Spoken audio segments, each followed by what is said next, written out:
Hello everyone. Yeah. Welcome in.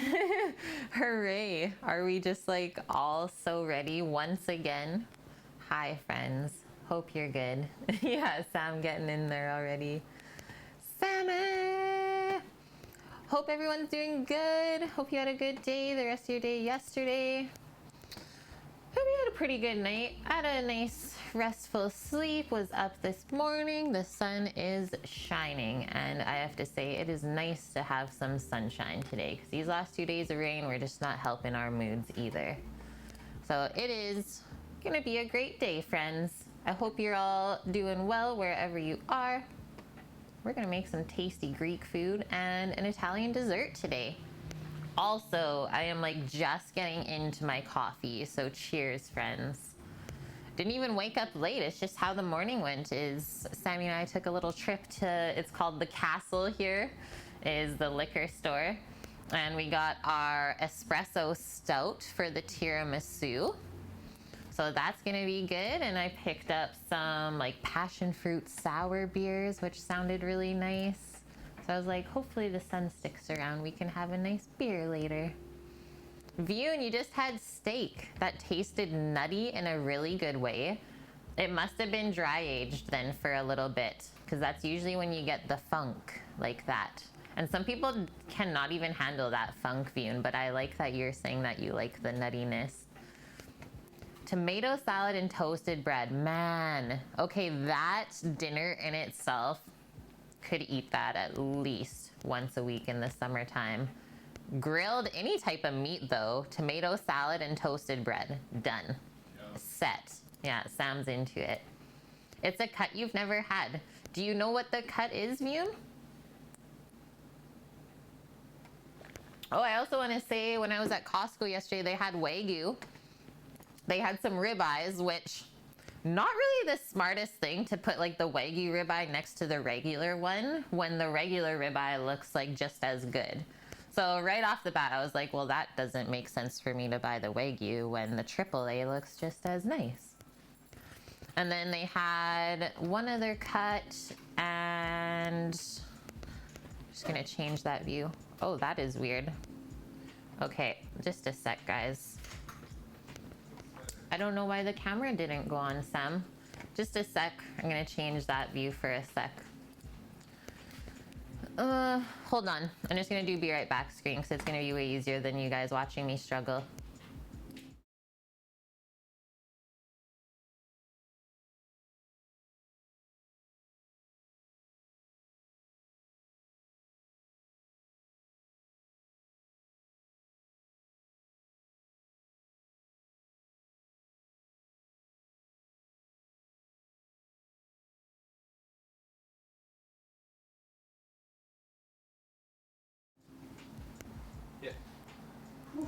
We're good. We're good, guys. The BRB screen though, I think that's like the first time I've ever had to use that. Okay, catching up with Vune. Yeah, go check the trash for the packaging. Black Angus flat iron. Okay, so I have heard a lot of, or like Black Angus is a specialty type of a breed of cow as well. So maybe that yields a nuttier flavor to the meat just in like the species itself or the breed of the cow. It's expensive, but there was 30% off. Boom. That's always a good way to like try something new is, yeah, browse the sales section. Just because it's on sale, like the store cannot physically sell you something that is bad per se, right? They try everything in their power to not sell you bad meat. So yeah, even though it's on sale, it doesn't mean it's bad, but just make sure you use it within the next few days. That's your favorite cut of meat in most steakhouses. I would say like, I don't often order a flat iron because, well, actually I don't often order steaks when we go out anyways, just because I don't trust how people are gonna cook them for me. Cook a better one. So yeah, but usually I think when we go out to eat, I would probably pick a ribeye. Okay friends, we have quite a few recipes linked today. A awesome menu for food for friends. I wrote out our little list today for pickup. So 5 p.m. You ready for this? We have 2 chicken souvlaki plates going out, extra tzatziki, pita on the side, and 2 desserts at that time. So that's a pretty easy one. It's actually quite a nice day for us today, which is good. I think we are gonna try and go for a bike ride because there's no clouds in the sky. At 5:30, so we have 2 different people coming. We have 1 pork, 1 chicken first thing. And then after that, we have 2 pork, 2 chicken, and then 3 desserts. So altogether, 5 chicken plates, 3 pork plates, 5 tiramisu, and then something for Sam and I too, right? Yes, thank you, Bonkman, for posting that. The only recipe I didn't link in the recipe command today, but it is in Discord, is the sourdough pita bread. When I got the link for us, it's just super obnoxious and I didn't want it to like fill up chat for us, but it is in Discord, so keep that in mind. And yeah, we are definitely writing out a list for today as well. And one other thing before we start, I got a really awesome thing in the mail. So about a month ago, I ordered myself the merch bundle from Stream Elements. So that's one awesome thing they do for the streamers is they give us a discount. Like we can get all of the merch if we want to try it out for ourselves, right? At cost. So first piece came in. This is a unisex tank top. So I put it on, it fits me like a little bit looser. I didn't really feel comfortable wearing it on stream because it was like a bit loose around here. But yeah, it's super comfy. The fabric is really, really nice as well. It's the Bella and Canvas is the brand that they use, which is a great brand. I've seen that in other stores before too. So I'll let you guys know how that guy lasts, how I enjoy wearing it. Because yeah, if you are wanting to sell things, shouldn't you also represent what you're wanting to sell? Your head. Oh no, Daff. What did you get up to last night, man? Not again. Oh man, not again. Okay, let's get into our list. Yeah, a good night. You drank too much. What was it? Hi, Simply Noodle. How are you? Yeah, a good night. When you just slightly drink a bit too much. I don't know how that happens, right? Okay, so first thing we're gonna do today is mix up our pita bread dough so that can proof up while I think we start working on dessert. Get that all ready to go. And then we'll carry on from there with all of our other little prep items for the souvlaki plate. Because nothing is really too difficult today. There's just a bunch of little tasks that we have to take care of. So for sure, when there's like 5 things going on the plate, you probably want to write a list out so you don't forget any of them. Hi, Simply Noodle. Oh, I am sorry to hear that. Yeah, I mean, just kind of going around on social media this week, like everyone is having mentally a tough week. So like I thought it was maybe just Sam and I were having kind of a tough week too, but it seems like all of us, I don't know what's happening, whether it's like the moon or whatever, if that affects us, but You guys aren't alone. I did post a really great article on my Twitter this morning though about relieving like tension and stress in different areas of your body. So if you're on Twitter, go check that link that I posted because it was super helpful for me. I found that article like at the beginning of COVID and I feel like it's really helped me work through everything. So hopefully it helps you too. Oh, you got into the vodka daff? Don't even say that word. No, no, no. Yeah, remember, we need to bring snacks when you watch the show. It was a very tough week. Okay. Hi, Chuck. How's it going over there? You guys have nice weather today? Well, guys, let's just stay strong. And I have to say, like, typically in the past when I've had really tough mental weeks, I kind of shy away from stream and I just duck out and be like, I need a mental day to myself. But lately, like when I've been feeling that, it's like, okay, I know I need to stream because you guys always make me feel so much better too. So yes, it helps you guys if you're in a bad spot, but it also helps me. So thank you. We're all working together. Hi, Williams. How's it going? Sam's dad is telling me to start cooking. He's hungry. Okay, pita bread dough.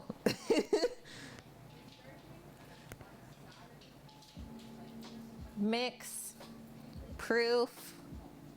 I think we're gonna use the tortilla press today to press our little pitas out because that's about the size I want to make them, is like 6 to 8 inch diameter. Holy smokes. Okay, Sam's parents have gotten into foraging massively this year. And so you're just saying they picked another 4 pounds of chanterelles.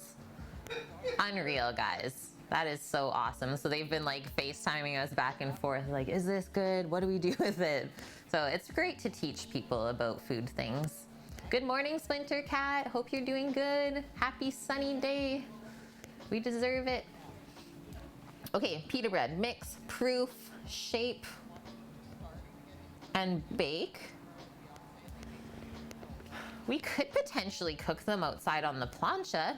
Just the recipe says cook it in like a hot, somewhere very hot and on a flat surface. So either on the plancha or in a nice cast iron pan on the stove, or some people even do it in the oven if you have like a big baking steel or something like that that holds the heat. Is that the stream sniper? Yes, it is. Yeah, it is, Daff. Found purple mushrooms? Those are actually very rare. Hopefully you guys got photos. Okay, that's the pita bread. After that, we're gonna start getting into the tiramisu. So there's quite a few components in this dessert. The first thing we have to make are the lady fingers, and yes, we're making it from scratch. I got our lovely baking and pastry book out from the cupboard. This was my culinary school baking book, guys. So if you want an unreal book with great tried and true recipes, this is the one. And yeah, you can see I've used it many, many times.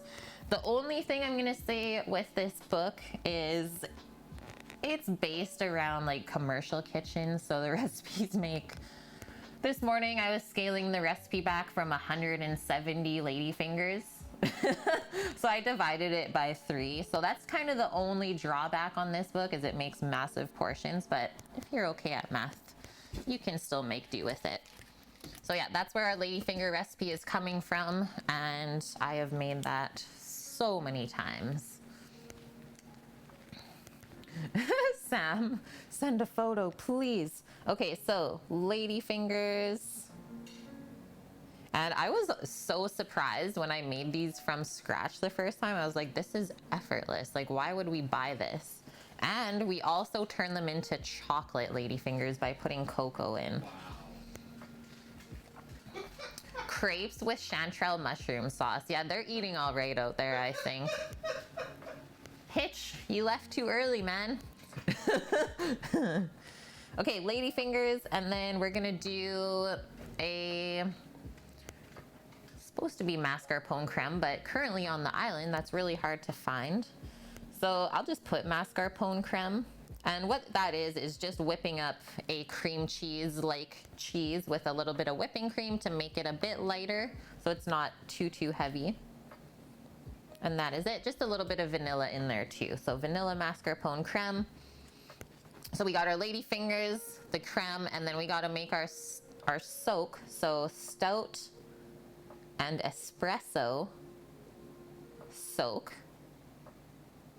So we're gonna reduce stout beer for a little bit for that by about half, I would say, so we get a nice strong flavor from the beer. And then we'll just mix that up with a few shots of espresso, and that's what you dip the ladyfingers into before you start making the layers. And this is also gonna be another jarred dessert, as we kind of switch back and forth weekly. One week it's a jar, the other week it's like a composed dessert. And then lastly, to finish everything off, guys, a cacao crunch. So cocoa nibs and some shaved dark chocolate. And that'll just get sprinkled on top. So many good flavors there. And once again, this is a dessert that is not sweet at all. So if you're like me, don't love like super sweet things, this is the jar for you. Hello, Mr. McG. How's it going? Okay, that's that. So pita, the tiramisu. After that, let's start making our sauces. This is what my parents got this morning. That's what Sam's parents are finding. Like, you can't really tell the size of those mushrooms, but they're like the size of my hand. Some of them, massive. Okay, so sauces. Let's mix up our tzatziki or tzatziki. How do you guys say it? Like tzatziki? And then we're also doing a Greek dressing from scratch as well. That one is something that's always gonna stay in our repertoire. Tzatziki. Hi, Nike. How are you? Are you getting into your drawing again today? Tzatziki. So Swilliam says tzatziki. Nike says tzatziki. I like it. It sounds funner, right? Tzatziki. Tzatziki. Tzatziki. Okay, that Greek dressing. And then I think we should start getting into the potatoes. So our Greek lemony potatoes.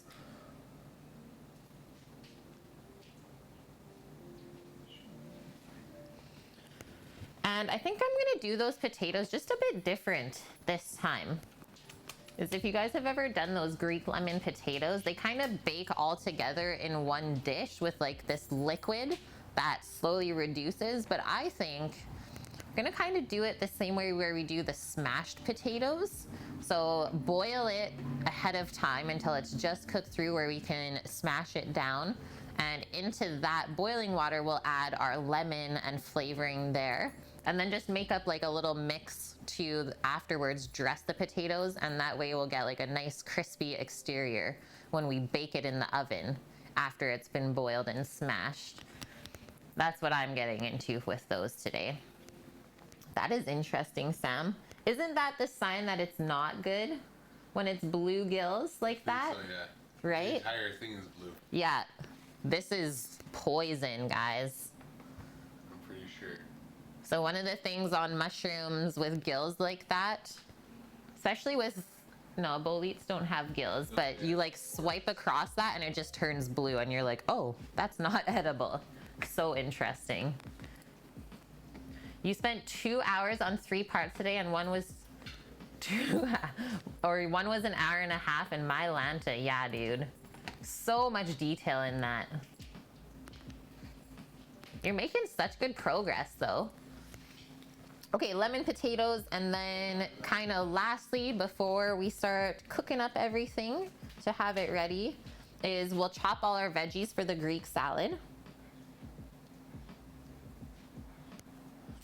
So tomato, cuke, peppers, feta, olive, and I like to do just like a little bit of shallot shaved. that. And then, so yesterday, you guys are probably like, what about the meat, Kate?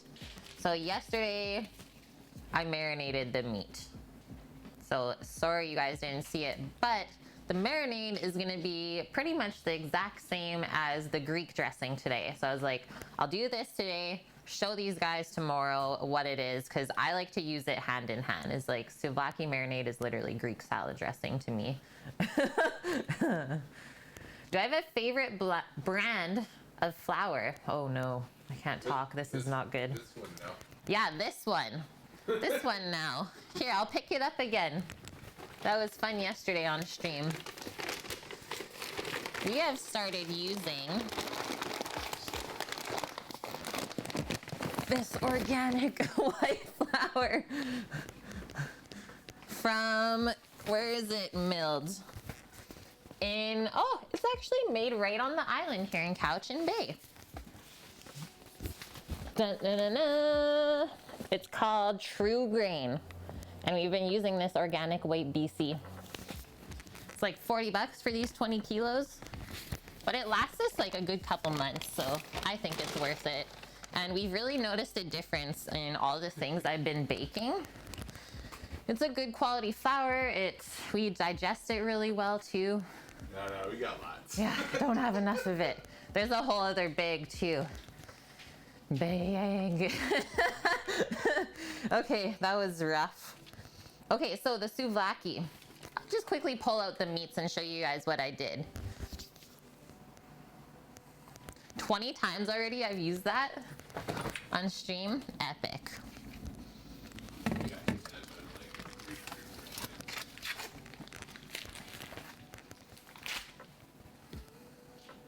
So the chickens, I have 2 chickens in this bag.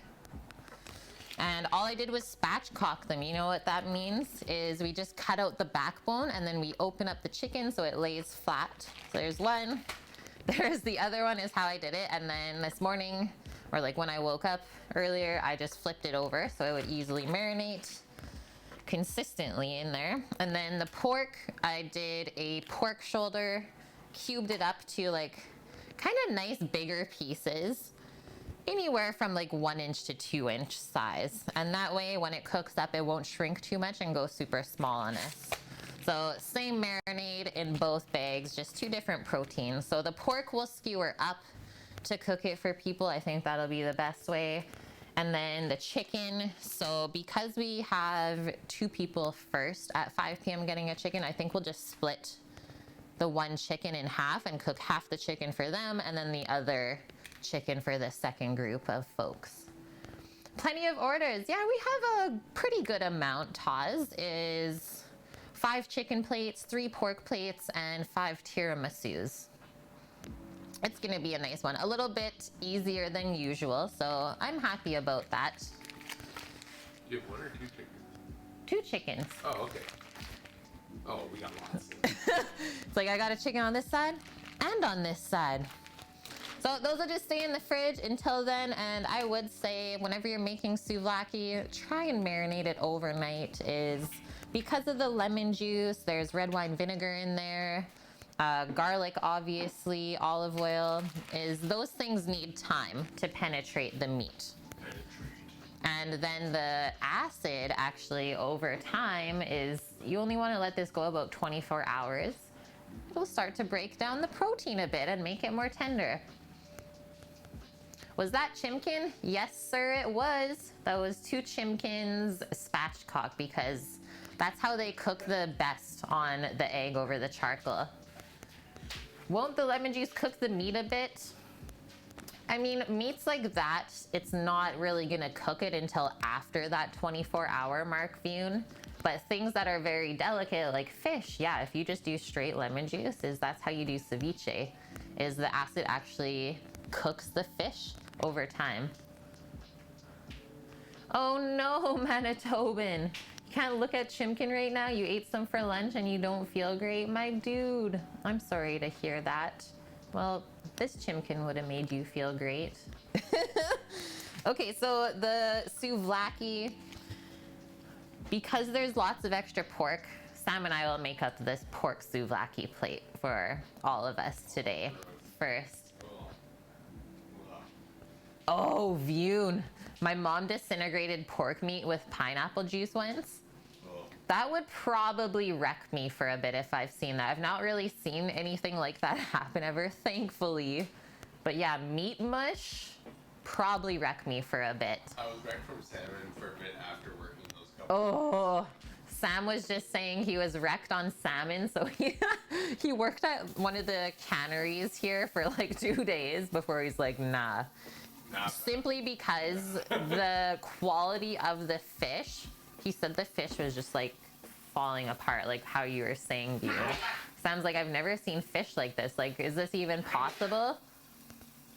Yeah, meat mush. So yeah, he was ruined for a bit. Bless you. Becca Lulu, thank you so much for the tier 1 sub. 3 months already together. That's crazy. I hope you are well. Thanks for always hanging out with us. And hi, Ghost. Hope you're having a good weekend. Yeah, meat mush. It's just pre-chewed. Yeah, just go to the powder room. I'm sorry to hear that, Vune. Like, the salmon didn't have any structure left to it. Yeah. I've never seen a fish like that. It was gross. Okay, so let's think about how we're gonna cook all of our things together. So things that have to get cooked. The pita, the meat, and the potatoes. That's not that bad at all. And the pita should be cooked ahead of time, and that could be easily like a quick little reheat on the plancha. So this is what I think we're gonna do. We'll have half of the extra large as plancha, half of it as just a grill grate over charcoal for the meat, and then for the plancha, we'll have the potatoes already ready. So we just put them on the plancha to heat them up, crisp them back up, have the pita on there as well. And then that is that. And then as the meat cooks, we heat up the other stuff and everything gets hot at the same time. Put your sauces on the plate, you're good to go. I think that's a good way to do it. So cook. Souvlaki pork. Charcoal. And then pita and that's a cool mushroom. Potato. An excellent edible, and this is mushroom that's scrambled and they'll turn green. Whoa. Green eggs and ham. Okay guys, the purple mushroom that we showed you, actually not poison at all. And they say when you cook it, it turns green. So people have been making green eggs and ham with that mushroom. What? Oh, that's so cool. What? Green eggs and Sam? Yes. I love shrooms. They're so cool, Taz. Like, our mind's just been open to a whole new world here. Mom just proved us wrong. Yeah. Sam's mom's like, actually, it is edible. Just sends us that. Looks like weird ass spinach. Good morning, Titan. Hope you're doing better today. You don't know if you'd eat it? Just pretend it's weird ass spinach. Okay, pita bread time, guys. Let's start with our pita breads. Actually, no. We're gonna do one more thing before we start, because we need to kind of learn about what souvlaki is, I think. Mushroom jerky. Hey, that could be definitely a thing for vegans. Pita bread. Yes, thank you, Taz. Busy with yard stuff. I feel ya, Titan. My nasturtiums are out of control out there. Things are good here, though. Feel better than yesterday. I think it's because of the sun, though. Hi, Jay. Yeah, guess who made it to the show? Welcome in, dude. Great to have you in here. Hope you've not been working too hard on those websites. Okay, souvlaki. So a popular Greek fast food. Can we call this a street food then? A Greek street food? Consisting of small pieces of meat and sometimes vegetables grilled on a skewer. It is as simple as that. I got a drink. Okay, it's true. Been having some coffee. Thank you, Jay. keep me hydrated. Souvlaki is the Greek version of a souffle, but with more meat and none of the ingredients of a souffle. Hi, Karmic Bob. Souvlaki is delicious. Definitely a thing that I have to make like at least once in the summertime. Does this souvlaki have sometimes vegetables? No, it doesn't, Ghost, but it could. Like zucchini done marinated souvlaki. Do a mix of zucchini, eggplant, bell peppers. And I think that's maybe all I would do for the grilled vegetable souvlaki. That'd be super yum. Grilled vegetables are like totally a hidden gem, I would say. Okay, it's usually eaten straight off the skewer while still hot. Oh, I need to go to Greece one day so I can experience that. That sounds nice. Souvlaki can be served with pita bread, fried potatoes, lemon, and sauces. But the souvlaki itself is eaten on its own with the side dishes eaten subsequently. The meat usually in Greece and Cyprus is pork, although chicken, beef, and lamb may also be used. Lamb, underrated as well. Holy smokes, lamb done up this way doesn't taste like lamb really anymore. So this is a great kind of intro for those of you who are like, I want to try lamb, but I don't know like what to make with it because it might taste too gamey. Marinate it. Lamb rack souvlaki? Lamb rack souvlaki, nice. That'd be so good. Mmm. Little dip in the tzatziki. Oh. Little lollipop. Oh, yeah. Oh, we're out of control this morning. Oh. You had someone in your stream complain about vegetables and you countered them saying that literally every vegetable is good when grilled. Seriously. Yeah, I've grilled like root vegetables even, and that's delicious. A grilled carrot tastes way different. Yeah, is there a bad grilled vegetable? I've not had one. I'm trying to think, Taz. Sam's like looking around, grabbing his beard right now. like even lettuce grilled for. Yeah, you even grill lettuce and it's okay. Yeah, that's bannable, Ghost.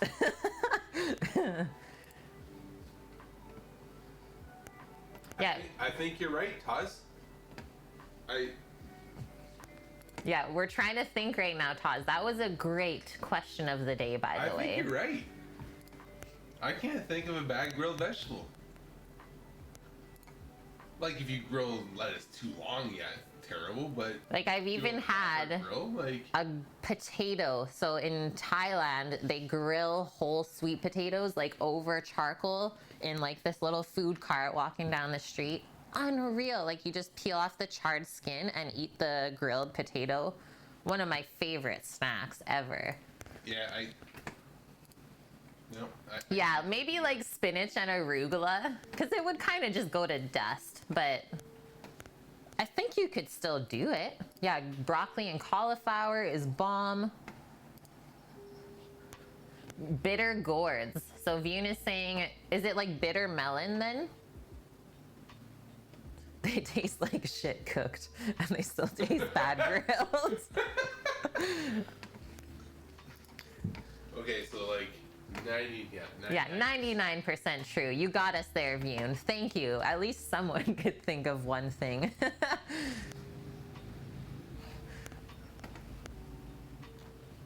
Okay, is there a bit of history on souvlaki? Let's find this out. Taz says he lived with a couple Lithuanian blokes in uni, and they would fire up coals and dump potatoes in there and cover them in it. While the coals are cold, you would eat the cooked potato out of the charred shell. So good, man. So good. Yeah, Nike's like, we can grill herbs. We can heat them up. They're good heated up. Jay, that makes me so happy, man, that tiramisu is your favorite dessert and you're in here today. Yup. Okay. Elevate it just a little bit. Yeah, just a bit. We can maybe call it a biramisu. Biramisu. So in Greek culture, the practice of cooking food on spits or skewers historically dates back to the Bronze Age. The Bronze Age. Okay, we're going deep here, guys.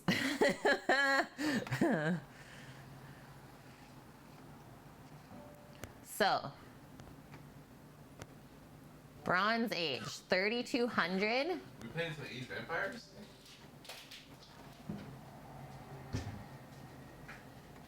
That is old, hey?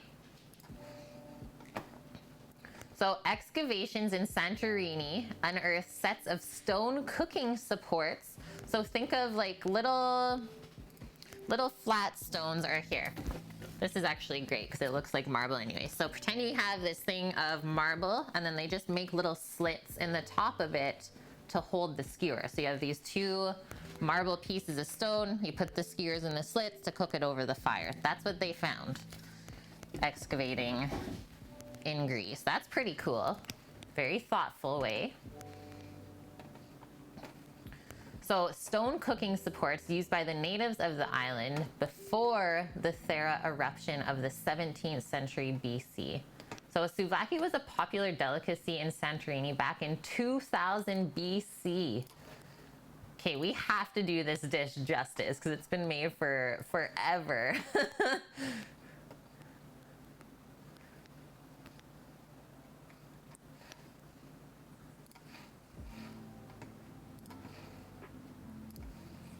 Hello, Joyce. Good to see you. Oh my gosh, girl, I just want to say your fish and chip plate look perfect.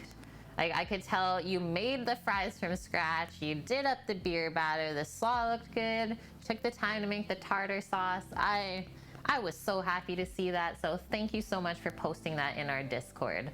Pumped. Yeah, Jay, the beer massue. Oh, just want to show you guys what we got for it, what we're gonna put into it.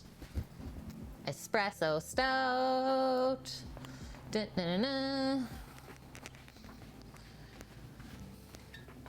There's 7,000 espresso shots per batch of this beer when it's made.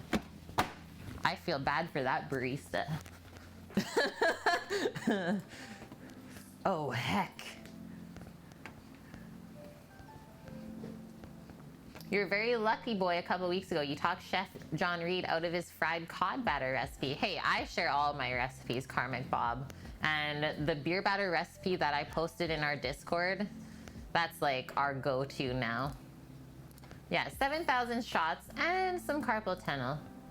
Yeah, I could drink so forever, Taz, as well. That's awesome, Joy. It's so good to hear it. So, so good. Okay, we are getting into these sourdough pitas. Okay, what does this make? Yields 8 pitas. I'm gonna do 1 per plate. We're gonna double this recipe up and then we'll give the extras to Zach because he always likes to buy my leftover baked goods. He's a pita guy. Okay, doubling the recipe. I actually picked this recipe also because it has everything measured in grams. So yes, it's not a King Arthur flour, but still enjoyed that one.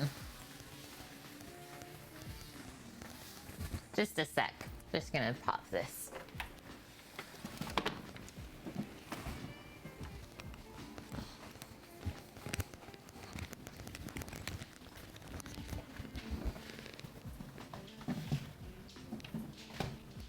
Okay, very good. Very good. 4 pitas are yours? Oh no. Okay, let's get out the mixer and then we need our sourdough starter, which I have right here. She's ready to go. I fed her last night. And then we need water, flour, olive oil, a little bit of sugar and salt. So a very basic recipe.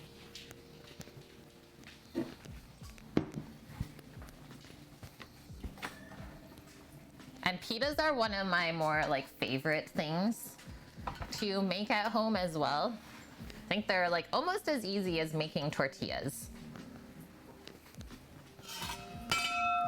Sorry. It's really obnoxiously loud if I hit the side.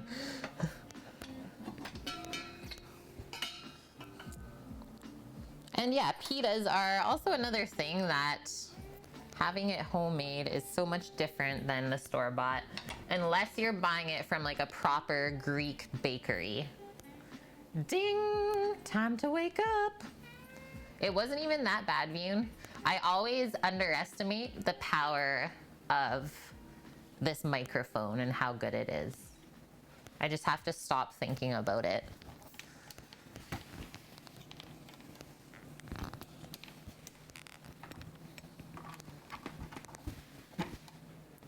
And we'll get our scale out.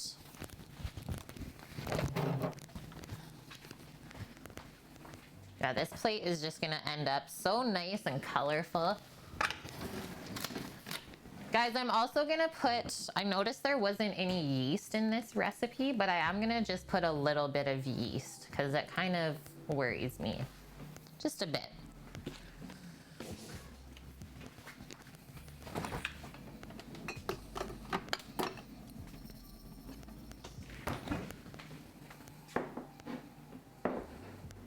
Oh no, Nike, 3K away from the 100? From the 100K?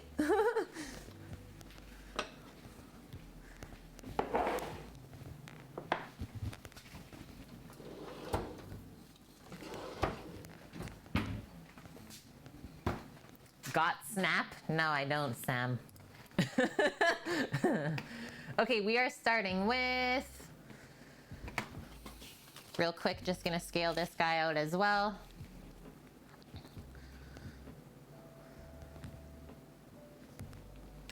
Hoping I have enough starter. I think we'll have just enough.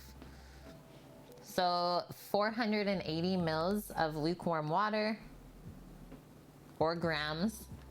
480 grams of water, and then we'll mix that with the 450 grams of starter, and then to that I'm just gonna add a half teaspoon of yeast. She proofs this recipe overnight. I didn't realize that because every other pita that I've made is just made in the same day. So I was like, oh shoot, when I saw that this morning. So I'm gonna try and just kind of fast track how the dough comes together. Okay, so that gets mixed together, and then as that kind of marries up and the yeast starts to wake up and get active, we can start measuring out our other ingredients.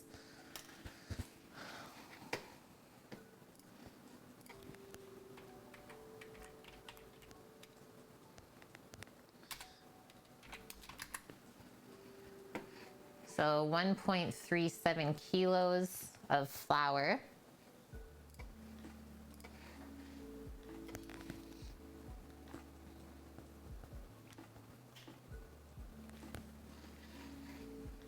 Oh, you already have something in mind, Nike, for what you're gonna request? I love that. And I also like, so the pita bread, it has olive oil in the recipe. That makes it so soft. So anytime you add something like fatty into a bread recipe, it makes it more soft and supple. Yeah, dude, feed your starter. And if these work out, maybe make them for yourself. Have some pitas to eat during the week. Aw, Jay, you weren't a member of the Discord? Well, thanks for popping in, man. There is always so much going on in there. Like, sometimes I cannot keep up with you guys. Okay, so 4 tablespoons of olive oil, or 100 grams.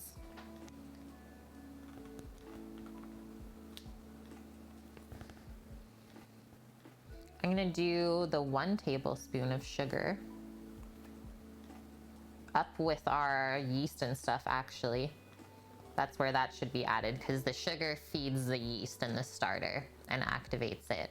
And then we need 3 teaspoons of salt, aka 1 tablespoon. And that is that. Yeah, feed me. Okay, water first.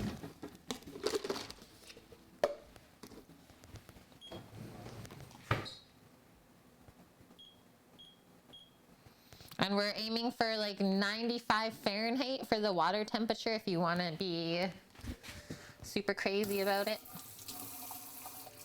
Otherwise, you should just be able to like run the water and it shouldn't feel hot or cold. And that's where the yeast is most happy.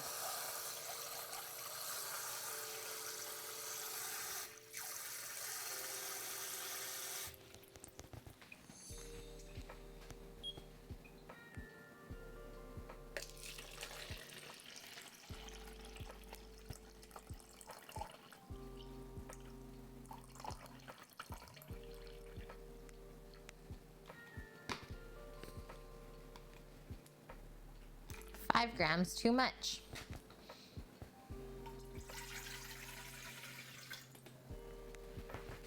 That. Okay, starter time. And if you guys are unsure of whether your starter is ready for you to use, one good way of testing it is just to put a little bit, like drop a tablespoon worth into some cold water, and if the starter floats, you're good to go to use it.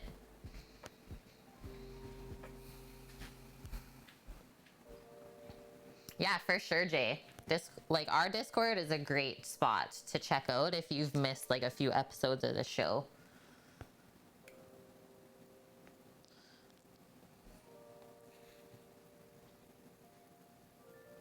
$450 grams. This is great. This used up a good amount of my starter. And I usually only leave myself with like a cup. 1 cup left to feed. And then I don't ever discard too much.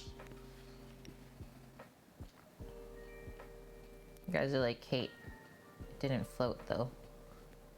Trust. What the heck? Oh, ghost! Oh my gosh, she actually crushed the goal though. Greatest start to the stream. Thank you so much, Ghost. This means we got a new meat slicer table. Through the spatula. Yeah, she threw the spatula. Unreal. Thank you so much. Now we get to put Sammy to work. Build it up, dear. Maybe we'll build it with stream. That'd be fun.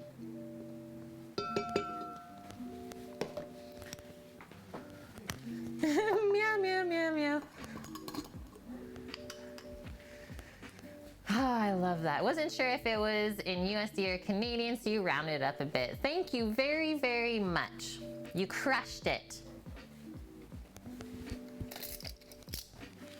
And hello, Wes. Hope you are well.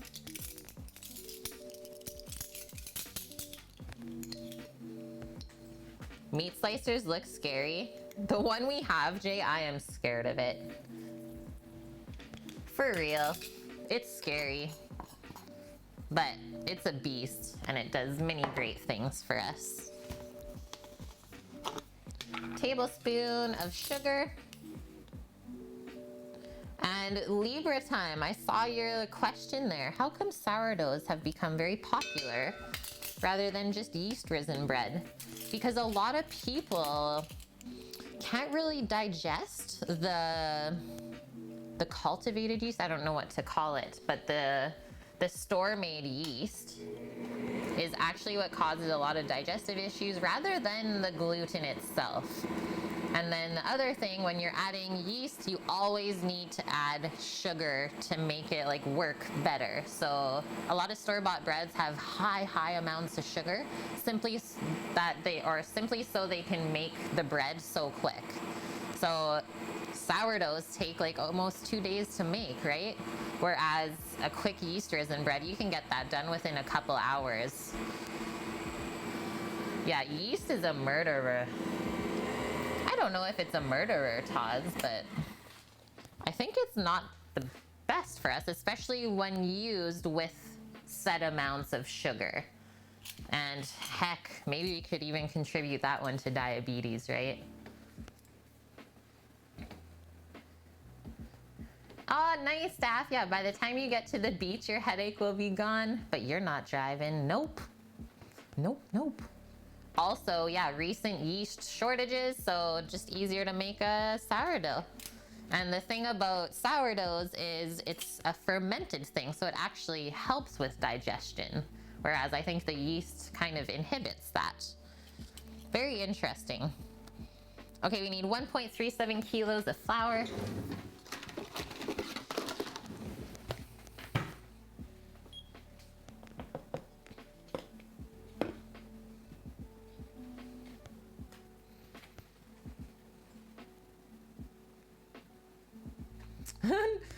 Jay, there are no dumb questions, please, guys. I don't want you guys to ever feel like what you're asking is dumb. Oh, I just wrecked it. Wrecked. So yes, sourdough, they can be sour, but it does take, from what I've read, about 3 weeks, like minimum 3 weeks to get some flavor into it. And I would say you're not gonna really get that like sour taste until maybe a couple years of having the same starter. Yeah, Ghost, wrecked.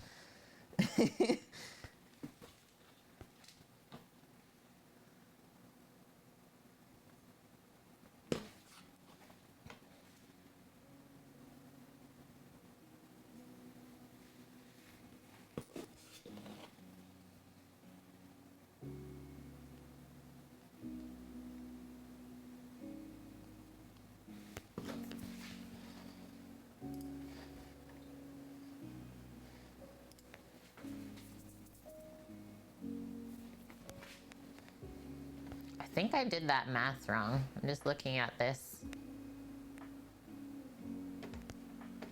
Yeah, that flour is wrong.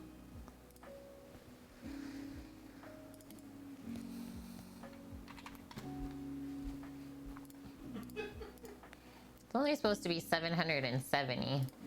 That would have been really bad. We only doubled it. I don't know why I did that. She's a bit loco this morning. The more starter you use, the less sour it is. Oh, I did not know that one, Williams. Okay, let's go back again. Almost got wrecked for the second time. This is also when I know that I'm like, just the week's been a bit distracting for me, is when you can't even really follow a basic recipe. It's rough, guys, but this is why we're here together.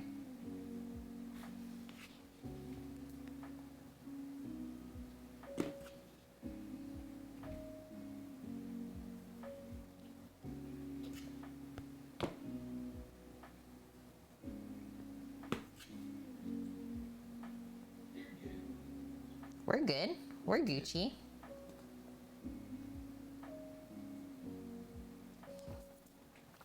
Okay. We're gonna add all the flour.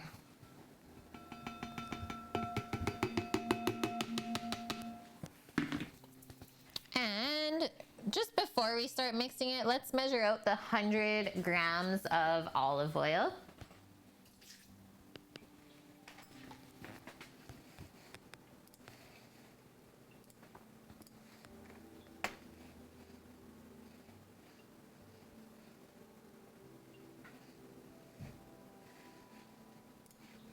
Wanted to double check that it was going in. Sometimes they put olive oil in the middle of the recipe, but actually they only tell you to like rub it with olive oil afterwards.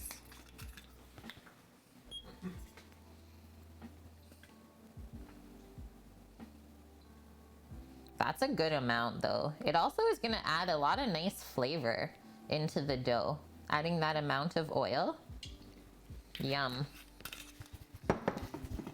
Okay, now we can turn this on. And then as it starts mixing up,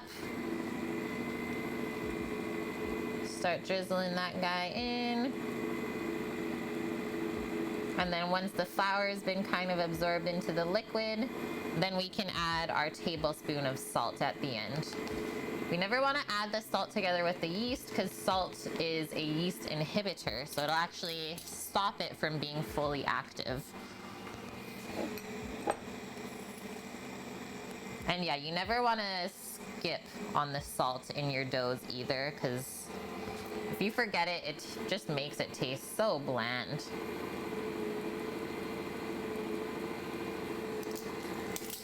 That is that, guys. So far, she's looking really like a nice dough. Okay, just gonna do a quick cleanup while that's mixing, and I'm gonna say she'll probably mix for about 7 minutes or so. And I think I'm gonna reserve my little flour container because we're going into the ladyfingers next.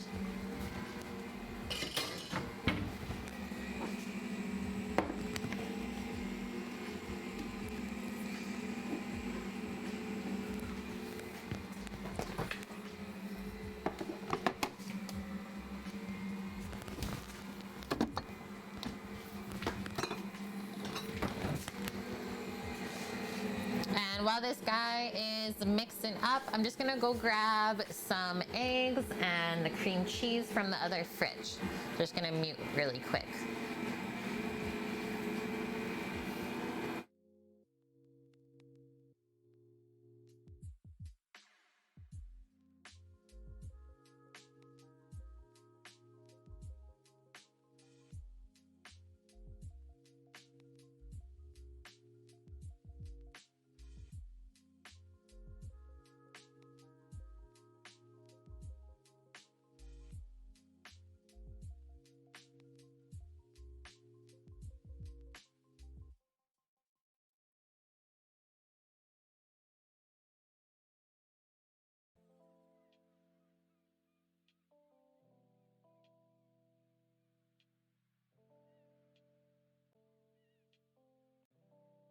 Back, friends.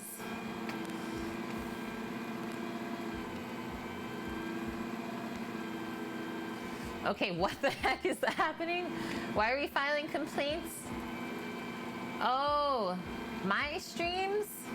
I thought that this time was actually good for you EUs, because I used to start streaming at like 5 p.m. Pacific time, but yeah, since I started up doing like the 11 a.m. starts Pacific, at least I get to see our European folks for a few hours before they gotta go to bed.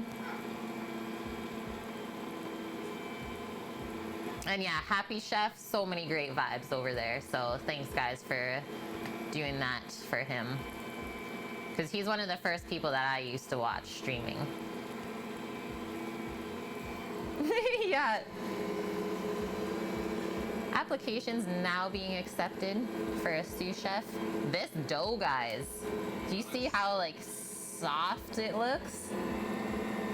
I'm liking it. Looks pretty soft for any pita dough that I've ever used. I don't know. I kind of want to add a little hit of flour. I just want to. I'm worried because every other pita dough I've made is like quite dense. But I've never used sourdough. I think something like that.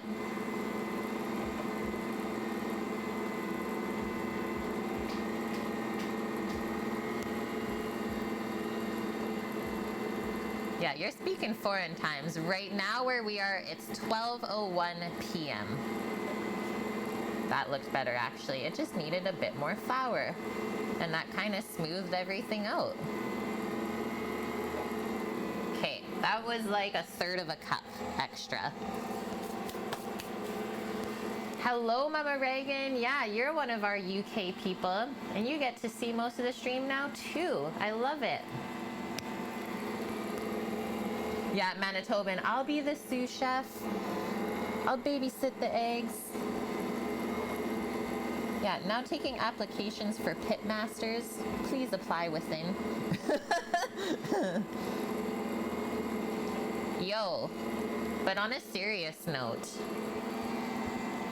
that could be a thing. I just thought about that. What if we did like, almost like an intern thing? Is if you guys are interested on like learning stuff and popping by and like spending a week learning a bunch of stuff with us in person, that's interesting. That could be a thought.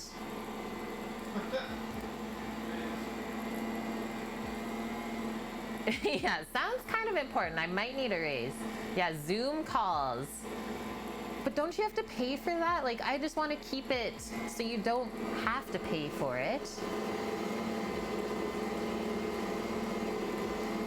Turning it up a bit more too.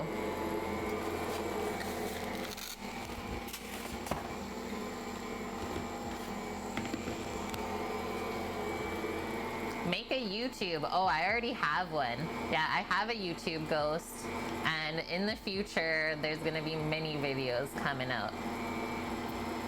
Yeah, you'd have to pay for it to come visit, that's true, but I promise it's worth it to come out here.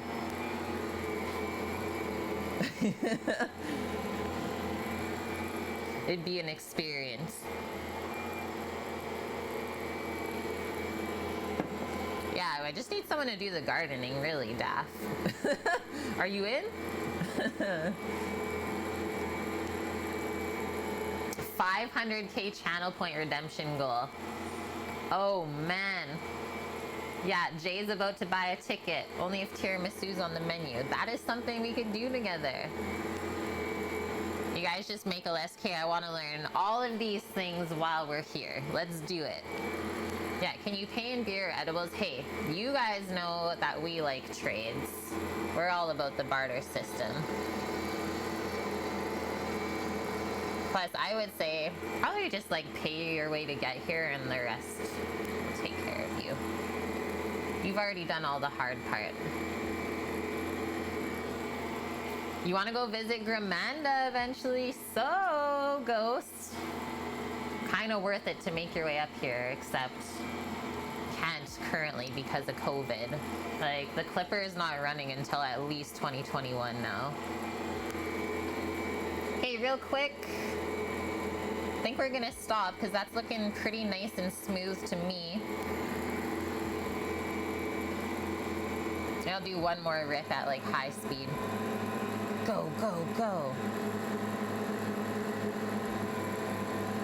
It's only a 12-hour flight plus 8 hours in airports. Yo, if you think that is worth it, Jay, that's amazing. I've had quite a few long flights, so I feel you, man.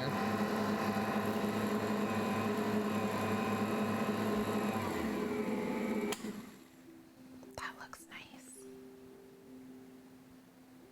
Yeah, only. 500K point redemption goal. Learn with Kate. 1 week, you pay for travel and some ingredients. You get a week of learning with Kate and Sammy. Right? Like one-on-one chef experience. I really feel like, I don't know, there's a lot of hidden talent being like kept in restaurants. And I've met a lot of chefs in my time that like to teach people how to cook, but they just can't get out of the restaurant scene to spark their creativity enough and like work on themselves.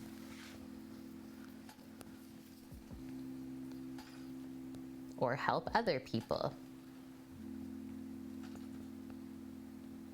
This dough feels great, by the way. It's like dense, but not. So I think we're gonna have some really nice little pita pockets.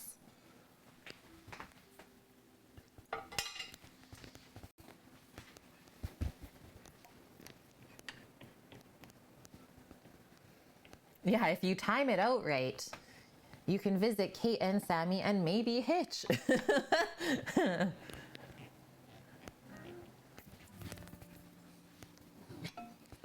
Look at the gluten in this. I still can't believe my parents picked up Hitch. That was a fun time. Yeah.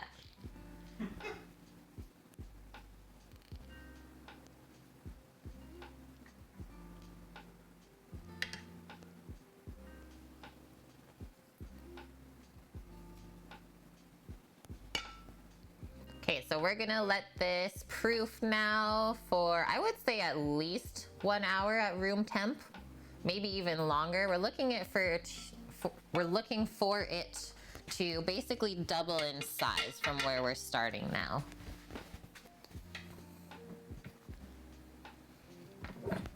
Oh yeah, this thing is so much fun, Williams, to use. It's really, really great for dough. And yeah, you don't have to stop it when you're adding stuff, which is why I love it so much. Harry, years ago you had a holiday on Rhodes and souvlaki was one of your favorite Greek foods. Nice. Holy, you got some gluten in here. She be sticky. I don't know if we'll be able to like ball this. So I think I'm just gonna put a bit of olive oil on the top of the dough and let it rise that way in the bowl. Not gonna fool around with it too much. Hi Cookie, good to see you. Hope your day's going good so far. And Mashalina, thank you for that follow. And hello Dust. Hope your day is well. Has your guys' weather kind of simmered down for a bit now? I know you guys had a bunch of storms down there the last few weeks. Oh, focaccia. Yeah, it almost looks like a focaccia dough, right?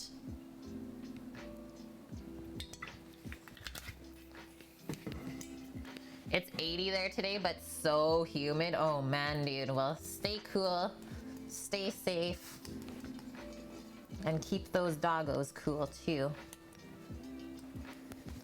Yeah, that's looking unreal. It really does feel like a focaccia too. What have we made, Manitoban?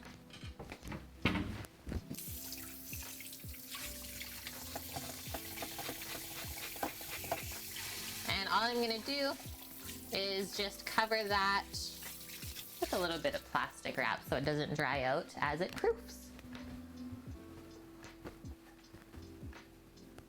It's only 12 Celsius where you're at, dude. Whoa. I didn't think it was like that there in the summer. Went out for a walk anyway, Cookie. That's great to hear, man. I think that's been helping so many people during COVID, especially if you're like having to quarantine where you're at. At least if you can just get outside for a walk for like 30 minutes, that'll really help you. Yeah, she's gonna be real happy. So we'll watch this guy transform over the next hour.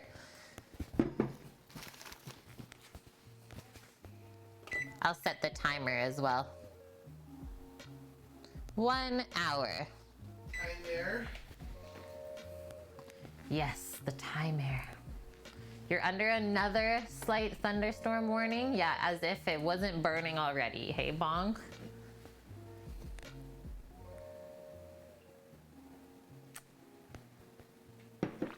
Oh, that coffee is good today. All right, let's flip our list over. We can start checking things off. Yeah, Sam made the coffee needs today. Mix proof, check. Next up, Lady Fingers. Hi, Kev. How's it going today, man? Yeah, everything's good here. Okay, so one more time before we get into it. Mastering the art and craft of baking and pastry from the CIA. So yeah, even though we're up in Canada, these are the books that we used in culinary school. And this one is absolutely amazing. Look at this one, old school. You know that I was working in a kitchen still. Just a little bit of printer paper and some Sharpie. We got a pie dough recipe. Welcome. Yeah, Central Intelligence Agency made a baking book?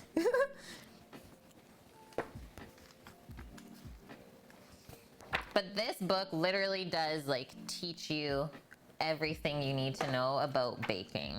It's so good. So it goes through like all of the basics and then kind of leads you into the next way. And then I also love it because they have a lot of great photos to go along with everything. So you can be like, okay, this is how it's supposed to look when I'm mixing it.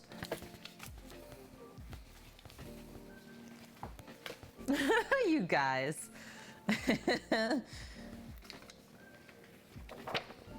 So, our lady fingers. Here's the original recipe. As you can see, it does make 170 cookies. So I divided that by 3, which you get about 50 little ladyfinger cookies. And we're piping them quite small. We're gonna be piping them into rounds so that we can layer everything once again in our little dessert jars. So we need the rounds to fit into the jar perfectly for a layer. And then another thing, if you have extra of these lady fingers afterwards, this is from a restaurant as well that we worked in, and what we would do is make ice cream sandwiches out of them. So any leftover lady fingers, the next day, nice little scoop of ice cream. And yeah, the like little chocolatey sponge cake is super good that way. And you could even put like the whole sandwich, so make up the sandwich, pack them up and wrap them. And even having the cookie frozen, it was still like edible. It wasn't rock hard. Pretty interesting for sure. Okay, so it says line the sheet pans with parchment. We're gonna whip our egg yolks with sugar until it's thick and light. And then after that, we'll wash out our bowl, whip our egg whites until soft peaks, add our sugar to that, and then whip until medium peaks. It says working quickly but gently. We're gonna fold the egg white mixture into the yolks, and then to that we fold in sifted flour and cocoa powder. It's really a quite simple recipe, just we need to make sure that we whip everything properly and we don't over mix it in the end. After that, we pipe everything out onto our sheet pans and then bake at 400 Fahrenheit for, these guys won't take 15 minutes, I would say maybe 8 minutes or so for our size. And then that's it. Let it cool and make your dessert. How's it going, Sprint Gravy?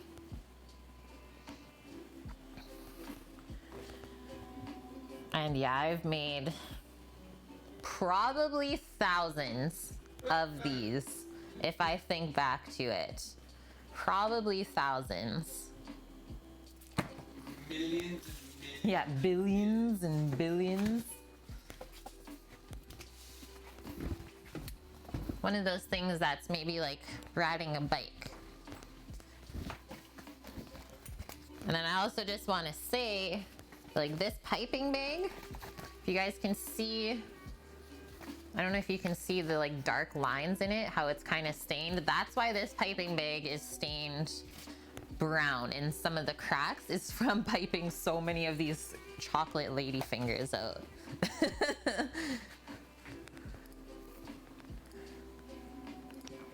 Imagine, Jay says, a Cook with Kate cookbook, $4.99 a month subscription for access to all of the exclusive recipes.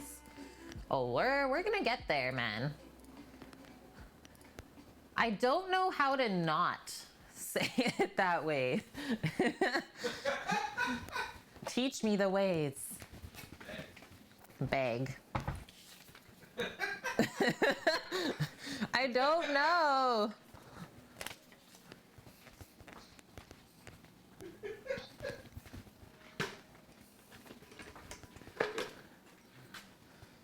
I think it is just the Canadian, but Sam doesn't say it that way. Yeah, Manitoban. Hopefully you don't find Sam's OnlyFans on there. Oh man. Thanks, Cookie. Yeah, we're all unique in our own way. And that is our power in the world. Okay, let's start separating some eggs first. Whoa. Mixer almost fell off. And maybe I'll just do these in smaller containers. I'm trying to think of the batch I used to make for these, and I can't recall the amount of eggs I would crack.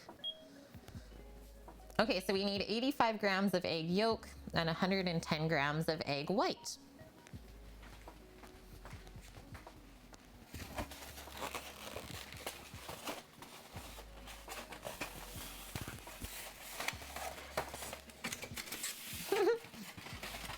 How do you say apple?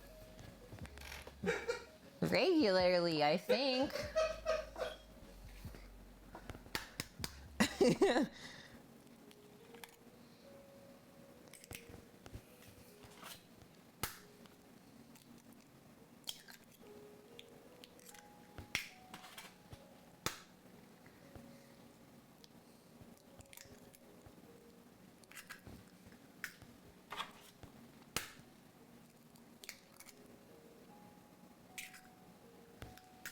Okay, let's see what that leaves us with. We need 110 grams of egg white. And very important, we cannot break the yolk. Otherwise your egg whites will not whip up. And you gotta crack more eggs just for egg whites. And then after that, because you have so many leftover egg yolks, then you have to make pasta. So choose your own destiny wisely. Don't crack the yolk in the white.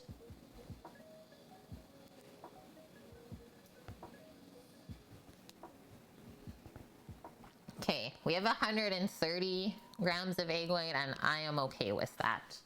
It's just gonna be a bit fluffier. Oh no.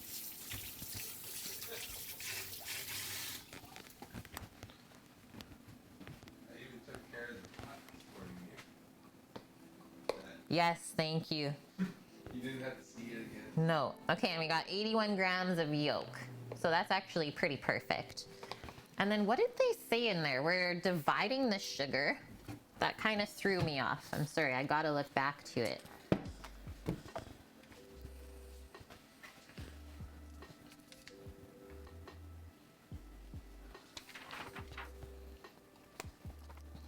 I even have the page memorized.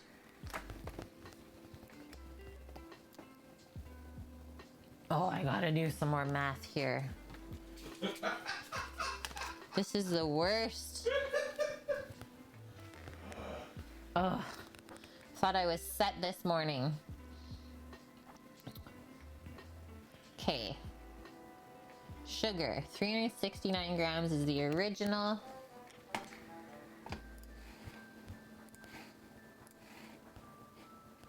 Some recipes.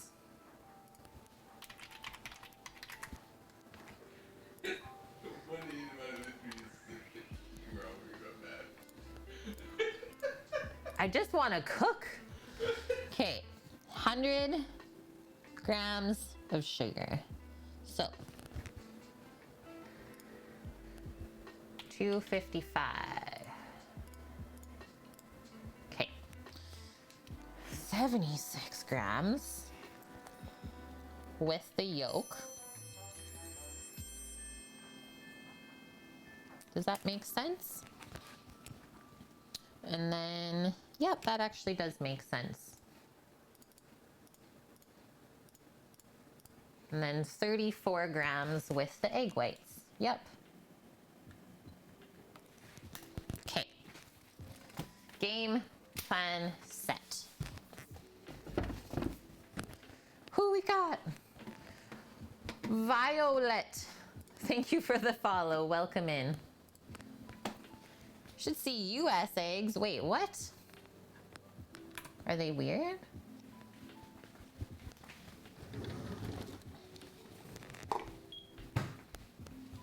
Okay, so with the yolks, 76 grams of sugar.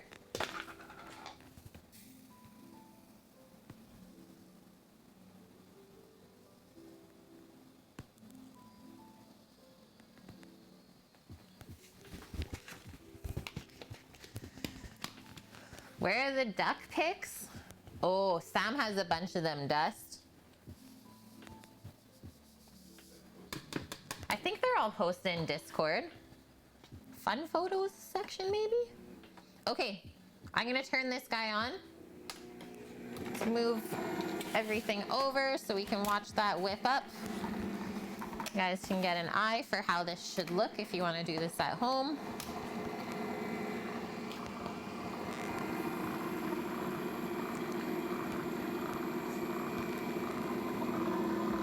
And so you can see how like dark and rich this looks. So we have to whip this until the yolks get really nice and light and aerated. And then by that time the sugar should also be dissolved in them. I'm so pumped for you, Cookie, that you can get duck eggs where you're at now. Okay, let's measure out our next amount of sugar. So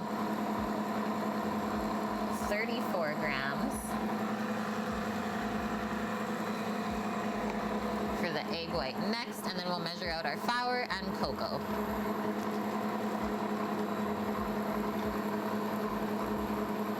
I think it's actually cheaper buying it from the Farm Ghost than from the store, and the quality is always so much better too.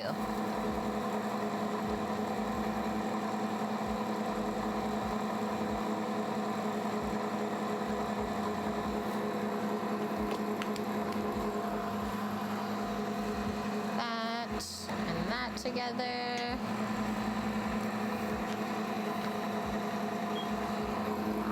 Okay, see how that's lightening up already? Just turn that up a bit more. Get a spatula out. Yeah, I love the duckies. Yeah, totally, Jiggles. I do the same. Save all the farm eggs to eat, save all the store-bought ones for like baking or something like that.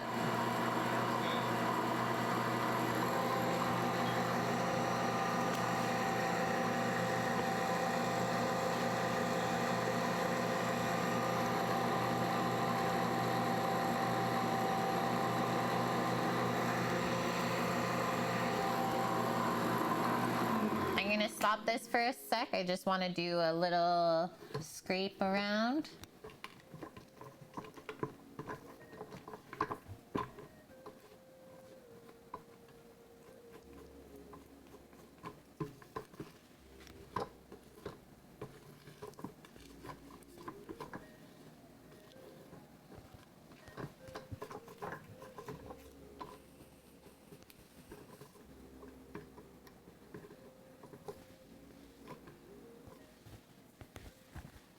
And we'll keep going a little bit longer. Like I said, you want to see basically all the sugar dissolved.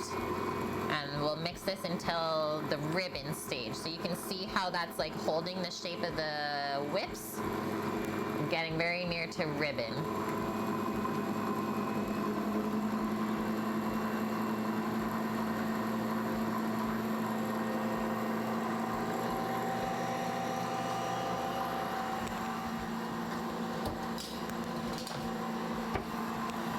Grams of cocoa. That's quite a bit. Worst smelling thing in the world is a high production chicken farm. Oh yeah. For sure. I remember when we were traveling through the States. It's bad. She gets ripe. Yeah, she gets ripe.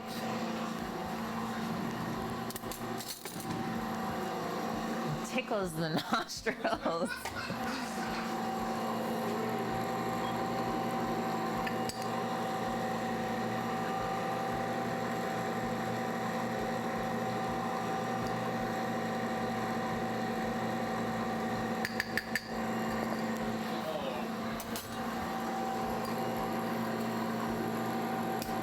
Oh, man, Bune.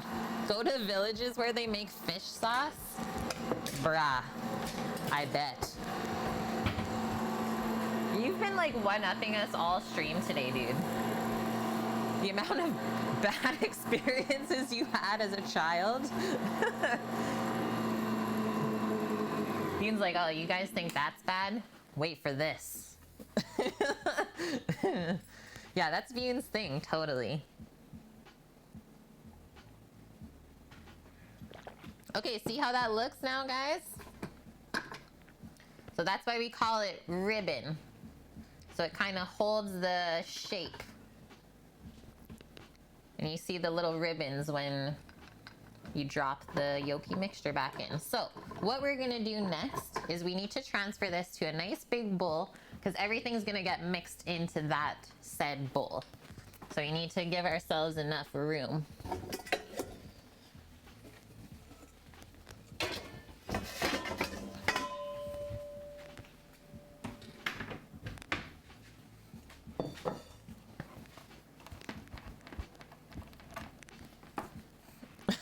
Ghost. Oh man, you guys are hilarious. Okay, so scrape all of that off the best that you can. And then like I said, we really need to wash all this stuff up well, and then we can start whipping the egg whites.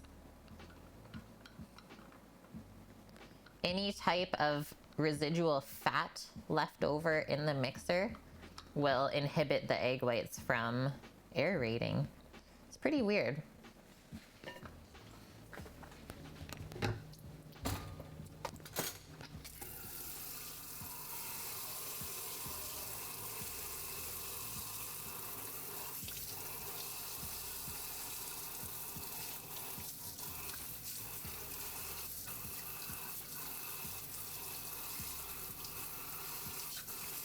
Give those a quick rinse before it gets stuck on.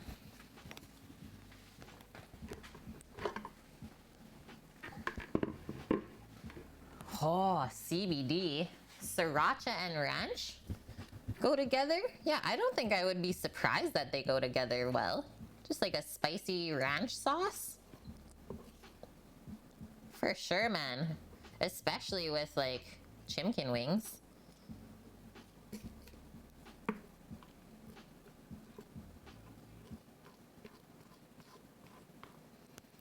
Go, go, go. I love the way that this yolky mixture looks.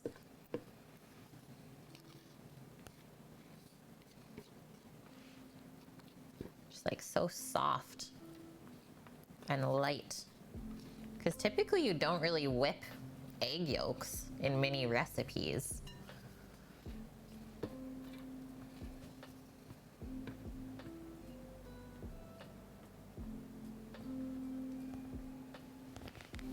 Okay, that's pretty good.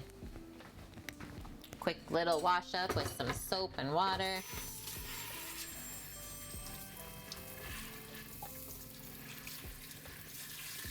And we still have 40-minute timer on our pita bread dough rising up. We're doing great so far for timings.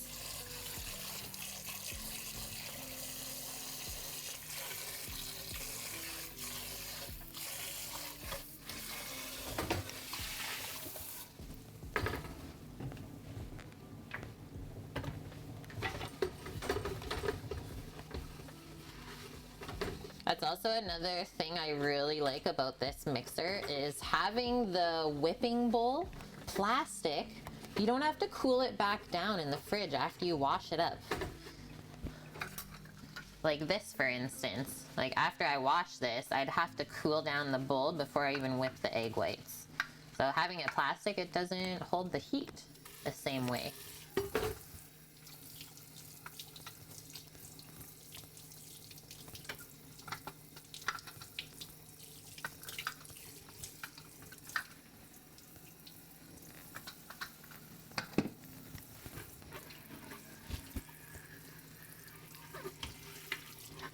And we also just have to dry this off really well after it's washed.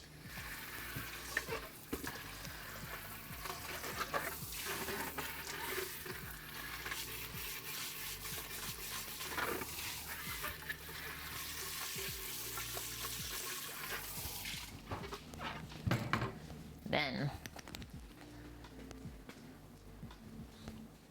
oh yeah, CBD spicy mayo with the sriracha.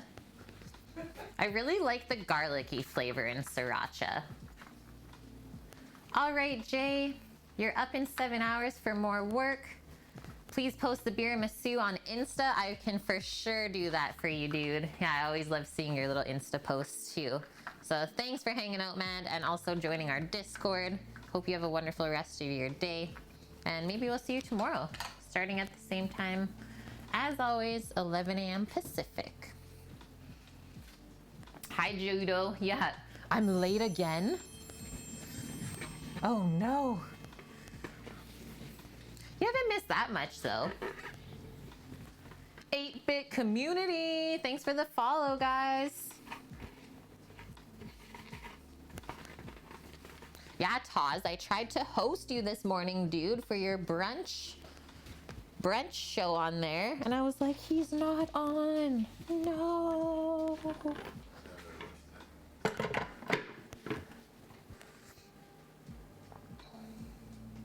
You need to lay the old bones down, Manitoban. Thanks for leaving the stream up, dude. I'll tell her, Taz. What's happening? Samuel informed me of the goings-ons. Yeah, later. Word. Thanks, Cookie, for that shout-out. Yeah, go check out 8-Bit Community, guys. And you might catch Taz on Saturday morning cooking up some brunch. And they always have so many different things going on with that community. Always something fun going on. Okay, next step. Our egg whites. Whip them until they're really frothy and foamy, and then we start adding the sugar in. Gotta plug things in for them to work, yep.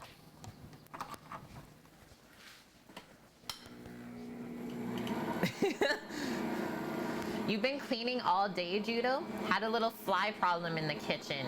Oh man, you hate having cows right next to the house? Oh, what? We have like some fruit fly issues for sure this year, but it's always around this time. Like once you have that 2 weeks of hot spell, somehow they just like pop up everywhere.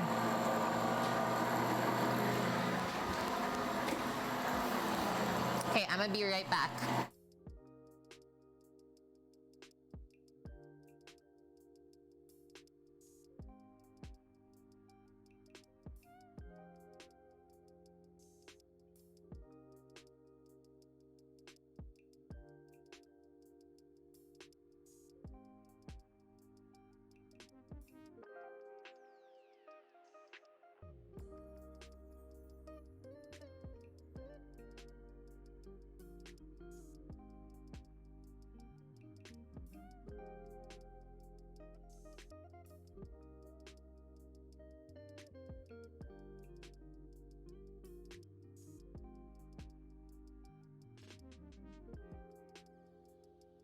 I'm back.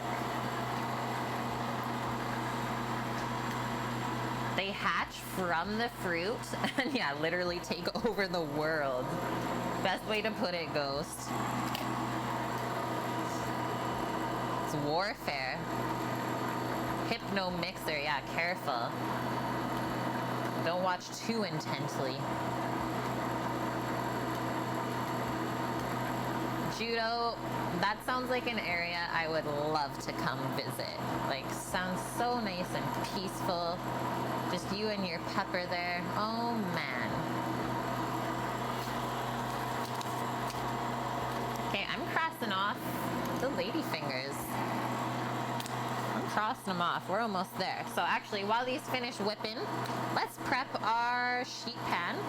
And I'm gonna put the Silpat sheet on it, this silicone liner instead of parchment. Just save a bit of paper. Taking care of the environment.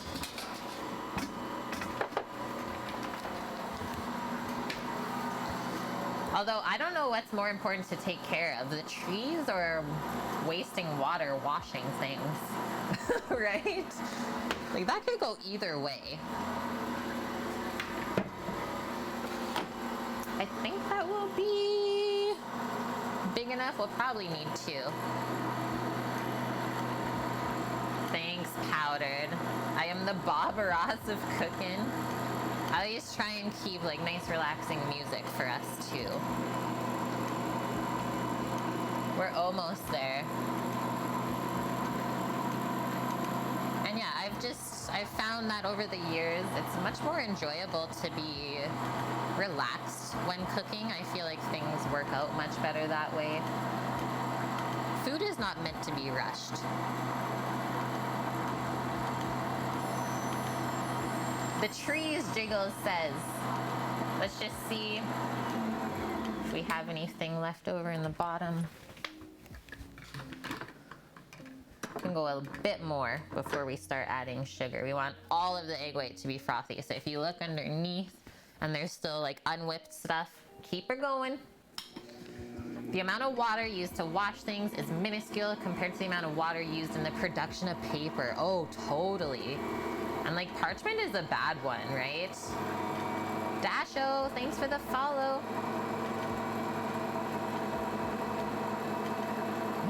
What about fast food, Fume? I don't know. I don't know what to say about that. What about it? That's definitely food that's rushed. And I would say most of us go into it with lower expectation of what we're gonna get, right? That's rushed food. We lower our expectations, but at least it satiates us, I guess.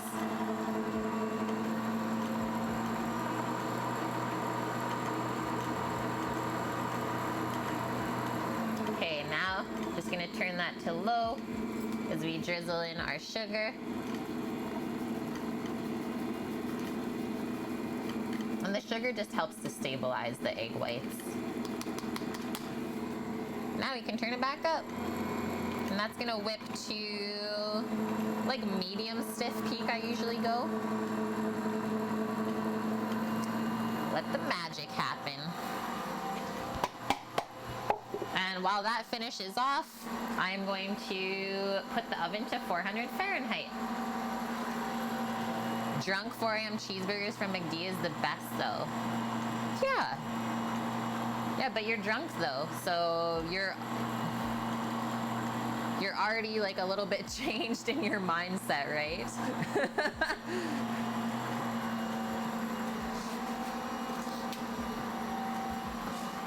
Of course it tastes okay. Let's take our nicely seasoned cast irons out first.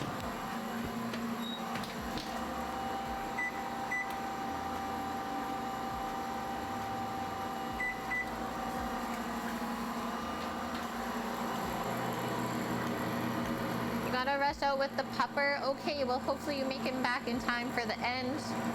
Go take care of that cute doggo, Judo.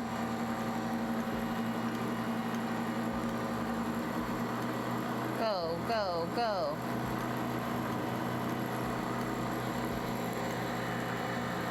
Okay, that's it for the flour for now until we get into the pitas, I think. So we can clean that little bit of stuff up. Pop our ladyfinger recipe away.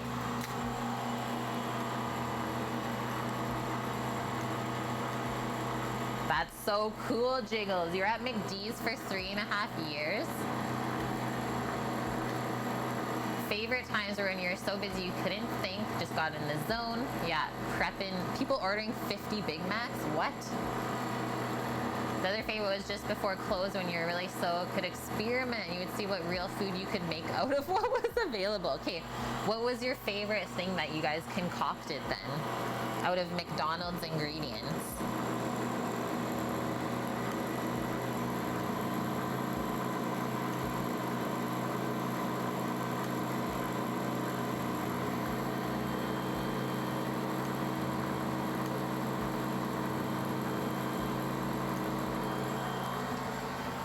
Prepping this other sheet pan for us. I'm quite sure we'll need it.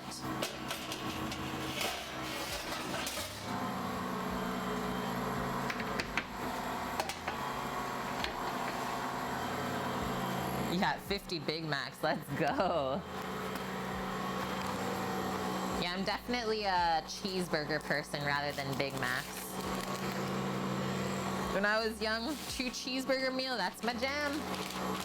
Yeah, not 1, but 2, guys. That says a lot about someone.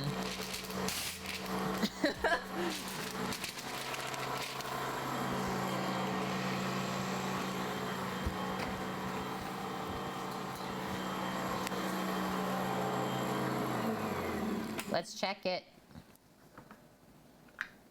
We good. Look at those nice peaks there, standing up on the whips.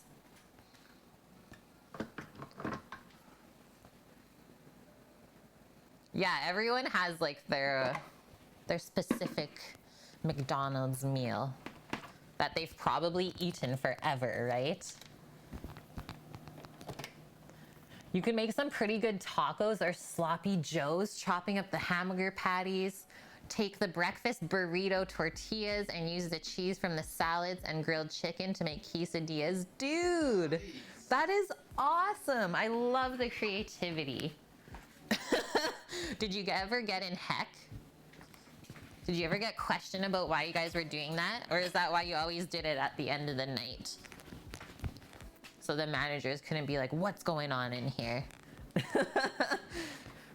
What is happening? Okay, so for our folding, I'm gonna switch to a nice bigger spatula. Nice and flat, it has a big surface area. Double quarter pounder with cheese. Actually, as I've gotten older, I've gotten into those as well. And that's pretty good too.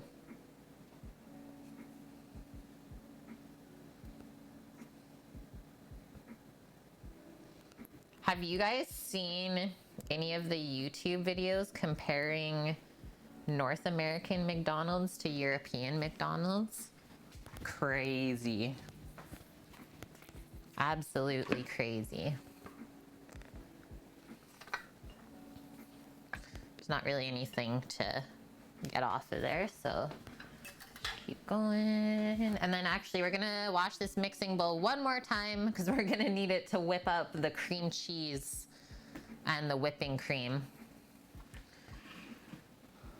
Oh man, the ingredients in the fries alone, Swilliams. Like if I can remember, I think the North American McDonald's fries have something like 20 ingredients in just the potatoes. And the European ones were like literally just potatoes and salt and oil. But the North American ones are just like full of all these crazy preservatives, coloring to keep the fries yellow. Just like, that is so, so weird. Like, who is regulating this stuff? And why does it have to be like that? Yeah. And the size that are, Oh yeah, and the sizes were massive. Good one, Cookie. Okay, let's get that soaking while we are folding. It'll be easy to clean for us after.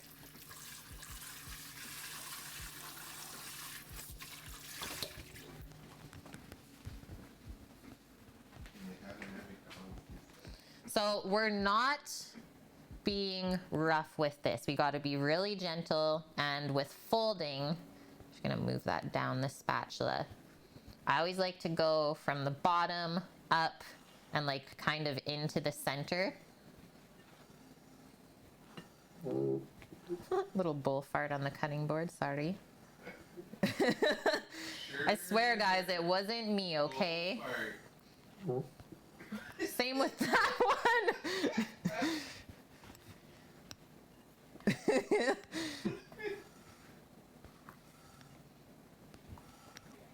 Okay, I think that's where I'm stopping. See how it's kind of like split? Yeah, Sammy. Gosh, control yourself.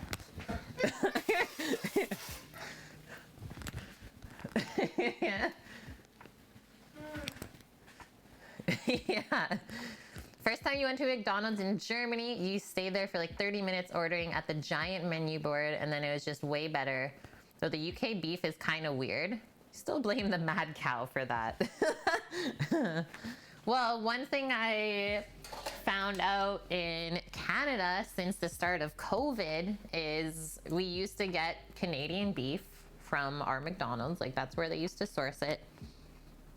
No more. So for all of our Canadians watching right now that are like, McDonald's is kind of my jam sometimes, they're now sourcing their beef from South America, which have some of the lowest laws of like food health and safety. So yeah, once Sam and I found that out, it's like McDonald's breakfast or nothing really. We haven't even had that since we watched that video. Yeah. Hi Zobo, welcome back. How's the day?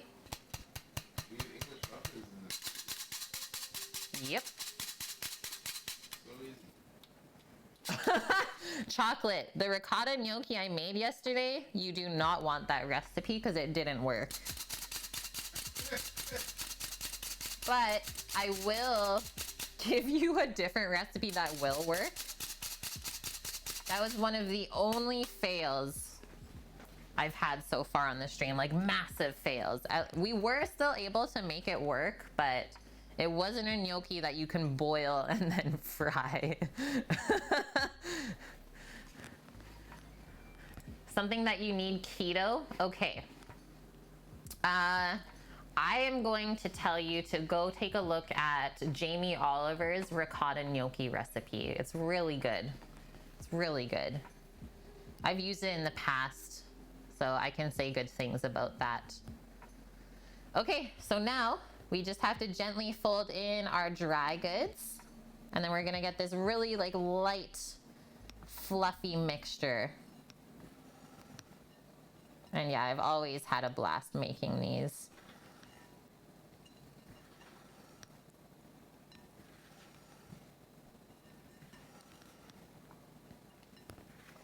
At first, it doesn't really want to accept the flour, but as you keep kind of folding it around, it will start to.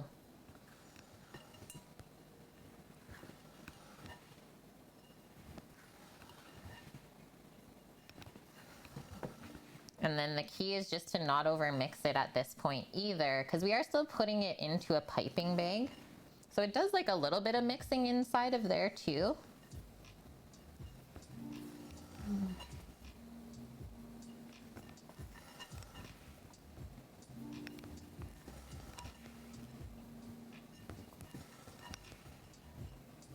And then let's go underneath the bottom, because sometimes dry bits get stuck under there like that. That's caught me off guard a few times.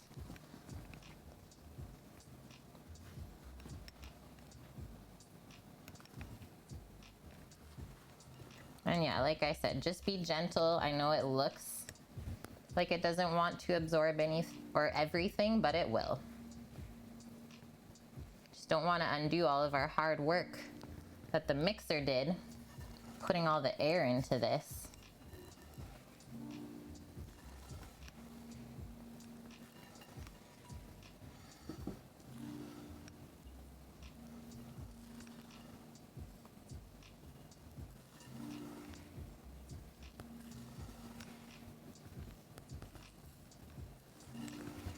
A little bit more there. And I think this is where I stop. Oh, there's a touch more dry stuff. Okay, guys, that's where we're stopping, because we're still gonna have to work it a bit to get it into the piping bag as well. That's how the mixture looks, like super airy. You can tell by the jiggle as well.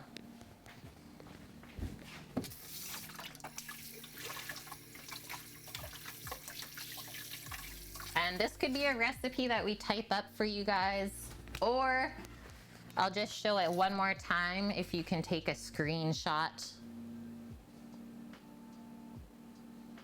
There you go, guys. Super simple. Everything's measured out in grams.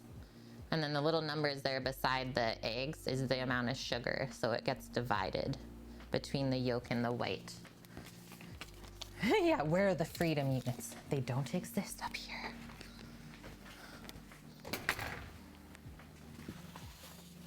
Okay, let's prepare our piping bag. So we actually don't want a star tip here. We just want a plain round tip.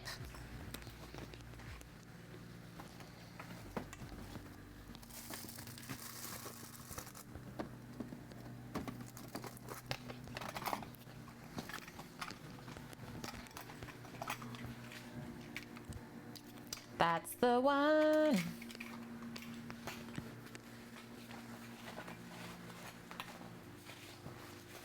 You've been eating sausage herring licorice, and now you're so thirsty. Is that like a salty licorice, Jiggles?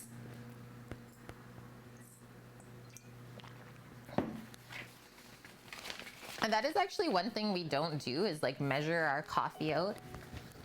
for the French press. I think that would be helpful.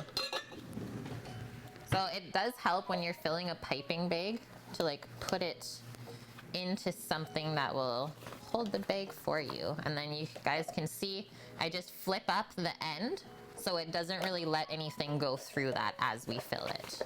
So you're not gonna have it splooting out the other side. Open that up, and then I always just put my hand underneath the piping bag so I'm holding it like this, and then I can scoop off of the spatula. But I think first we'll just start pouring it in. And go from there. But it looks exactly like it did when I used to make this, like, oh man, 4 years ago now? It's been a bit. I've had a good break though. Now it's time to share this one with you guys. And yeah, this was insanely popular dessert at the brew pub. Heck, Sam, how many would we sell on like the weekends of these? And it was such a great dessert 40 to 50. because it was something that we could just pull out of the fridge and garnish and send out for people. So they're not waiting like 10 minutes for their dessert to be plated.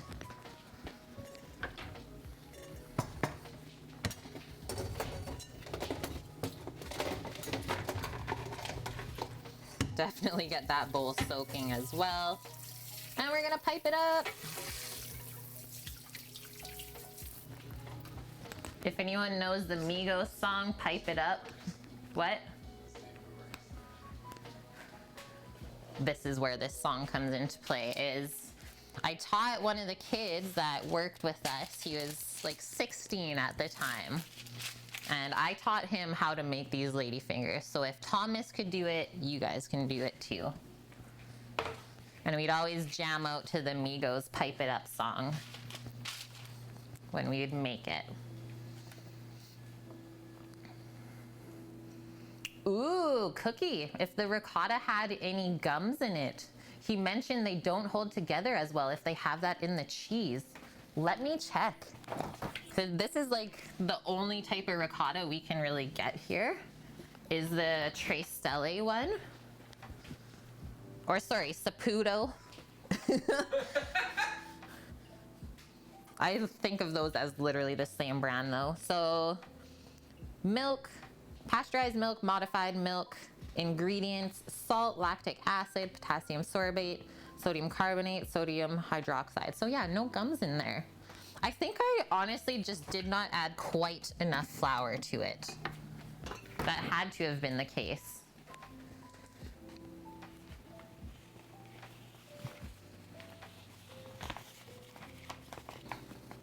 For sure. And hey, sometimes it happens. Can you make your own ricotta? It's so easy. One of the easiest things ever, Ghost. Okay, here we go, guys. So we got our mixture kind of all taut. Let's twist the top of our piping bag so it doesn't come out there. So making your own ricotta, guys, literally buy a 4 liter of whole milk. So 3.25%, I think is what it is. Put it into a pot, put a little bit of lemon juice into the milk and bring it up to a boil. And it's gonna split, the milk's gonna curdle, and you put it through a cheesecloth overnight in a strainer and you get ricotta the next day. That's how easy it is. Let's go all the way out. Sounds good, Jiggles. Okay, so we need our little round of ladyfinger to fit into this diameter on the jar. And we have to leave room for expansion when these bake. So we're gonna go pretty small, and yes, they do look like little poops, basically. Little poop swirls. Have fun with it. And I'm gonna do 3 in a row.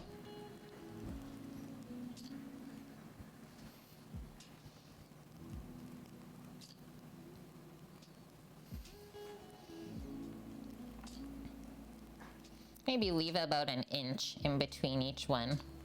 And we do three of the lady fingers per jar. You get 3 nice layers.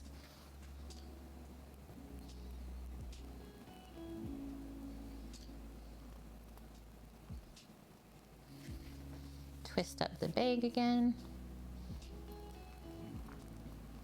And yeah, whenever you're piping, guys, I'm literally piping with my one hand and just guiding the bag with the other one.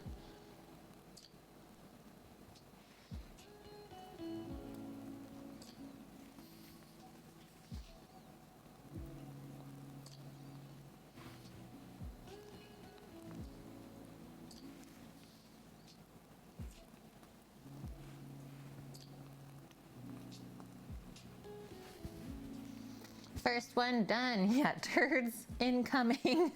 Hi, cooking girl. How's the weekend so far?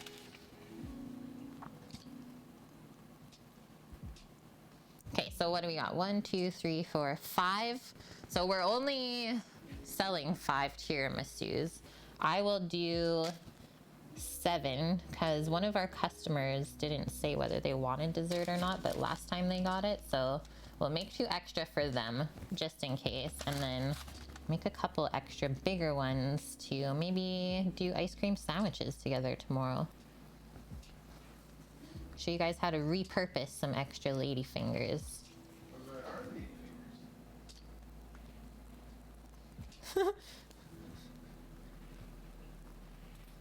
I'm just going small, Sam. I'm just going small with all of it because that's all we have. Hey, no time off. Thank you so much for the 19 months together. Time flies so fast after the 1-year mark. He should be VIP.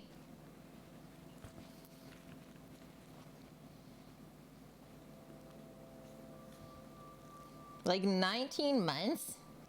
That is loco to me. You guys think it feels quick for you? It's even crazier for me. Nike. This fall, check out our new hit cooking show. It's in the bag, starring Kate. Okay, guys, that is it. Those are our chocolate lady fingers. So now they're gonna get really fluffy in the oven. I think I'll just set a 5-minute timer. We'll rotate the trays, switch them up top to bottom, then do another 5 minutes after that. You've never done anything for 19 months? Neither have I, Ghost. Hey.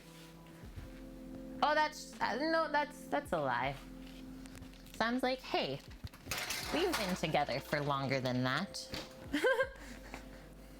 Okay, get our timer on. I'm gonna do a quick wash up over here.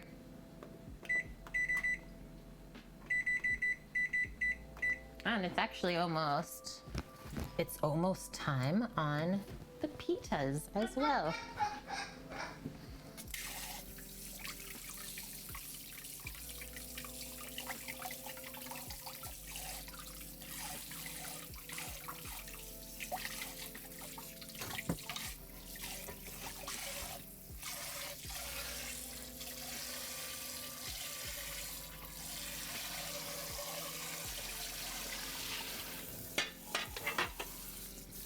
Gotta soak that piping bag for sure. Otherwise she's gonna get stained with cocoa. Not that she already isn't.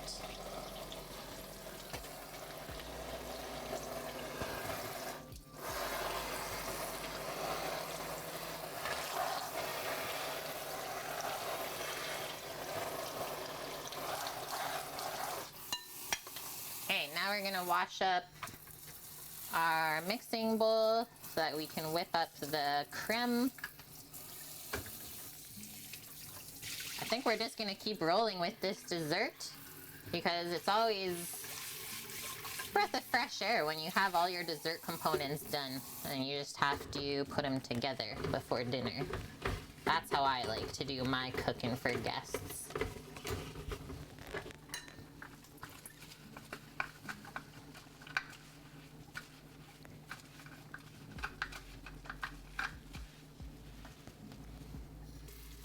yeah, these jars are really fun to build. So we could say this is a fun one to do with kiddos.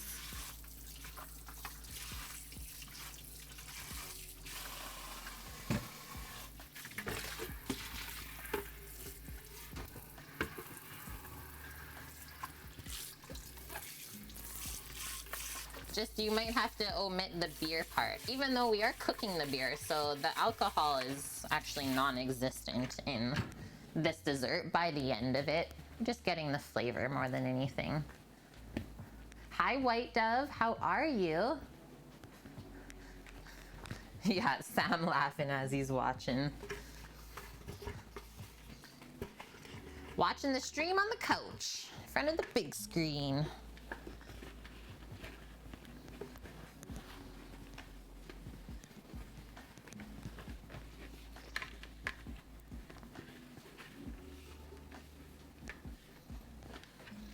Bam.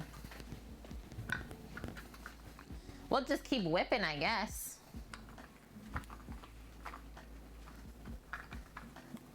Yeah, that's why. He ain't helping.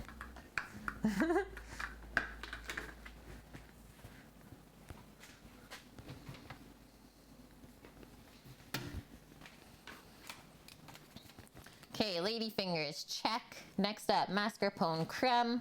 I'll put a check beside that. And then we just have our stout espresso soak, which I think we should actually start getting that going while we're whipping. Grab the beer. Yes, it's that time. We got our coffee and we have our espresso stout. Okay, this is what it says. This is from Steamworks Brewing, so actually Vancouver. Custom roasted beans and 7,000 espresso shots per batch. Infuses this stout with a distinct fresh pulled espresso shot flavor.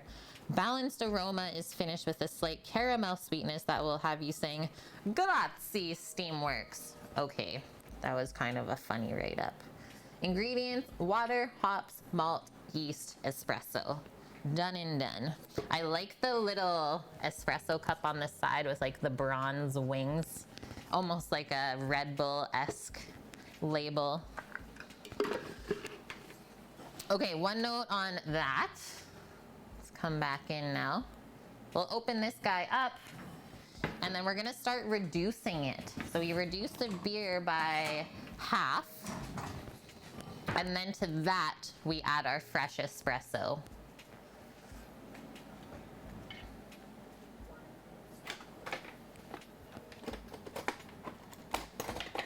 I was like, where's the bottle opener? Yeah, don't let that happen, Cookie. I got it, Sam.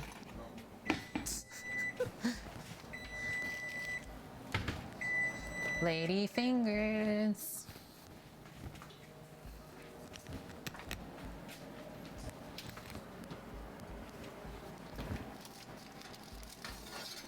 Switcheroo. They puffed up real good already.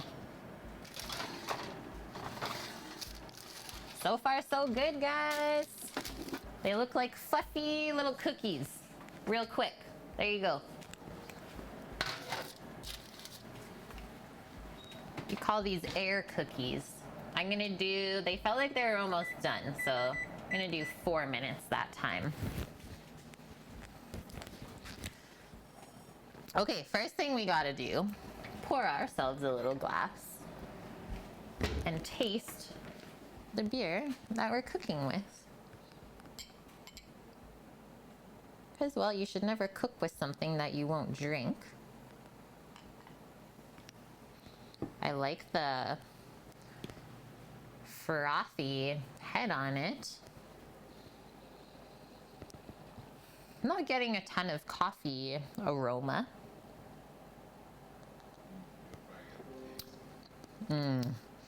But we get that taste for sure. Man, that's good. It's so smooth. There's no bitterness to it. Okay, Ghost, one note on the mascarpone part. So I wasn't able to find mascarpone I don't know why on the island, but they're having trouble sourcing it. But we have something very similar made by the local dairy here. So it's spreadable cream cheese, so it's a lot softer than like the Philly. So we're gonna whip that up first until it's nice and smooth, and then just add a little bit of whipping cream to it to lighten it up with some vanilla, touch of sugar, and it's as simple as that. Sam, you want a little bit of this one, or should I cook it all and you'll have the other one? You can cook it all. Okay.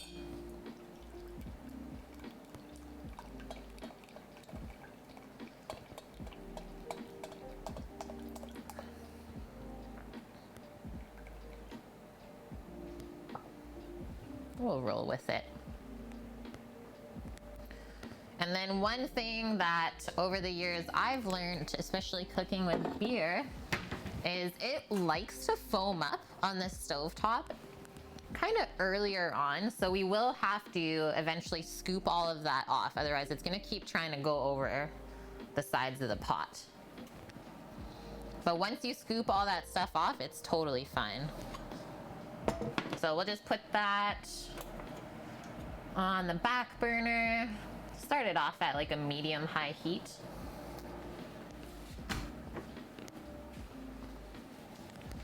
And then, like I said, we'll reduce that by half. And then to that, I think I'll just do 2 espresso shots with our little, where is it? Our little stovetop espresso maker. Love that thing.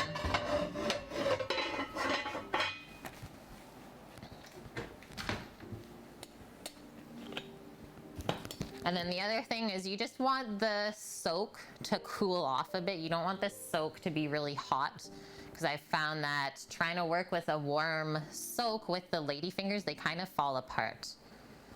The name of this beer, it's an espresso stout from Steamworks Brewery.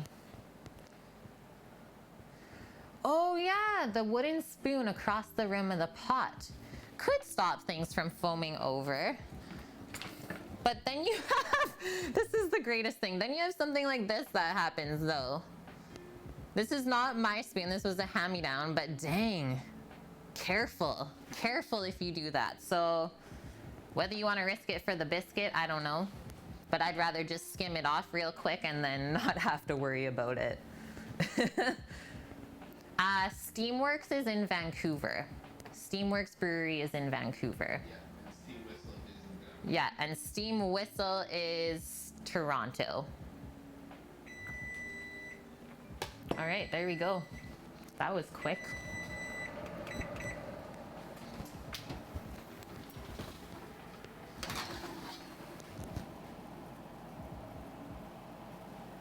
I think we're good. Okay, just want to show you guys under here. So I took these guys out, and then I just like to give it a press. And if it pops back up, you know that they're fully baked. So now these guys can cool off. Totally just burnt my hand on this side of the pan there. It's like, oh, that was hot. Yeah, I'm okay. Just a little kiss. Remind you that you're alive. Done and done. That is how difficult lady fingers are.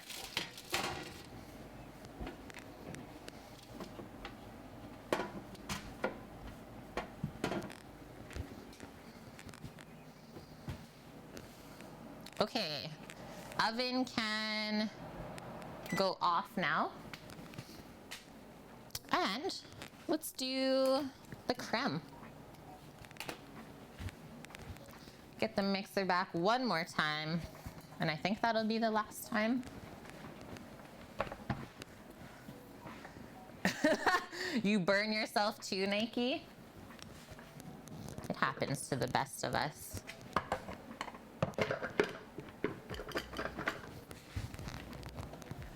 This mixer's getting a workout today.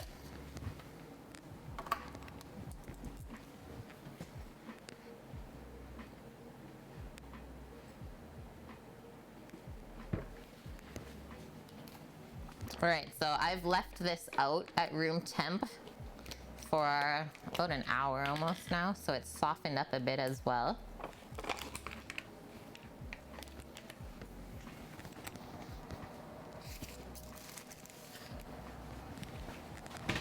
Show you guys how the beer looks for a sec. So that's the foam that's starting to build up.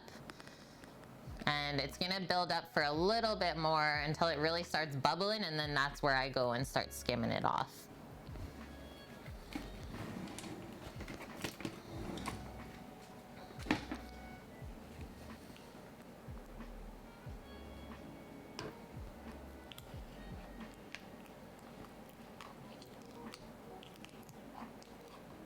And this mixture I actually used to do in the food processor, so the RoboCoupe. And I would whip up the mascarpone first with some sugar and vanilla until it was really like light and smooth. And then to that I would just drizzle in a bit of whipping cream until it almost made this like mousse of sorts. Super good.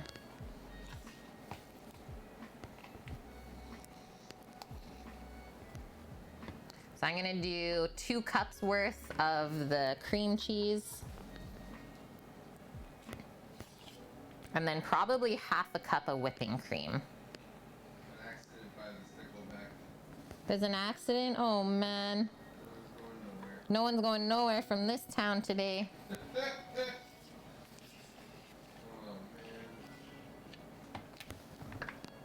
Okay, that looks good. You can start that mixing on its own.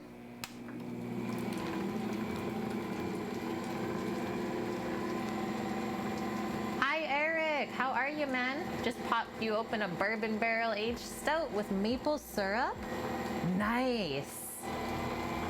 Yeah, you're into craft brews, I know that. And yeah, you gotta go get some beer, Ghost. We were at the liquor store at like 9 a.m. this morning. The lady's like, stocking up for the weekend? We're like, yeah.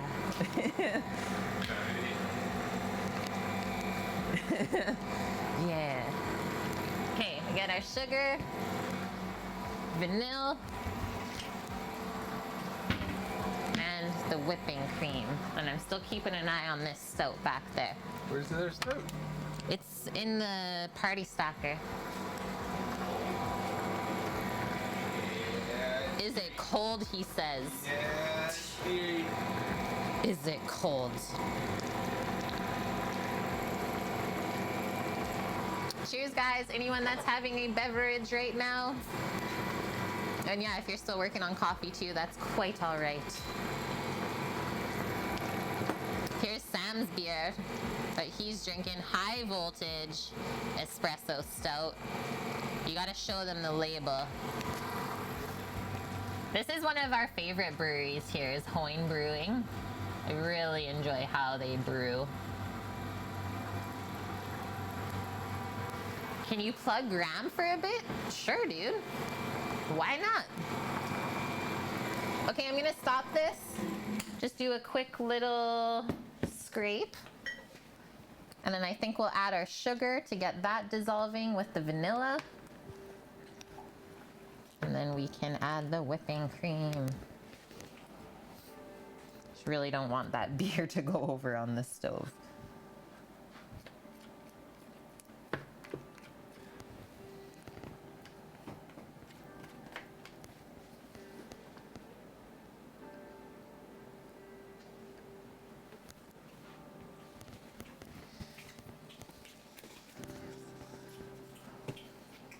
You're having a tango orange? Yeah, ching ching.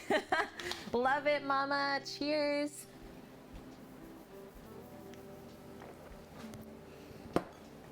Okay, how much sugar do I want to add to this? I really don't need too much. So I think I'm gonna go with 1/8 of a cup. I think a 1/4 cup is gonna be too much. 1/8 of a cup. Or like just a little bit more than that. And that should balance out all the richness of the dairy.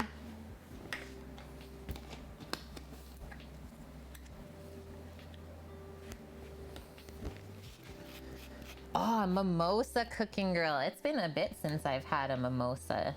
I quite enjoy those though.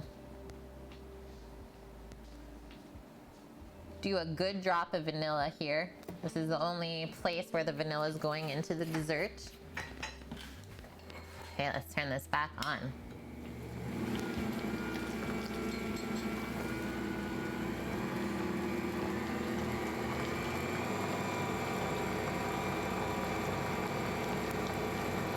Whoa, that's a huge difference, Sam.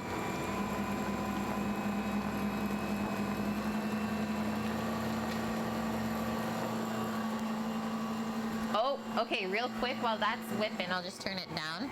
The beer's about to go over. Do you see those? How it's like almost looking volcanic? The amount of times that it's caught me. At least it was always on a gas stove that, well, it's industrial, so nothing really happens. But to clean up spilled beer on this stove top, no thanks. Just grab a nice spoon. And then gather that foam up and just scoop it off the top.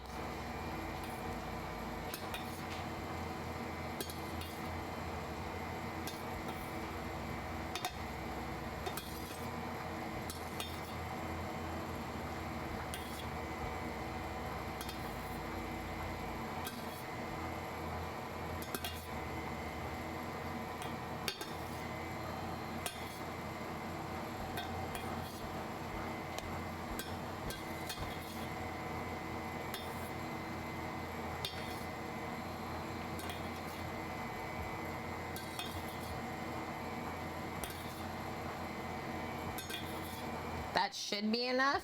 And then yeah, there's like literally no beer in the bottom of that.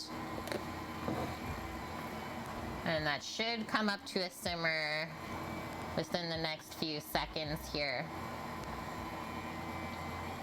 And then we can kind of see where the level of beer is at, so we know when that is halfway cooked down. We can take it off the burner.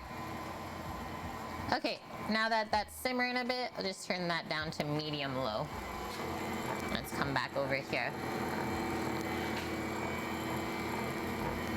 Ooh, nice, a grapefruit mimosa. That sounds good. Look at how this is transformed. Some delicious creamy stuff. Give it one more blast, and then I'll do one more scrape. We really want this to be smooth at this point. Hi, Greek. How are you? I should have said that this stream is for you, Greek. Inspired by you, man. We're making all sorts of Greek food today. So actually, I would love if you kind of helped me along and gave me any pro tips, if you had any.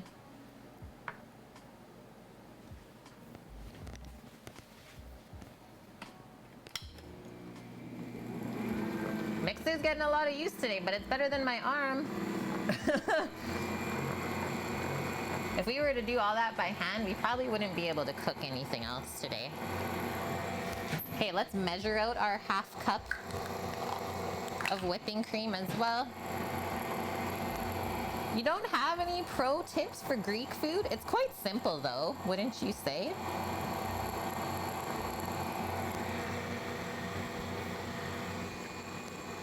Other than what, like, yeah, moussaka, that is one of the most challenging Greek dishes, I think.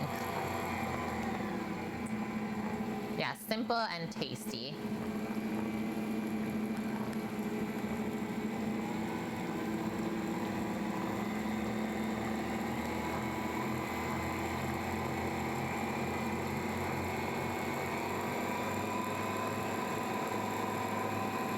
Lighten it up.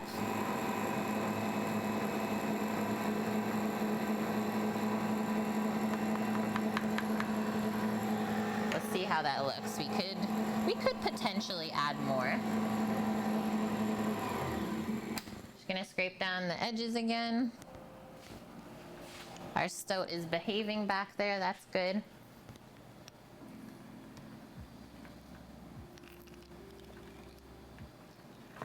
That is looking good. I think I want to add just a little bit more whipping cream.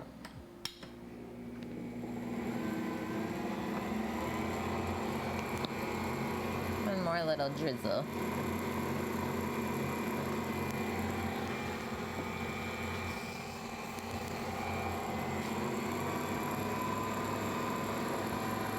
It's a really nice mixture. Like I said, it really lightens it up compared to the heavy like mascarpone that you typically get.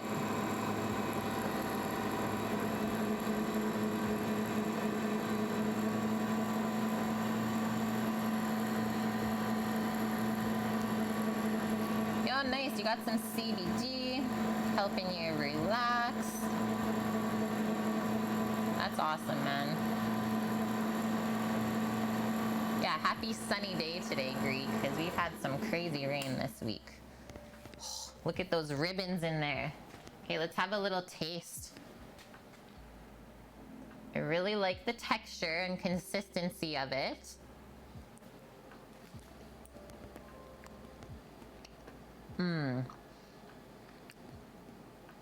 That's really nice. I think I just want to add a bit more sugar. It's like just under the sweetness level where everything tastes really nice with the vanilla. But typically things that I make are not undersweet, so I'm a bit surprised right now, and that's okay.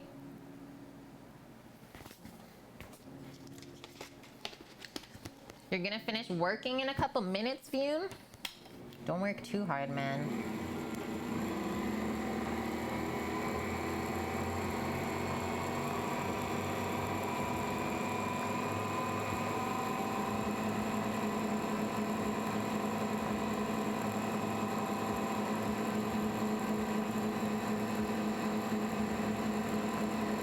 Yeah, Bonk is partying today. Might have a hungover Bonk tomorrow on stream.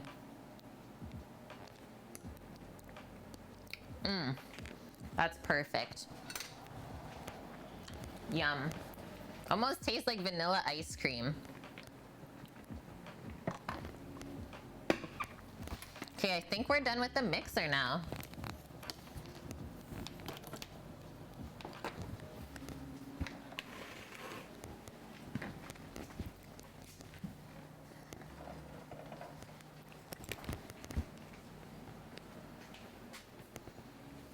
Hey, nice, Vion. Yeah, roll it up.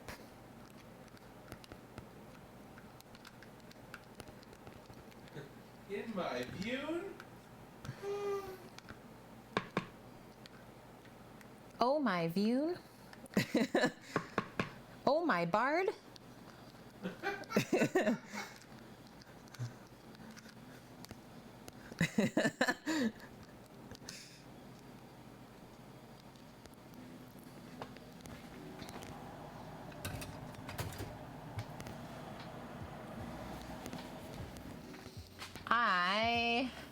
I think we'll just transfer this mixture just into a liter container or something of this sort.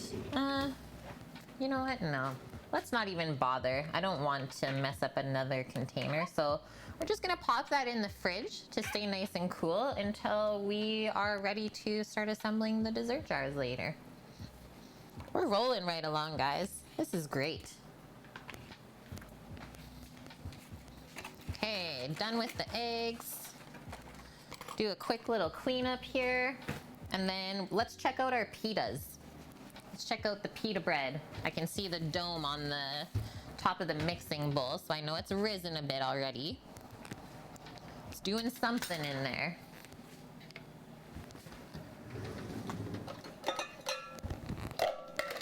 And what we got? 126 for time. We're doing good, guys. This is a very nice, relaxing menu to cook.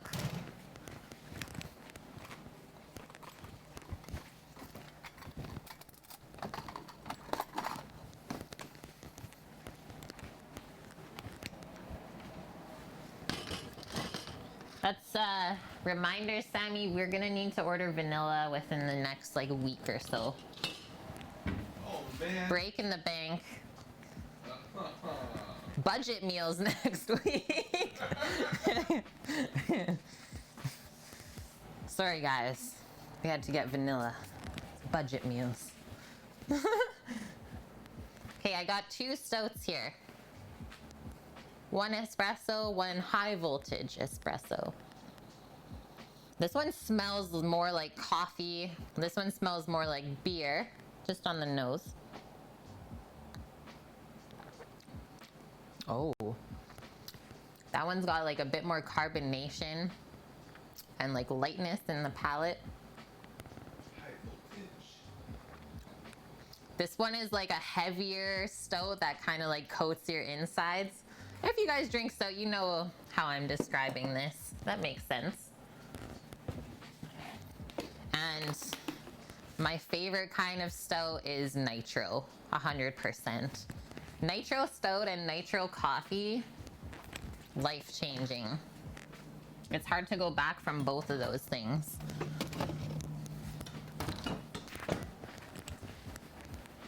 Yeah, ghost knows, see?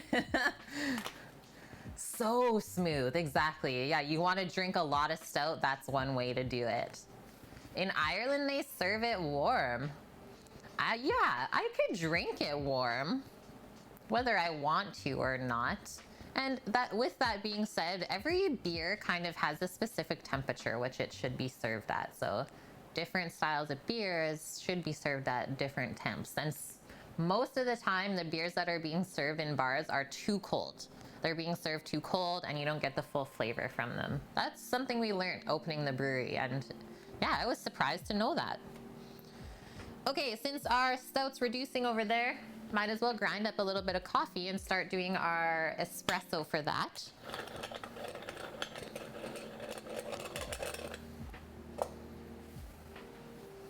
Yeah, a few degrees below room temp. So now that these 2 little guys have been sitting, it's good. Got a lot of good flavor. Okay. I think the 15-second on this will be perfect. Just have to turn it down to the fine grind for espresso.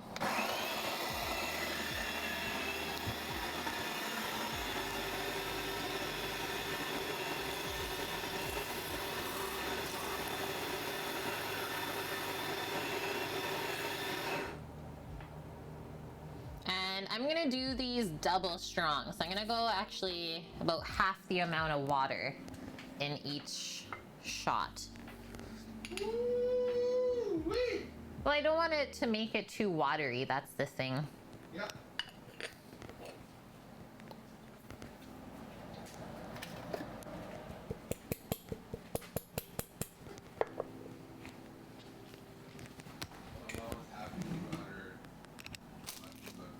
Yeah? There it is. So when Sam and I used to use this little guy a lot in Vancouver, this was my little spoon, and it's actually a spoon that came with Nutella. So if you see how it's shaped, that's a proper Nutella eating spoon. Yeah. And it just works so good for scooping coffee.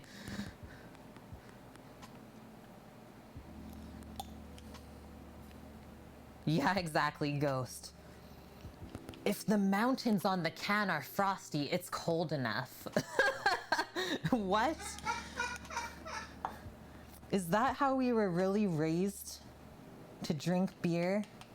I'm glad most of us know better now. Tastes so much better getting warm.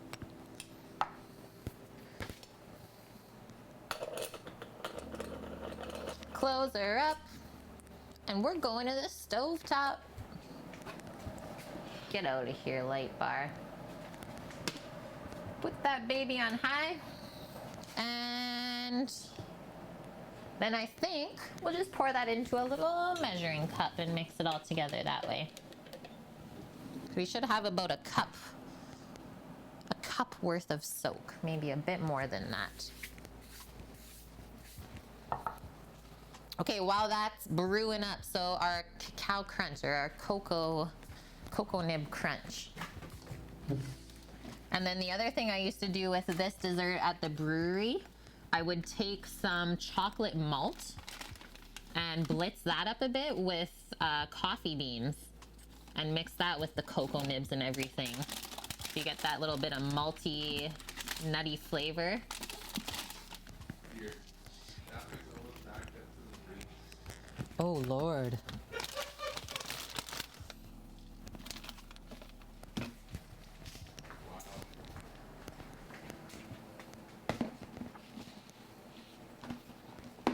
Who has had cocoa nibs before or know what it is? It's like literally just busted up cocoa beans. That's what they look like. And yeah, they're not as rich as chocolate, but they have this nice kind of cocoa crunch. And I find they taste really fruity. Almost like berries, and then they finish a little bit sour, which I also like for garnish for this dessert. Yeah, the crunch, that's what it's all about, right? Because most of the tiramisu is soft. Putting something crunchy on top really elevates it. So I'll pour some of those. And then we'll shave a little bit of dark chocolate and just make a mixture of that to sprinkle over top.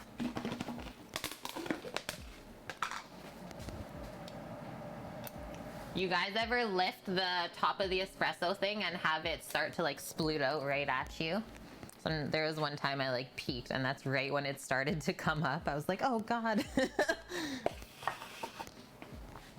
I'm just gonna use the potato peeler to do the chocolate. Shave it up. Yeah, espresso shower. Yeah, I'm awake now.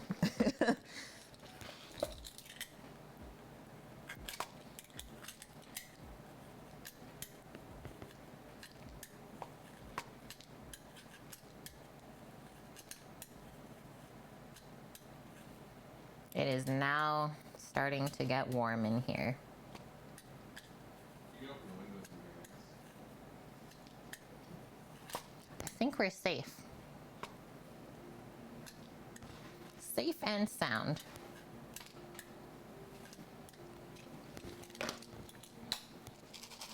Okay, there we go. Chocolate shavings, some cocoa nibs. Probably do a little bit more chocolate in there. She done.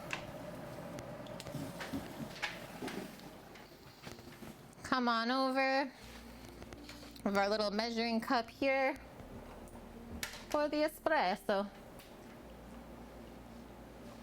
Thank you, Sammy. That feels nice, actually, just keeping the sun out of here. Just gonna let this guy cool off, and then we'll do another round of that. that's a mascarpone. That's our mascarpone. Do a bit more chocolate. And then, yeah, all we gotta do is assemble our dessert. That feels great. I help. Yeah. After this, guys, we're gonna get into making our tzatziki. Thank you. Good. Yeah, it always tastes like ice cream to me. Vanilla ice cream. It's tasty. So tzatziki, we'll do our homemade Greek dressing, and then get into our vegetable sides. Our potatoes, our Greek salad. Even though we have a lot of stuff going on, it's all nice and simple. Don't waste those chocolate shavings, am I right?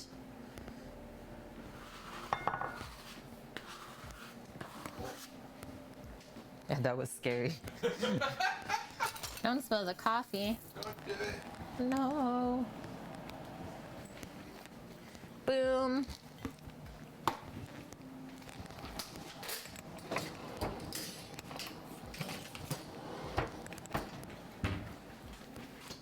Greek potato.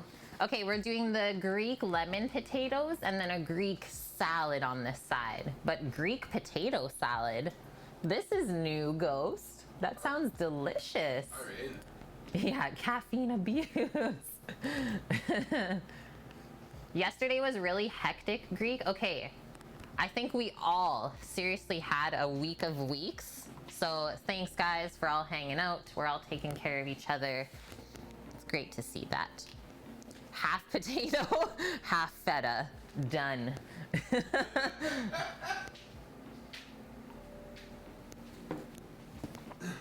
little bit of lemon juice. See, it got me. See that little kiss?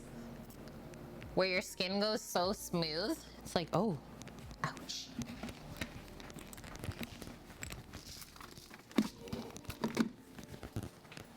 Here. Huh. A little cacao nib, and then this beer. A little bit of cacao nib and then try the beer. Yeah. Go to another level. The high voltage. Yeah.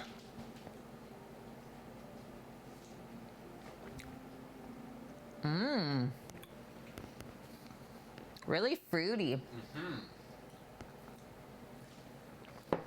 Way too much going on. Okay. I'm gonna mute real quick. I'm gonna bring the eggs back over and the creme into the fridge. And then we'll get into our Greek things.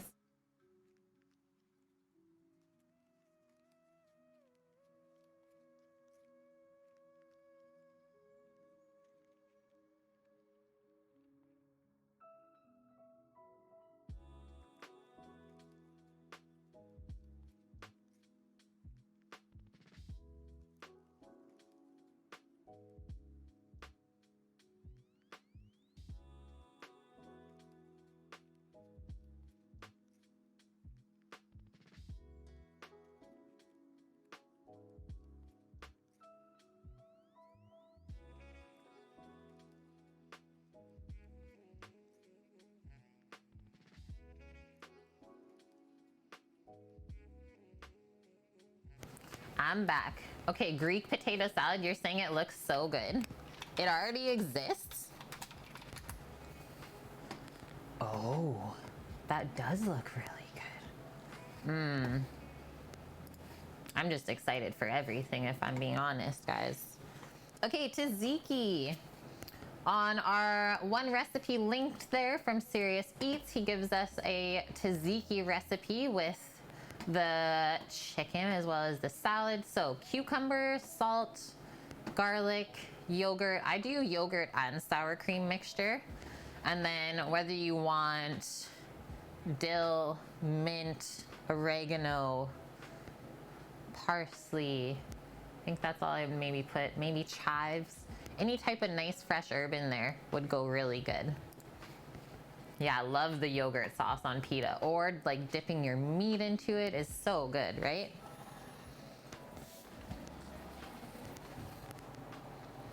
That coffee pot is still rocking hot, so I think we should take the time, do our sauce now, and then by the time the sauce is finished up, finish our coffee soak.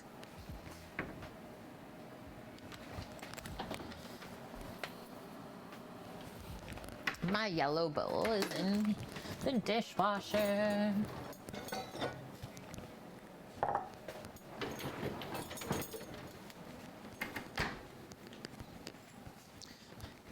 Yeah, I was just thinking that, Ghost. I was like, what is tzatziki not good on? Nothing. Good on everything.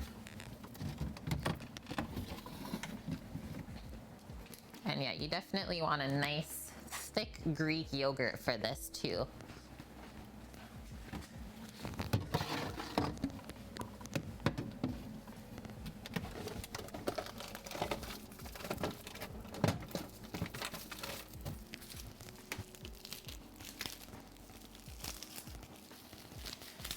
Cuke.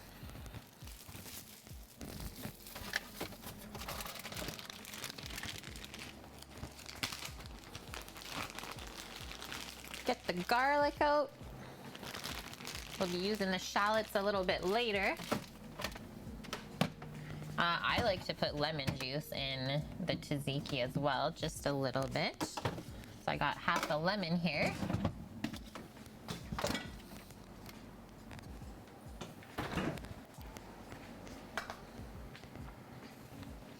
Okay, let's start with the base. of the sauce. So do our yogurt, do the sour cream. You've had a hankering for gyros for so long, but you're a little nervous about restaurants. I feel ya, for sure. We have literally 5 restaurants that we've been supporting locally that we trust, and yeah, everything else is just like, I think it can wait. Not really worth the risk. But maybe this will inspire you to make your own gyros at home, Ghost.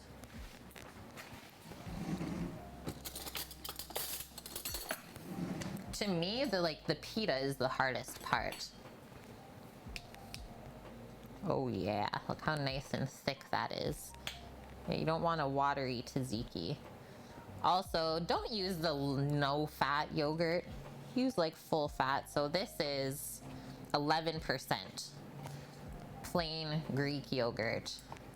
Super good. I think that's a good amount of the yogurt. That was like half of this container. 2 cups or so worth. And then we'll do a cup of sour cream just to loosen it up a bit.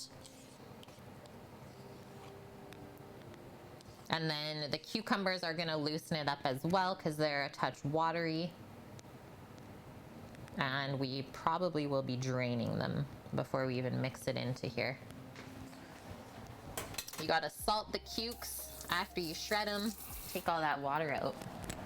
You don't want to water down your sauce. You've been cooking a lot more, so maybe the meat. Okay, so the meat, Ghost, all I do for our souvlaki is take your Greek salad dressing, marinate the meat the day before, and then you just grill it up. Or you can do it in an oven. Yeah, you can do it in an oven. Even the pitas you can do in the oven.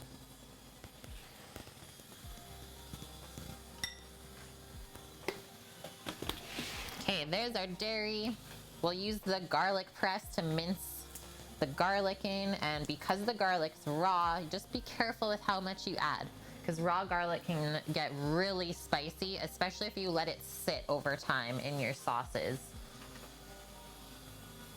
I'm gonna do about like 1.5 cloves. Yeah, you can do all of this not with a grill, for sure. And I would say for the most part, recipes online are like mostly oven forward.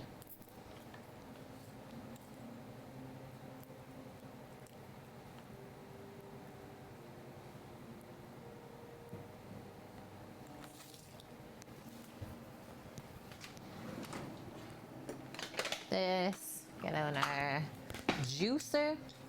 Roast it in the oven, turn it on the broil for a few minutes to get the crust. There you go. Sprint. You got it set up. Broil is awesome. Like, that's the closest you would probably get to the char of a grill. Crank it on high.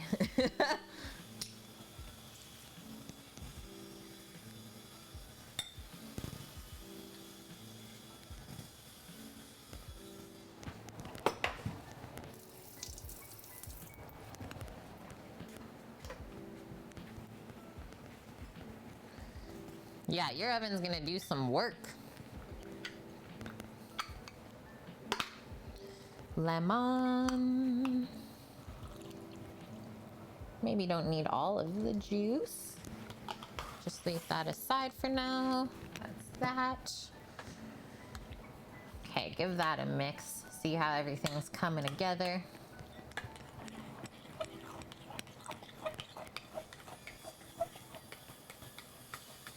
And this is a sauce that will benefit if left to sit over time. So that's why we're mixing it up at least a few hours ahead. And if you can, you could even do it a day ahead. And it'll be so good.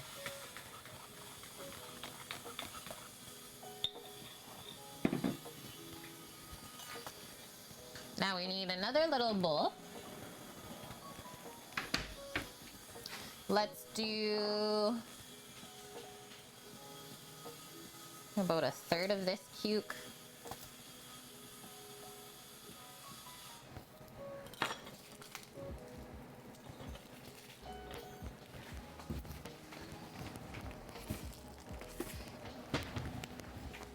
And then get a strainer and a grater.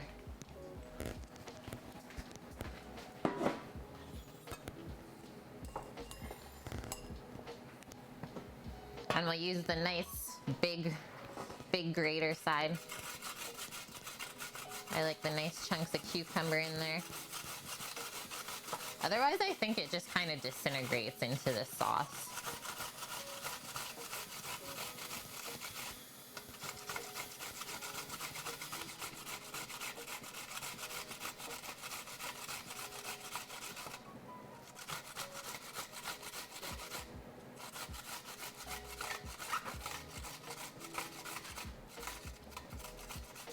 Watch your fingies, so that's where we're gonna stop.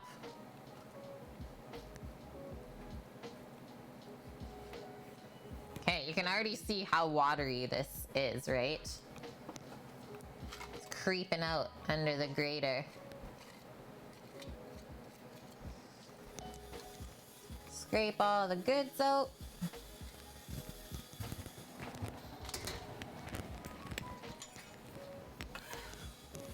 Pop that guy in there. And then one really good tip in this recipe is he says now that we have this in the strainer, put a little bit of salt on it because it's going to draw out even more moisture. Just going to munch on these scraps, this cucumber mush.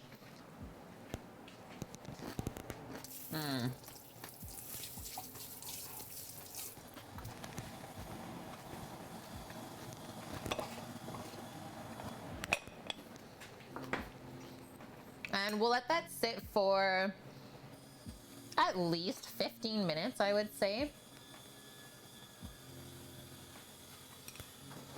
It can go up to half an hour though. Hello, Josh Klein. And yes, it is tzatziki. You got it, dude. Hope your day is going well. Okay, one other thing. I'm just gonna go outside real quick, get a little bit of mint, get some dill for this. And then I think maybe we'll do just a little sprinkle of dried oregano.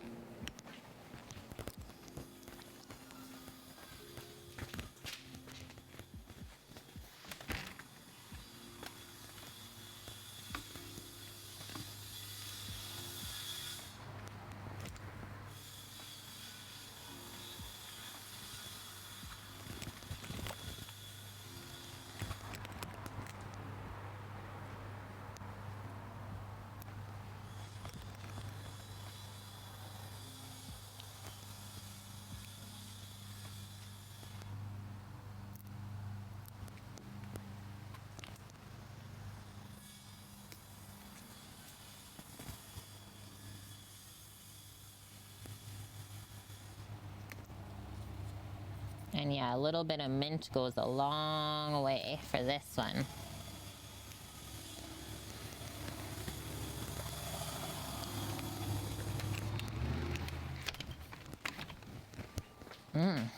Coming in here from outside, it smells so good. There's so many different smells. Okay, that's what I picked. This is my sad dill currently. So we're gonna use that nice delicate stem there and just finely chop this so you can distribute the flavor.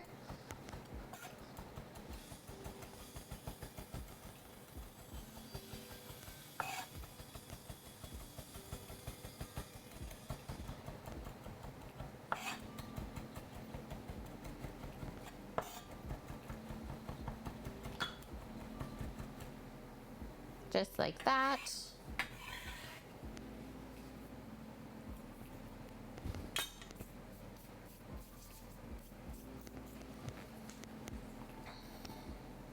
What are you guys all cooking today? What you got on the go? I know a lot of you are saying it's super hot where you are, so maybe you're not doing any cooking at all.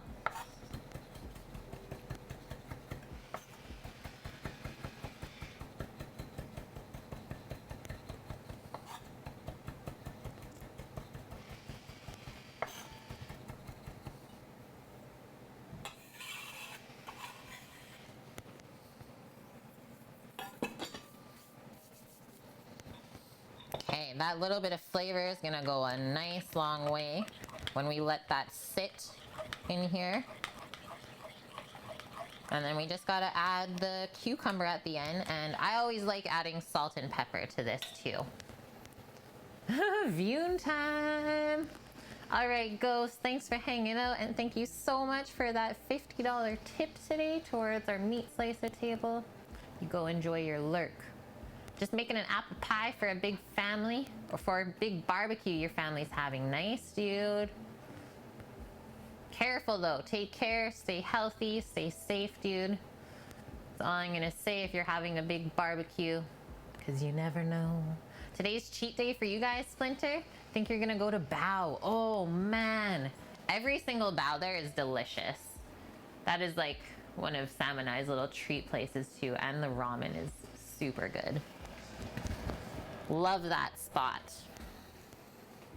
Tonkatsu ramen broth going from Sprint. Chashu, eggs marinating in soy, about 6 hours into the broth. Halfway there, holy smokes. Can I come over? I like ramen though, especially tonkatsu.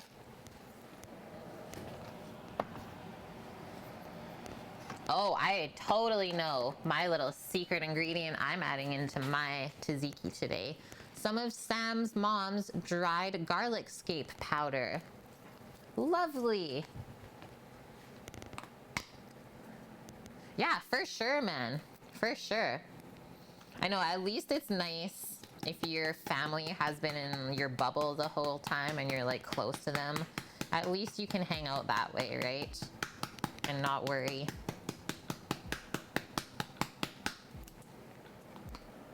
What's garlic scapes, Dust? Great question, man. So the garlic scape is the flower bud that comes out of the garlic stem. So the bulbs are in the ground. It shoots up this stem with the flower, and then it gets kind of curly. And then you got to cut that off. So you don't want the garlic to flower, because then it's going to take away from the garlic bulbs at the bottom. So you cut off all the scapes and you can dry them. I like to pickle them. And it's just like this nice kind of light garlic flavor, almost like a leek in similarity to the flavor, at least.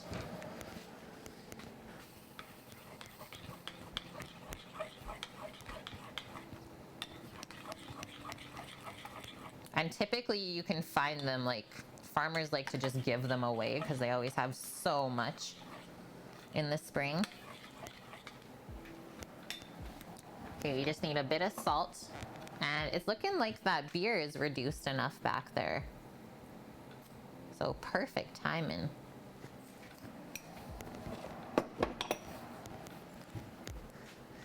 Yes, I can go and get the ramen, guys. They'll set it outside for curbside pickup. That's what it's all about these days.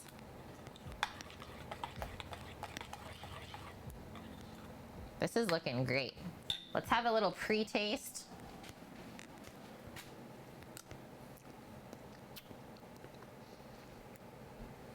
That's good already. It almost is like ranch-esque without the cuke in there. Oh, Sam's gonna love that. Gonna be proud of me for that one. Okay, check it out. Look how much liquid we've already got out of the cukes. Salt's doing its job. It's like the garlic version of green onion, totally. Yeah, that's the best way to look at it, for sure. Okay, one more thing off the list, friends. Tzatziki, didn't even cross off the cacao crunch yet. We got one more quick thing to do here. Just gonna put this over here for us.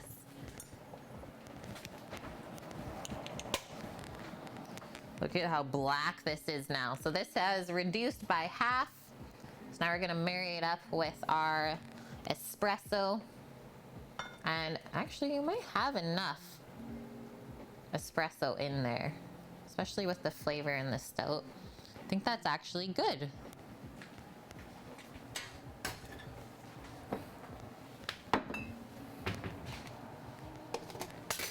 I don't think we need any more than that. Got a bit extra coffee grounds, that's all. And then, like I said, that stuff just has to cool off. So now that it's mixed together, just put it aside by the cacao crunch for when we assemble everything later. And let's take a little gander here. That's definitely doubled in size, I would say. I want to finish some of my beverages as well.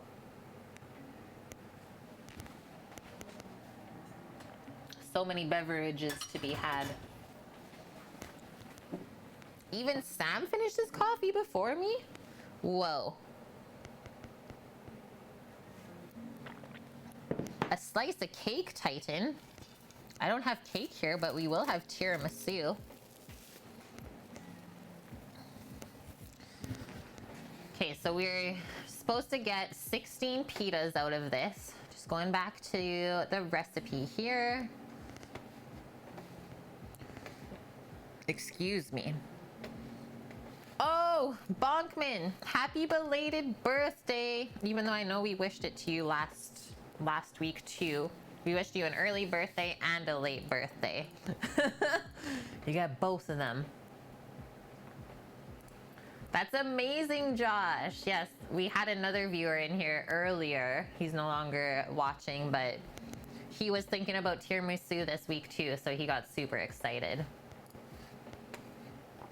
Okay, so she does this in the oven, 450 Fahrenheit on a baking stone actually, so we could do these in the oven. Or a baking sheet in the middle rack and use like a darker pan. Will absorb the heat better than the lighter pan. Whoa, word. We'll divide our dough, roll it into the balls first, and then we're gonna use the tortilla press to flatten them out.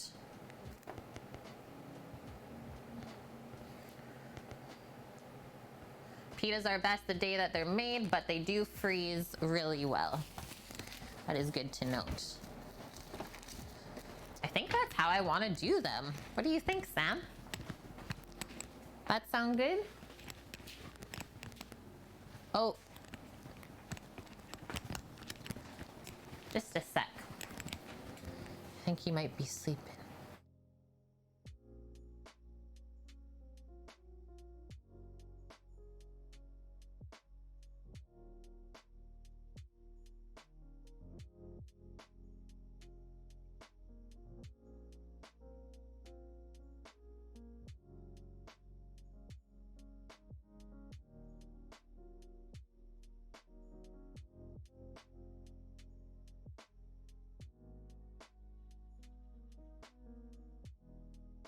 Just gotta grab the stone from outside, and that is totally okay.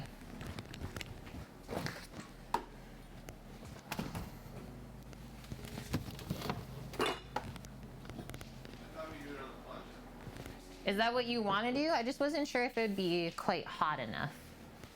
If we put it all to that side, we had no problem doing the other plates. Yeah, the tortillas? Yeah. Okay. I'm down if you're down. Well, we gotta cook the chicken up there anyway, so I might as well fire it up for both foods. Yeah. I think it's fine. Yeah. Cause so far, guys, that he's not napping. He was just doing his own thing. That's the party you're going to, Bonk, for you and 2 others that had birthdays this week. That's awesome. Yeah, after this, we just have to cook the potatoes.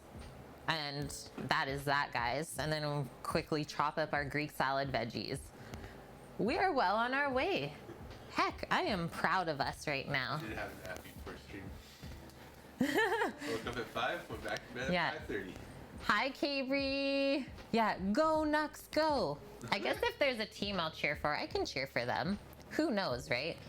We just don't cheer for Calgary Flames, that's what I saw in a meme this week.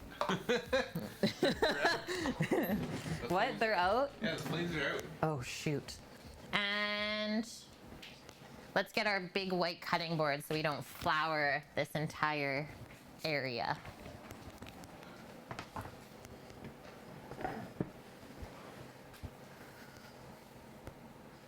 Nice, Kev. You're happy to see the tiramisu as well. Oh, it's your last day here. Your classes start virtually on Thursday. So you got to get yourself all prepped and ready, be stepping back. My man, well, thank you for letting us know that, because yeah, a lot of times when our regulars step away for a bit and don't really say anything, it's like, I just want to know that you guys are okay. I don't care that you're not here. I just hope that you're okay wherever you are. So thanks, man, for letting us know, because now we're not going to worry about you. Your ducks and your Ryan are gone? Nah, your Ryan's right here, man. He's right here, don't worry. Holy, look at this dough. That dodo? That dojo. That dodo. And I don't know if I'll need flour, so let's just discover it along the way. What we're gonna need. This is the softest pita dough I've ever felt, by the way. Softer than a baby's bottom.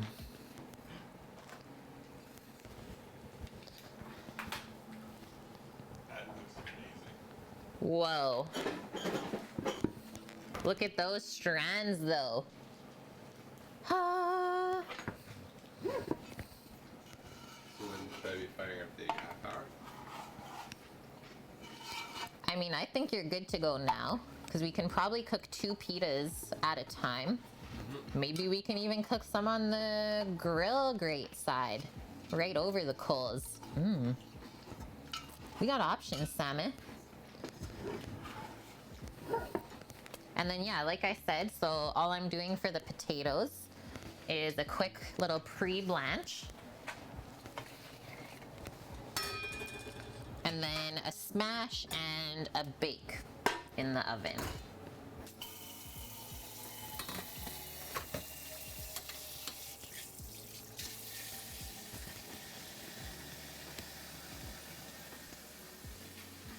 Yeah, crazy soft. I know.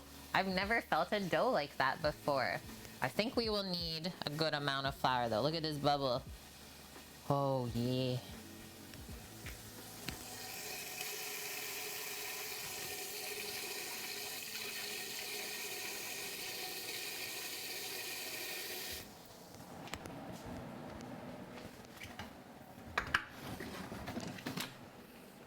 Jingles! Finished work for a week today. Long shift, but back home up north, so you'll be here for a long time. So happy to hear it, man.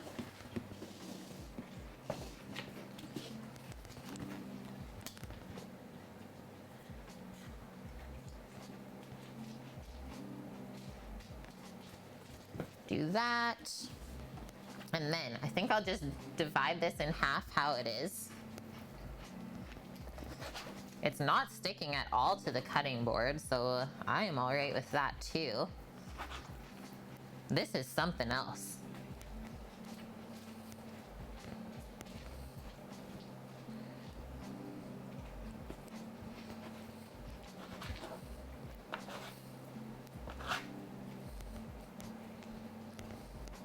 Divide that into 4, and then each of those little dough balls will also divide into 4 pieces. Bonk. Oh, sorry, Bonk's not going for the lurk. Vune's going for the lurk. Sounds good, Vune. Take care of yourself, man. He's finishing up his work while he lurks.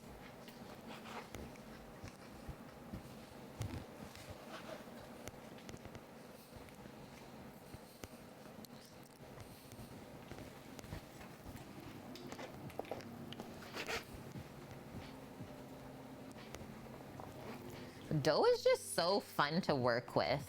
I don't know if you guys were huge Play-Doh kids when you were young, but this always like makes me feel like a kid again, playing with dough like this.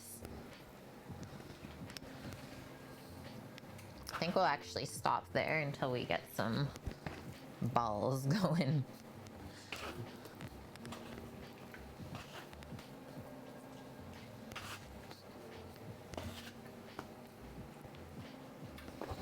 It's like sticky, but not.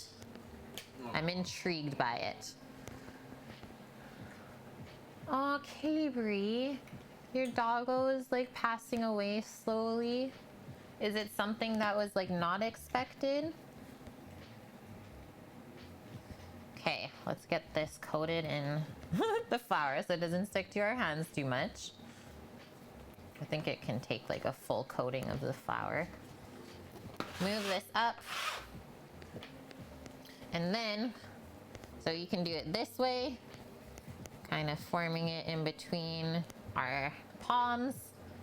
This is gonna take a lot of flour, I can see it. Or I like to do the friction way on the cutting board, going in a circle, the push-pull, so we push with our thumb and kind of pull back with our other fingers. Ooh, that's so sticky, but that makes a really nice dough ball. Then we get something really nice and smooth like that. And, I mean, I think I'll just kind of pop that up top there once we have it formed. Just keep carrying on. Yeah, definitely don't be shy with the flour with this recipe. She'll take it. Oh, you guys rescue doggos from Vegas? That's amazing, man. Thank you for doing that. Yeah, been there. Not fun. I know I'm definitely preparing myself for our family doggo. She turned 13 this year, but she is still in really good shape. Yeah. But when they're part of your family and super close, it's always gonna be hard. Yeah, love you, man.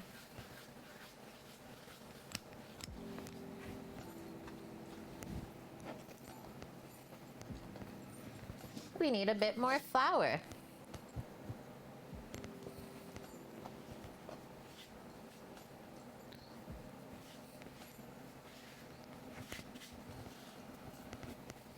Judo, how is your pupper now? You said that you were taking him somewhere because he's not doing too good today.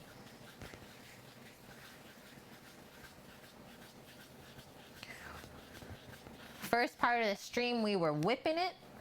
Now we're balling.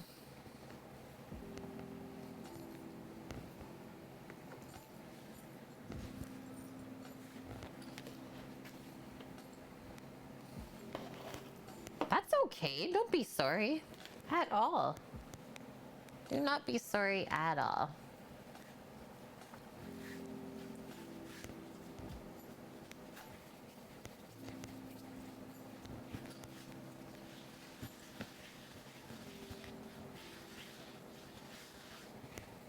This one just doesn't want to roll. He's like, nah, we're not rolling. I don't roll with you. What? Premier, what's going on? Wants to just stick to my hand. Can we not? Thanks. There we go. We were supposed to make dumplings last night for a snack. We didn't do Yeah, I just went to bed instead. We talked about making a dumpling snack last night before bed, guys. It was like, what, 9:30? Yeah. And we're both like, we need a snack. And we're like, should we make dumplings? And we both are like, yeah. It didn't happen. I just went to bed instead.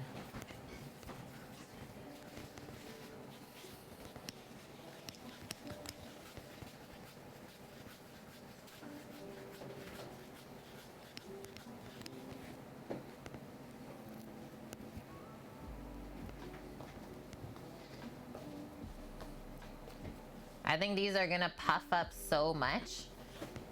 With the softer dough, that means that there's more hydration in it. And the hydration equals steam when you cook it.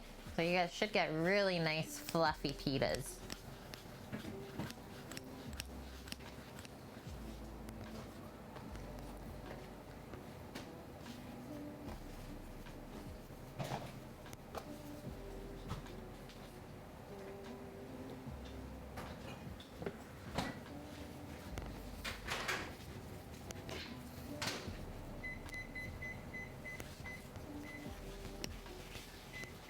Go, go, go.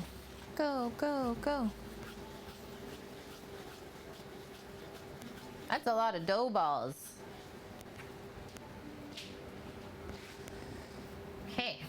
Now I gotta do a little switcheroo.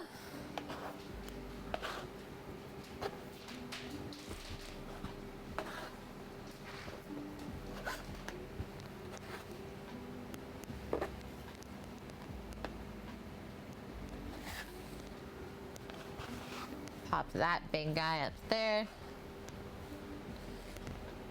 And each of these has to go into 4.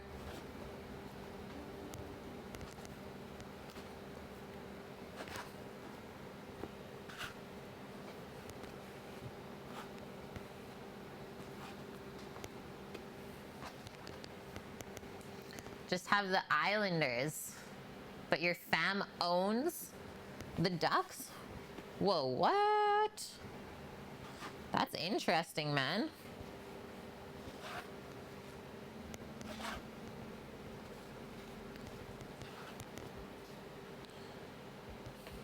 That looks good.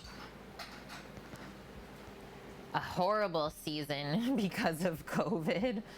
I think everyone's had a year of sorts because of COVID.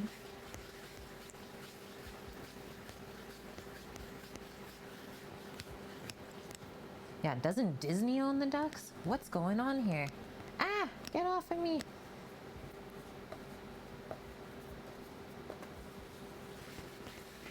I don't know, Bonk. I got none of the facts. This dough ball is so small compared to these other ones.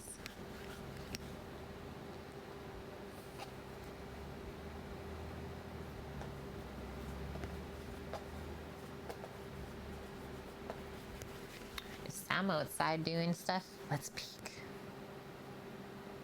Hey. He is starting the grill. What a sneaker. Ah! Get off.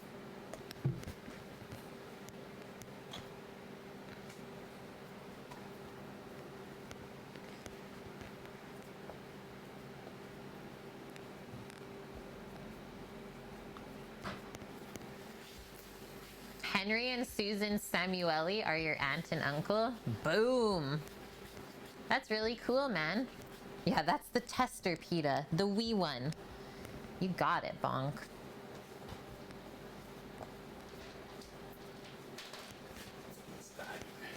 It's been started. Yeah, we peeked.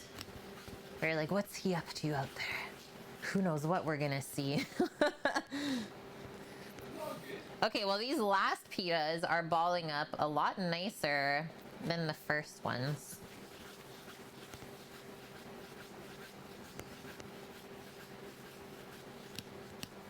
I love that you just fact-checked that, Bonk. It's like, yep, I see it. This is the truth.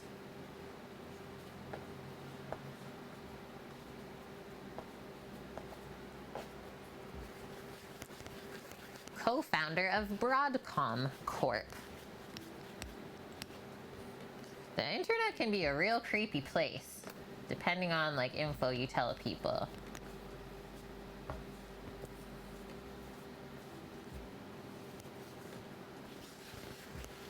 Yeah, look it up.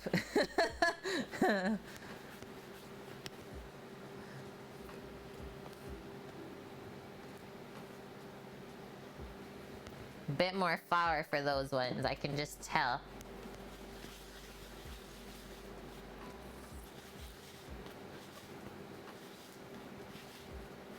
And maybe just working the dough a bit more. He's a named inventor of 75 US patents? Cabri. Legendary family, dude. Oh God. That's what happens when Sam microwaves things.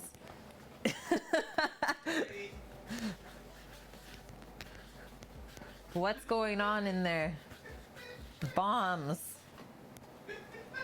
I am not cleaning that. What blew up? No idea. He says it's fine though. Let's hope so. Plops. That was scary, guys.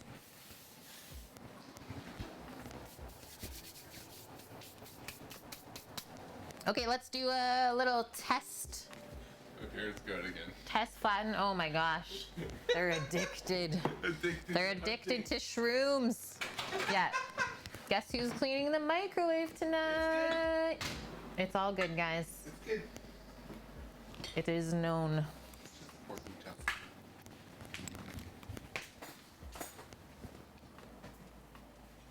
Just a Cheerio.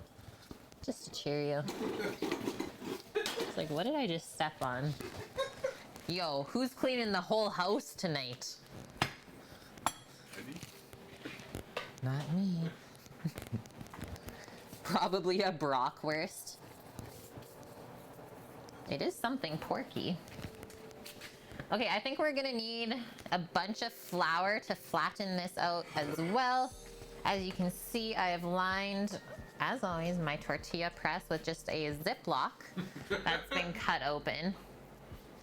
Yeah, at that rate, exactly. It's gonna be the whole house. Good thing we're finished early. That smells really nice and smoky. Sprinkle, and then maybe when we put the dough ball in, because yeah, you really don't want this to stick. Do a little bit more of a flour sprinkle on top. And let's see. Cover her up. Yeah, no stickage. Fold, fold, and press.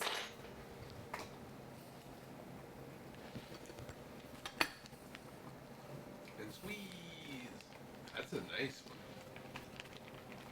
one. That's pretty perfect. It's a bit thin at this side, so I'm not gonna press as hard next time. But yeah, she ain't sticking at all. That could be part of the oil in the dough. But we're gonna flatten all of these out, I think, at one time, and then we can go outside and cook them all at the same time as well.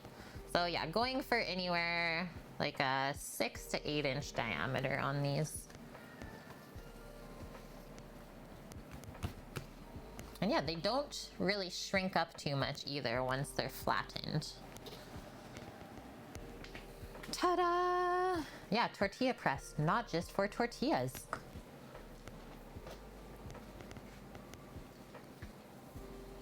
And then she also said that this dough will hold uncooked for up to 3 days in the fridge. I was like, whoa, this is a great recipe.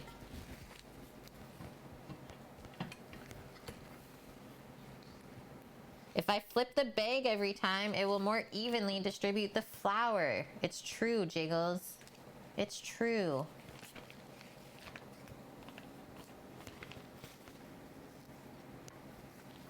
I'm also gonna change where I put the dough ball. Oh, derp. 'Cause it's flattening more on one side than the other. But I think that was a smart move just now. There we go. Fiyun. If someone wants to cut down on carbs but still wants tortillas and pita, is there anything you could sub the flour with? You might be able to make like a potato-y one? I have no idea.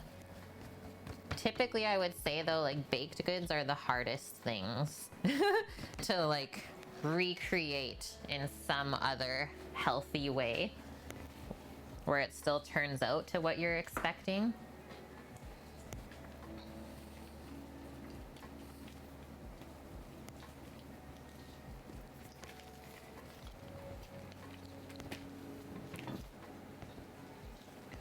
They use chicharron? Whoa. Yeah, cauliflower maybe. But then I always see these cauliflower like crust recipes. They're just loaded with cheese. So are you really giving up the carbs? Not really.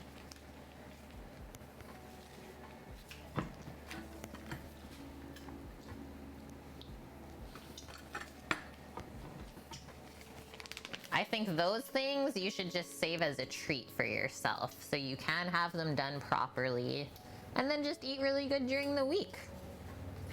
That's what I would do at least.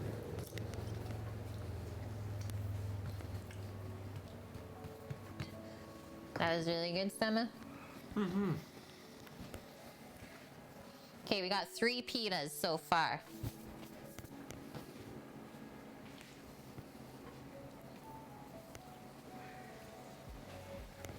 And then Sam can start cooking them as we keep pressing them.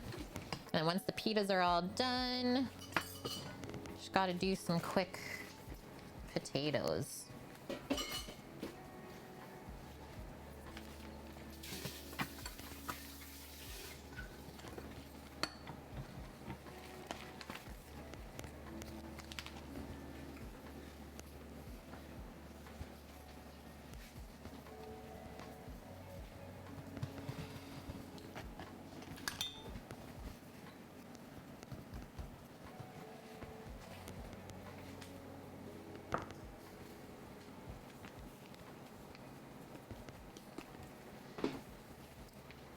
Yeah, I thought cheese was low carb. Oh, Scaramouche. Oh, Scaramouche. How's the weekend, by the way? Good to see you.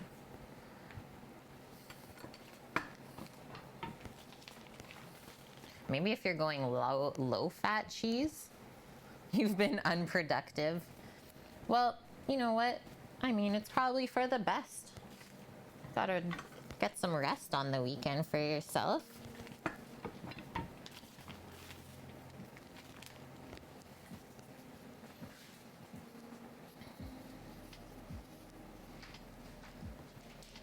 How's that fire out there? It's starting to get hot.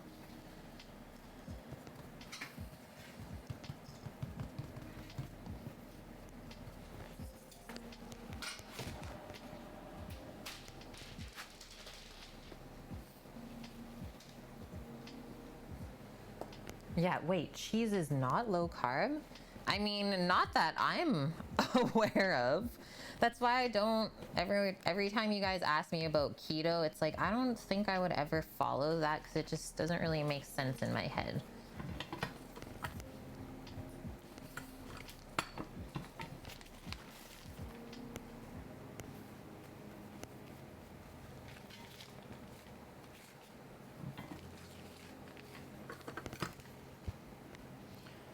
Yeah, but there is some protein in cheese, so you could trade it off that way for sure. Oh, maybe it's low carb. Okay, sorry guys, I'm getting it mixed up. Low carb, but not low calorie.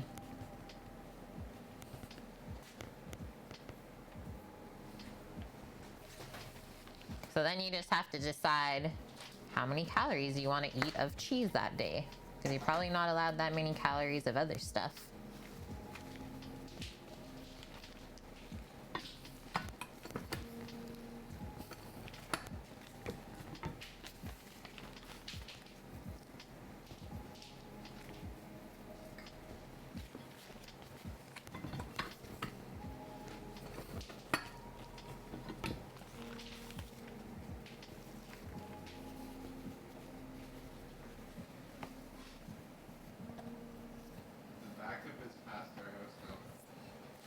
Oh my gosh, I forgot that there was a backup on the highway today. I have no plans to go anywhere. It would take us an hour and 20 minutes to get to Big Good. Holy heck.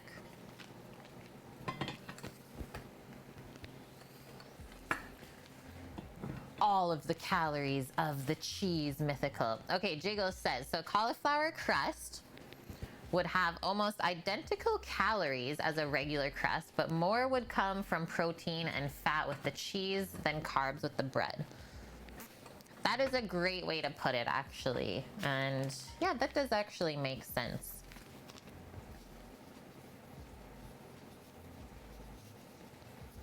I mean, it's definitely great for people who can't eat gluten at all.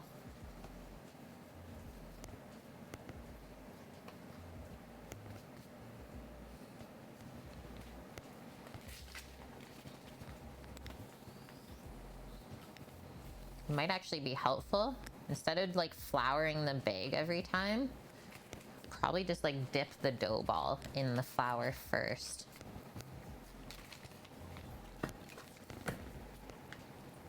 We're over halfway pressing.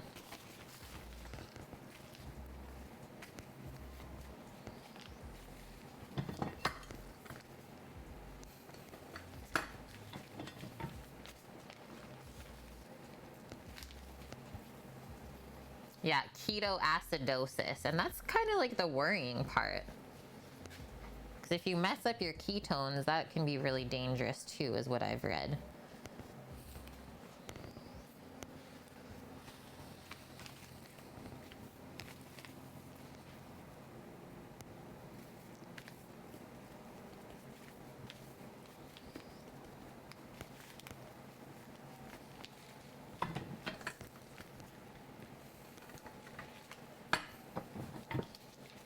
Oh yeah, you gotta get like strips and stuff to test your urine. Judo is how you do like properly keto. Yeah, halfway through every time, right, Josh? Because that's how long it takes me to like think of another way to do it. It's like as I keep carrying on, it's like there's gotta be a better way. How could I fast track this? That's how. And that's just how we become better every time too, right? Just thinking of a better way to do something. Open up your mind a bit.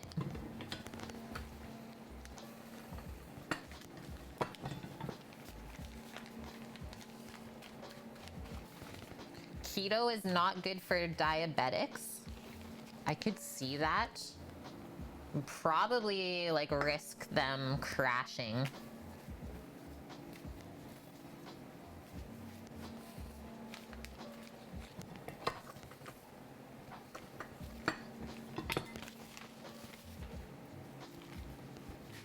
Hi, Kiwi Mish. How far are we? We're actually pretty far on things. We should get our Souvlaki plate. We should be eating it, I think within the next hour is what I'm aiming for. So after we do our pitas, we have to get some potatoes blanching in a pot. And then while those are blanching, we'll get all of our veggies chopped up for the nice Greek salad. And then we just have to quickly blend up the Greek salad dressing in the blender. So not a lot of effort there either. And yeah, pitas are being cooked outside on the plancha. The meat is gonna be grilled over charcoal. And we'll reheat our lemon potatoes on the plancha as well with the pita. Keep them nice and crispy.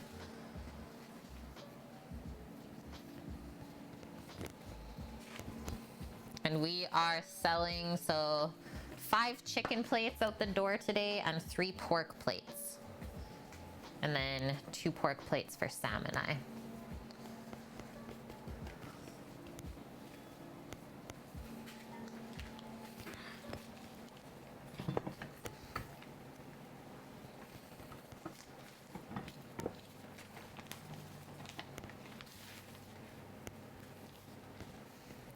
Cabri, Sam is Ryan Getzlaff.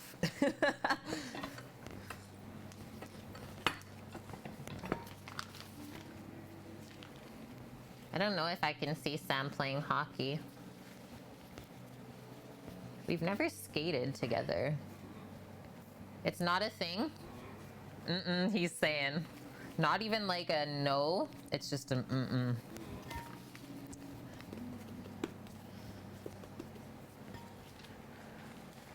Yo, Taz, these things are so inexpensive. I think this press off of Amazon was like 20 bucks. Oh, sorry. This just in from Sam, our super shopper. It was $40 Canadian off Amazon, but it's cast iron. It comes with replacement little hinge parts as well, just in case you press too hard one time. And yeah, this thing should outlast you, I would say. And as we can see, not just for tortillas, also a pita press.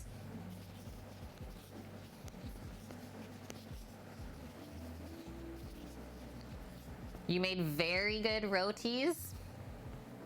Yeah, you should have used that flatten them out.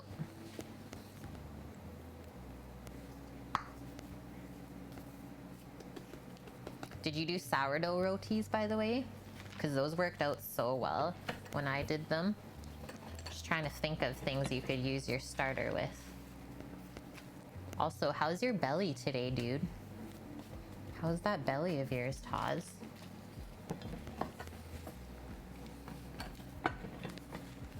Yeah, I did the sourdough rotis and they were so yummy. You're good? That's good, man. I was gonna say, if you're still struggling with like some digestion issues, go to the store and buy some kefir, which is like a super probiotic yogurty drink. And that should put a bunch of good bacteria into your belly.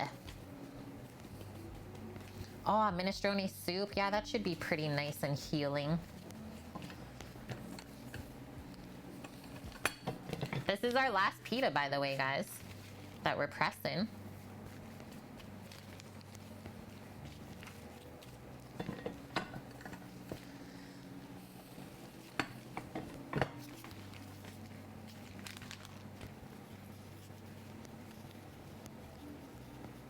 It was a pita cake. Quite large. Yeah, they're getting larger as we finish here. Don't ask me what happened. Okay. Done. As you can see, guys, I always reuse this bag. She's been with us for years now. And yeah, just dust off the press afterwards. Good to go for the next time.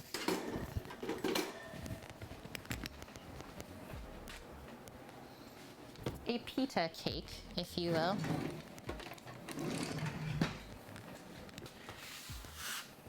No, thank you for being here, Cabri. Just going by how everyone else's week went, we all gotta be here together. It's what we get to look forward to. Okay, look at this. Look at this board. We got some pitas to bake. So I just kind of laid them on top of each other. Oh, I'm seeing this one's starting to stick. Let's get you over there instead. And yeah, just make sure they're nice and floured. And other than that, we don't use any oil for baking.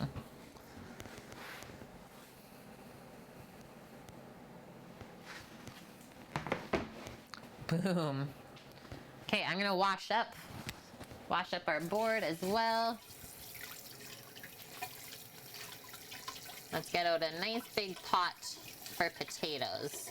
Because all of these little things are side dishes, you don't need a lot of everything on the plate. Just a nice little taste of every dish really just brings everything together. Especially since we're double carbing with the potatoes and the pita today. But I didn't feel like making rice. So there's that. Give me like 30 seconds, okay?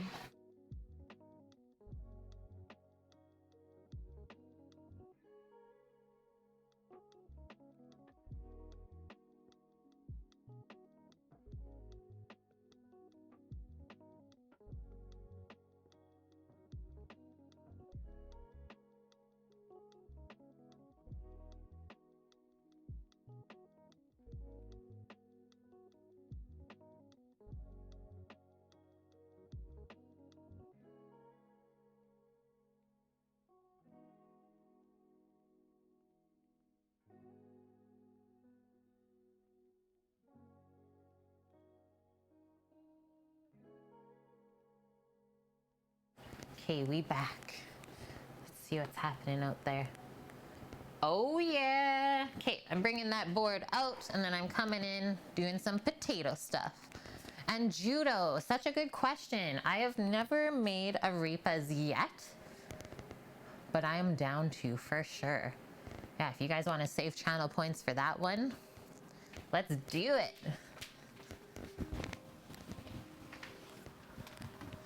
Boop. You do the first one?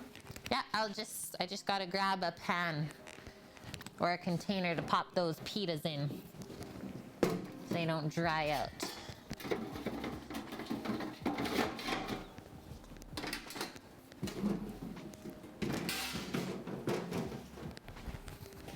Yeah, we are smoking. Reminds me of The Mask. Here's your little pan, and then I'm just gonna get a cloth to line it.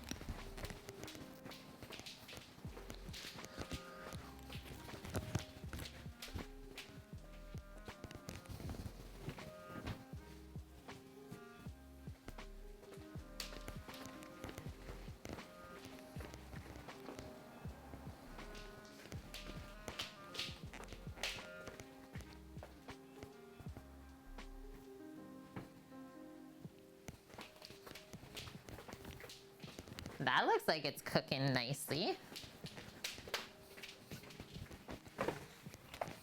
So I'm lining our little pan here with one cloth on the bottom because you don't want the steaming pita to like keep steaming when you put it into here and stick to the bottom, because that's what will happen.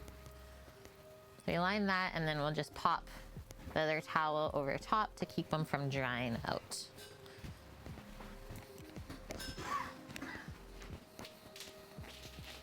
What you looking for? Fish fillet.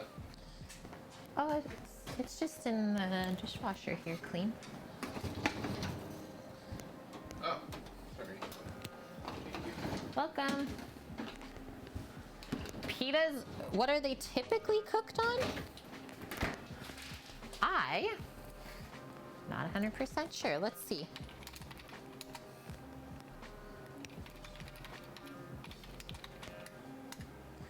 Probably just right over the fire. Or I would say like the pita would typically get cooked in like a wood-fired oven. That is really hot, so it has the stone that's really hot on the bottom of the oven, powered by wood obviously, so you get that nice flavor. I would say that is the most traditional, because even the souvlaki is cooked over fire too.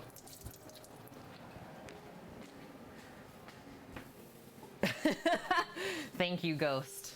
I know he won't read that, so we will giggle. Yeah. That looks pretty good. That looks really great, Sam. I am happy with how that is turning out. For sure, guys. Yeah, this is a first for me. Sourdough pitas.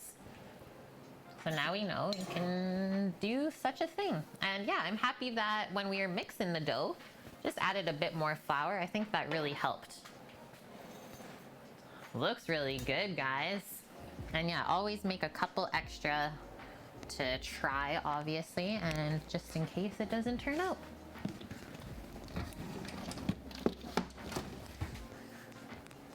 Okay, I'm gonna do this view for us so you can see me as we guide you guys through it. Yeah, just get into it for the heck of it, Taz. Sam's really going in there for you guys. Yeah, so one reason why your pita could not be puffing up is whatever you're baking it in or on is just not quite hot enough to build up enough steam inside to puff it. But it looks like now we're getting there. I can see it on the right side.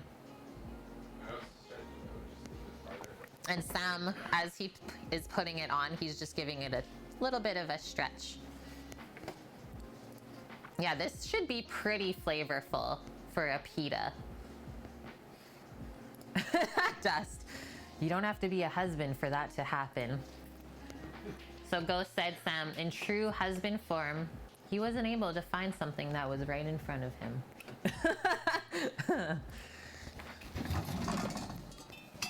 All right, big old pot. Let's get some of these beauty potatoes.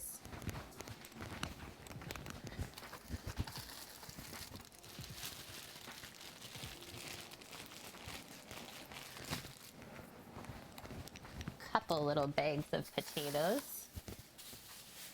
Bags.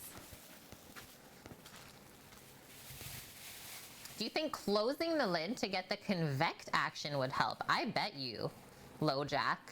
Sam, listen, because he can hear me. The door's open, which is awesome. He's like, let's see. Because, yeah, the way that the egg works is the way that it is made is the fire, the heat goes up into the dome and back onto the food if you close the lid.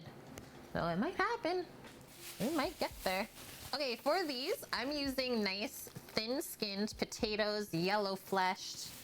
These were from a local farm out in Sydney. And well, these are BC grown too, but they're from the grocery store and they look real nice too. I was like, I think I just need a little bit more.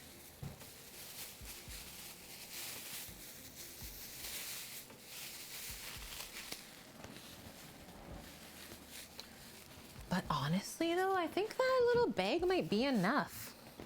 Once it's all like cut up and stuff. Eight plates. Nah, I would use... Do the other big ones too. Yeah. Yeah.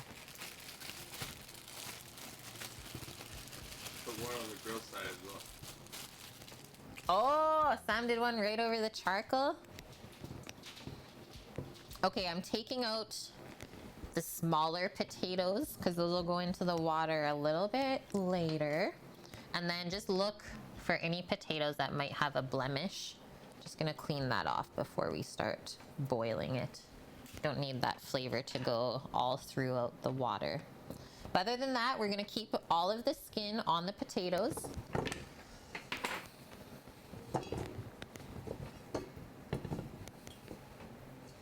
Nice. Okay, real quick. This is where I'm at. So larger potatoes in the pot because they'll all kind of cook at the same rate. Maybe this guy I'm gonna go in half just to match the other size.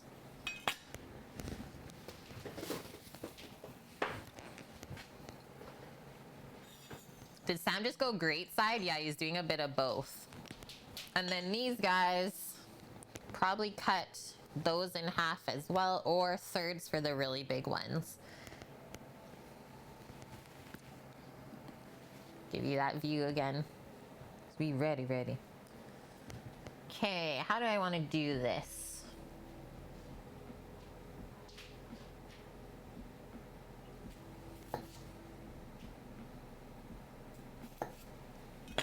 Yeah, that looks about the same size as the other stuff.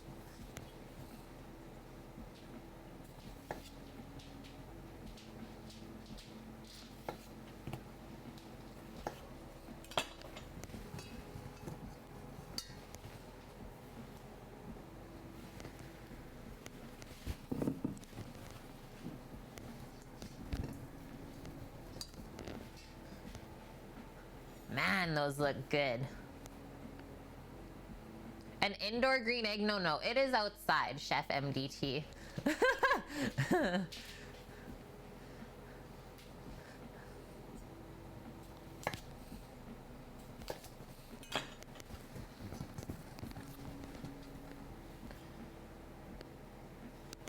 That's enough. That is enough. Okay, come back here. Let's fill that up. So just cover the potatoes with cold water. And hi, Scott from Canada. It has been a bit, dude. Hopefully you're staying safe. Hope you've been well. Okay, so we're just covering the potatoes with cold water. And then we're gonna add a bit of lemon juice into here, some salt, and start flavoring them that way.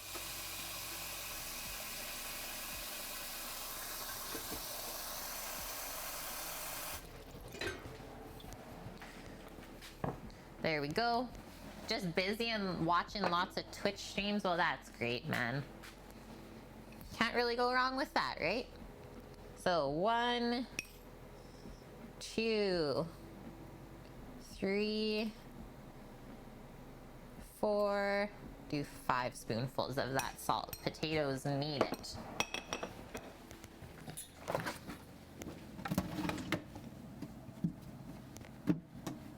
We'll do the juice of 1 lemon. Just gonna roll it. Ooh, I love yogurt snacks, Judo. Yeah, I eat yogurt minimum 5 days a week.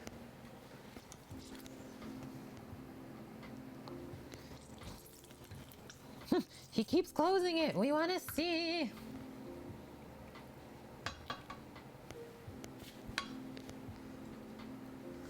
I'll ask him, Josh. How did the coal pita turn out?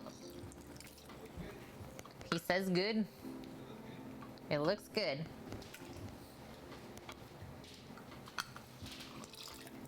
You'll see the grill marks in it. Yeah. You know the difference. I'll hold up the next one.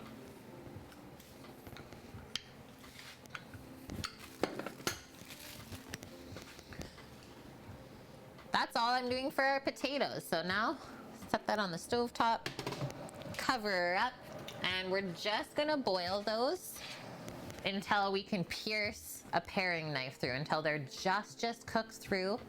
And then, like I said, we're gonna make this little concoction with like olive oil, garlic, oregano, probably a little bit of lemon zest for that nice lemon kick. Dress the potatoes with that after and do a bake. So nice and light on the inside and fluffy, almost like mashed potatoes, and then crispy exterior. There's been too many times where you have lemon potatoes and it's just kind of soggy. That's not my jam.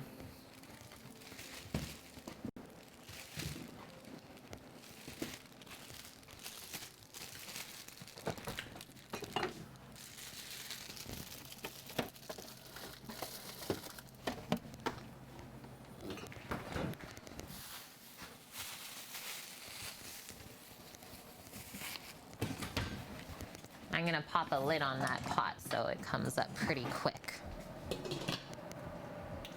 There we go. And I think it is time to check out our salted cucumbers.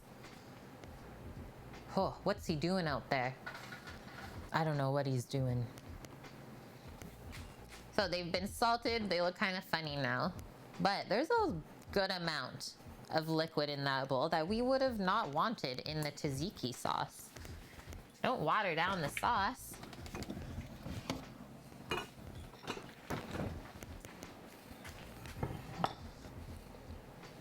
Give that one more press in the strainer to get whatever extra liquid is in there out. We can mix our cuke into there.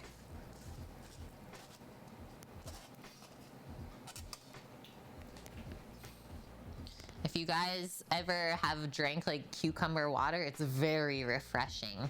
So pour that into your like water bottle. Really nice, especially for summertime.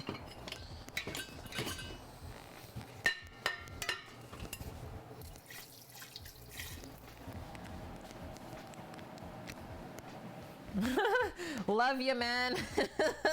So much love today in chat. Kabri, we love ya.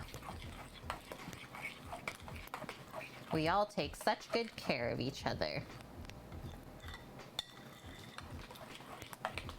That is looking like a proper tzatziki.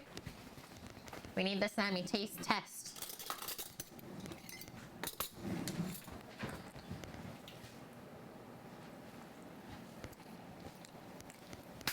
Oh yeah. Oh yeah. That's effing good. Oh yeah. I can't wait to eat that with meat. Yeah. I'm so ready for this. I wasn't joking. It was like ranch, and then as soon as you put the cucumber in, it's tzatziki. Okay, check that one off. Check all our pita stuff off. Potatoes. And why don't we get into our Greek dressing? Get into our blender stuff. Make a nice bottle of that. Got one here to fill it back up. Yeah, typically I have a bottle like this always with Greek dressing in the fridge because that's what Sam loves to eat the most for salad.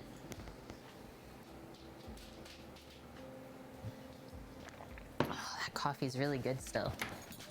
Switching between the coffee and the beer, not bad at all. One of the few times that works. If you're drinking a coffee, you should also have an espresso stout. Yeah, the moment when you know dinner's about to go off and you get super pumped. That sauce brought us there. There's something something to be said about like a very good tasting sauce that's well seasoned.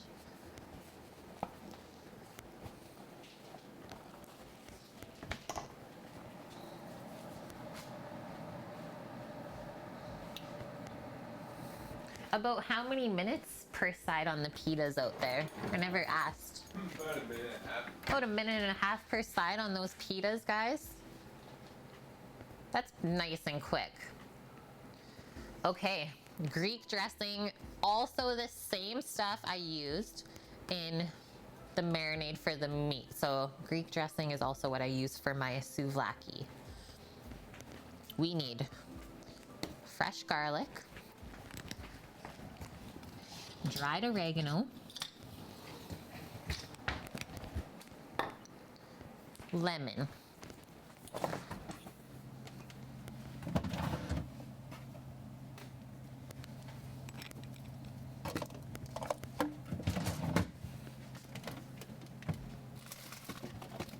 I like to pop just a little bit of basil in there. That's like my sneaky little ingredient. Time to run off, Bonk, for a couple of errands before the party. Love you, Bonk. Have a wonderful belated birthday party. I'm not even gonna say behave yourself, because this is the one day where you really don't have to. It's your birthday. You can cry if you want to. You can drink too much. We'll see you in the morning for, yeah, great hangover food. A Montreal smoked meat burger. We'll see you at 11 a.m. tomorrow, man.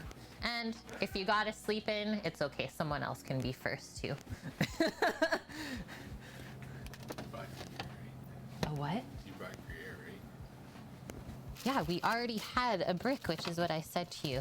And Yeah, you, we did. you didn't believe me. Nope. I was like, Stan, we have Gruyere in the fridge. No, we used that. Nah, bruh. Sorry. Nah, bruh. Sorry. Okay, and very secret ingredient. We might have some haters. It's so good in it though. Anchovy paste. If you know, you know.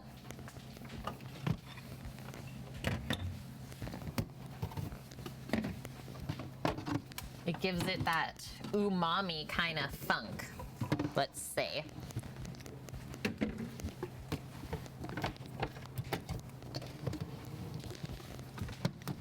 Grabbing out, this is what we also put in Greek dress, some feta cheese.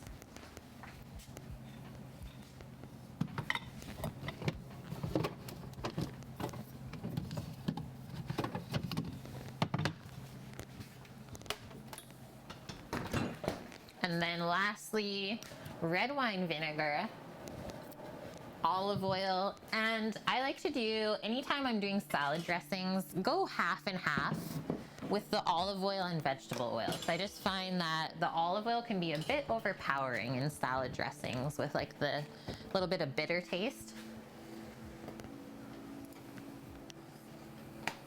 Hello, Jake the Snake. Do we have any tips on cooking couscous? I feel like it never gets that fluffy and light when you cook it. I know that I think I've heard of people toasting the couscous ahead of time. So give it a nice little toast in the pan, and that might help it dry out so that when you pour the hot water over it, it'll fluff up it a bit more that way. Because I always toast my rice kernels dry before I obviously cook the rice with water, and it always fluffs up a lot more that way. Hopefully that helps, but I don't cook couscous too often either. Okay, we're letting the blender do most of the work here, so I'm gonna pop them just over into this corner. Get into our shallot and garlic first. I'm gonna go a quarter of this shallot only. We really don't need a lot of onion flavor in here, but it does really complement the flavor of the vegetables and the meat, whatever you put it with. And then we can save this for a little bit, maybe shaved raw on top of the Greek salad. Because some people really like a lot of red onion on it. Even though, excuse me, I don't like it, some other people do.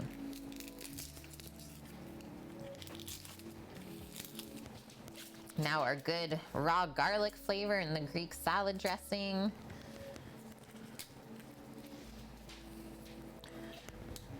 4 good sized cloves of garlic. Actually, I'm gonna do those 3 because they're quite large.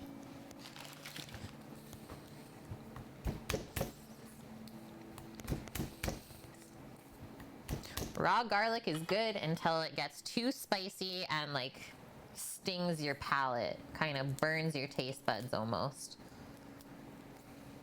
Couscous, if it's the instant one, which is the normal kind in the supermarkets, it's usually fluffy when you put a 1-to-1 ratio of couscous to broth. Thanks, Judo. That's a nice kind of pro tip. I feel like that was a better answer to the question than what I said.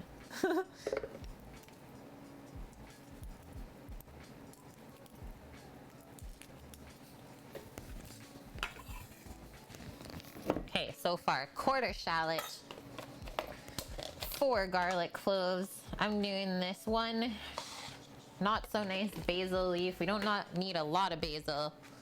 And next up, a tablespoon of dried oregano. This, so the Greek dressing also would be super good to dress on the potatoes as well. Add a little bit of like extra lemon zest to that to make it more lemony. That's a pro tip too. You're very welcome, Jake. Okay, now our anchovy paste. Let's do a teaspoon.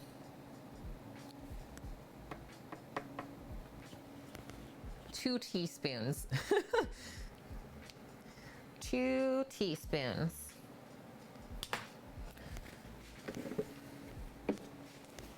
And then a nice little chunk of feta.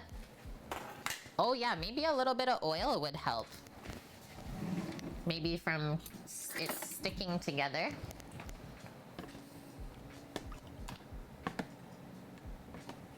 Okay, that's like a pretty perfect piece of feta for the Greek salads. So I'm gonna take that out and then strain out the rest of this stuff from the brine because that's probably all we need in the dressing. Come here, baby. Save that for our Greek salads. Get the same strainer here from the cucumber. Just give that a rinse.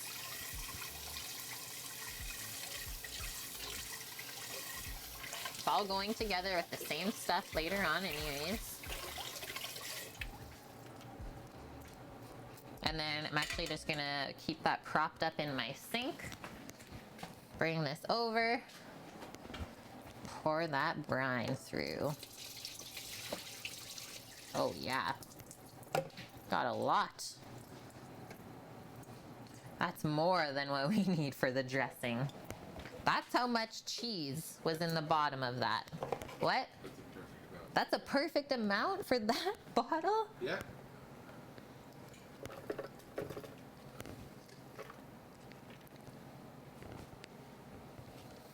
He's loco.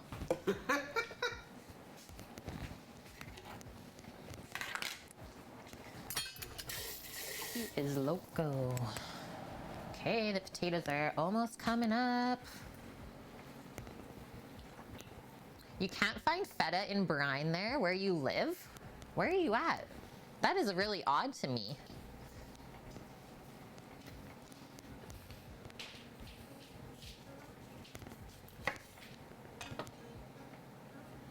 Do the juice of 1 lemon.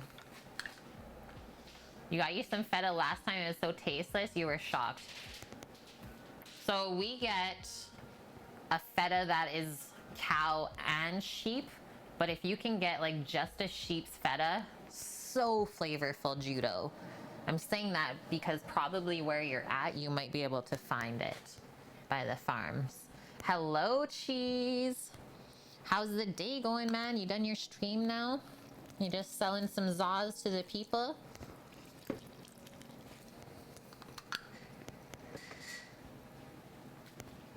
See what Sam's doing outside.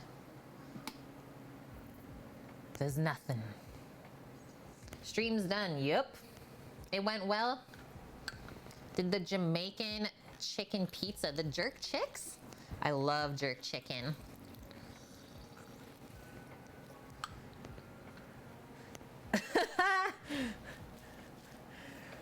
Schaumermel. You've watched this stream from Germany for about 16 times now, and for the 16th time, don't know what's going on in Earth, but there's food stuff, and 6 hours later, it's suddenly fantastic food stuff, and we're fine with that. Thank you so much for all those kind words. I love that. And yeah, if you guys are always like lurking, every little message like that is special. We're looking at the pitas. Okay.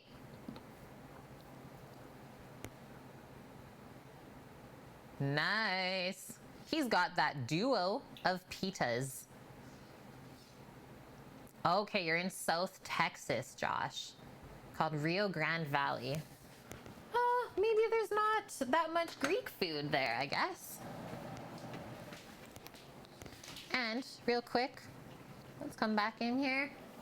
Our potatoes just came up, so let's monitor those for the next few minutes. Pull a 16 by 16 Sicilian. Did someone order that? I saw that was new on your menu. I was like, oh, he must have got the new Lloyd pan. Okay, we got our 1 lemon juice. Let's add in a bit of red wine vinegar. This is very traditional.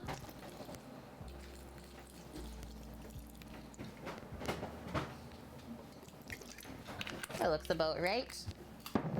And then even it all out with a bit of olive oil and a bit of grapeseed oil. Yeah? Really good.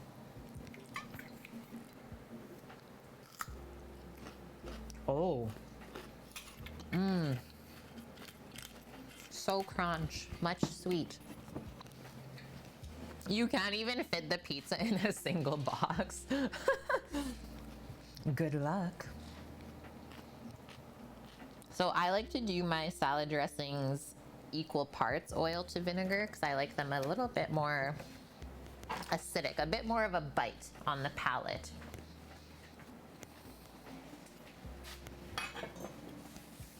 And other than the salt and pepper, guys, that's Greek dressing.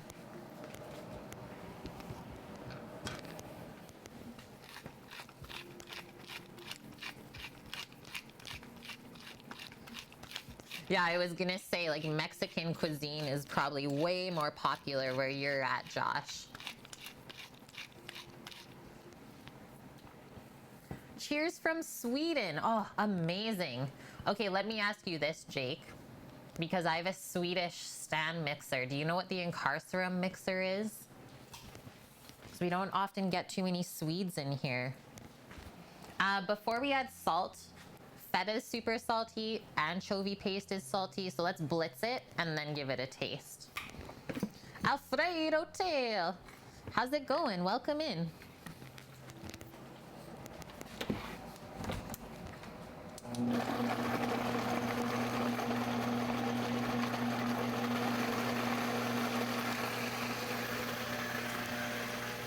Incarcerum. I'll spell it out for you in chat. Actually, here. Check out that link and let me know if like anyone in your family has ever used one, because basically everyone in North America has no idea what it is, but crushes KitchenAid. Just saying. Gnats, don't even go there. I hate them. Don't even ask me about the flies. Dan. You're Danish and you've never seen it? Turn that up a bit more. You do know it. Unreal.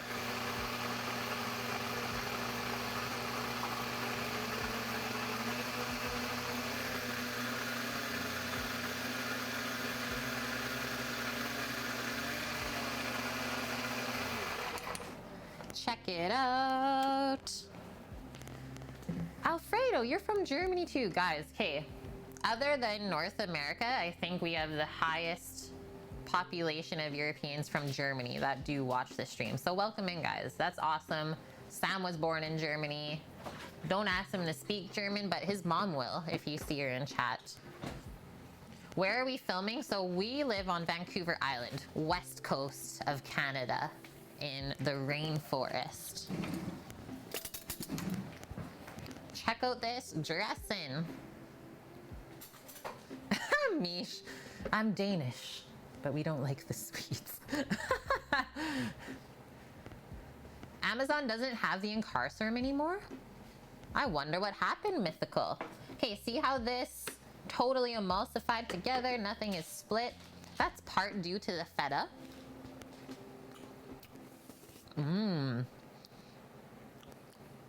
Okay, I'm gonna say not enough garlic and just a little bit more of our herbs, of the oregano. About double the amount. And I think it's always better to be able to add more garlic than to be like, oh my gosh, there's way too much garlic in here. You can't really start over from that. That is so cool, Judo. Literally walk 10 minutes, swim through the river, and you be in Germany. Yeah, Kiwi Mish, I've recovered from the gnocchi incident. We can call it a happy accident, at least. It might need more anchovies too, Dust. I think I'm with you, man. Because you don't taste the anchovy in there. It just adds this like nice umami flavor.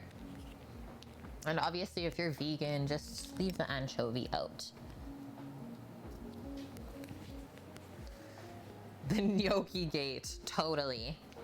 I have to say though, those little pan-fried dumplings were super yum. You're from Italy? Yo, we've gone to Italy, or like you're saying you're from Italy. I was gonna say Alfredo, that's a very Italian name.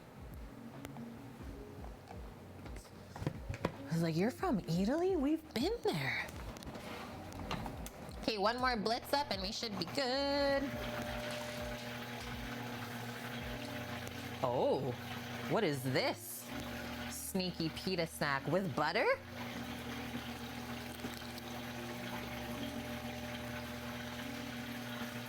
That was Mickey and yeah.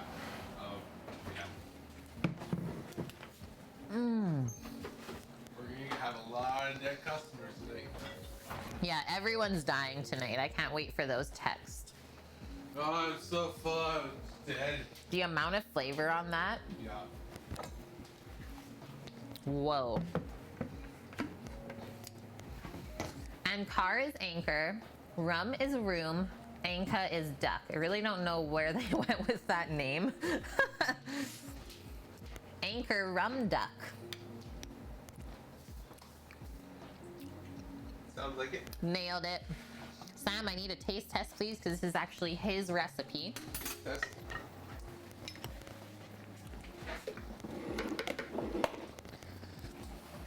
It's garlicky, it's lemony.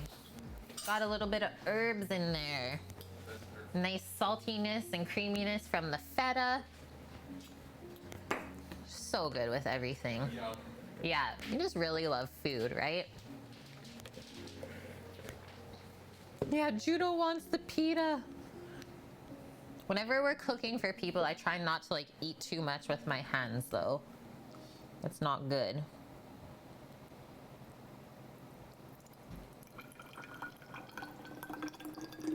Bottle it up.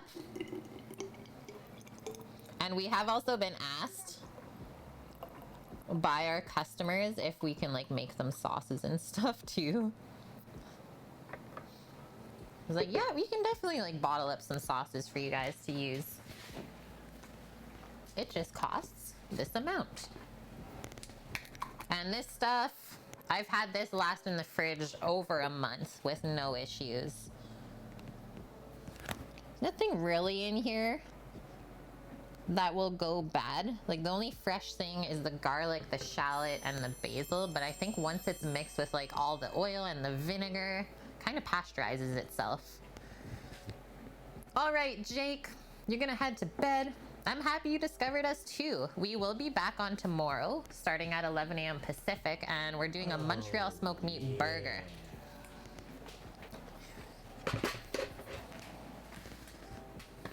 There we go. Another thing crossed off the list, guys. And thank you so much, Cookie, for gifting the sub to Jake the Snake before he heads out. 222 gifted subs already. My man, thank you for expanding our community like that. Yeah, now you got the sub badges, you get to use the emotes, you can use them in other people's channels too, even though they might hate me after. Okay, next up, let's actually check the potatoes. Let's check our potatoes. We don't want to overcook them. Potatoes. That one, my knife can barely go through so far. Yeah, they're all cooking at the same rate, so that's fine. Just gonna turn it up a bit. And I will estimate maybe 2 more minutes only on those. So while we're waiting, clean up one more time. And what do you feel, Sam? Maybe I will just kind of lemonize this extra Greek dressing to toss on the potatoes. That's a good way to do it. And then we don't have to make another sauce, which is going to be very similar to all of this. So leave that lemon. Italian dressing. Oh yeah, I've also seen the trick of people tossing them in Italian dressing. Yeah, lemonize. These are the things we learned together on Twitch, Dust. She ain't got those soft clothes.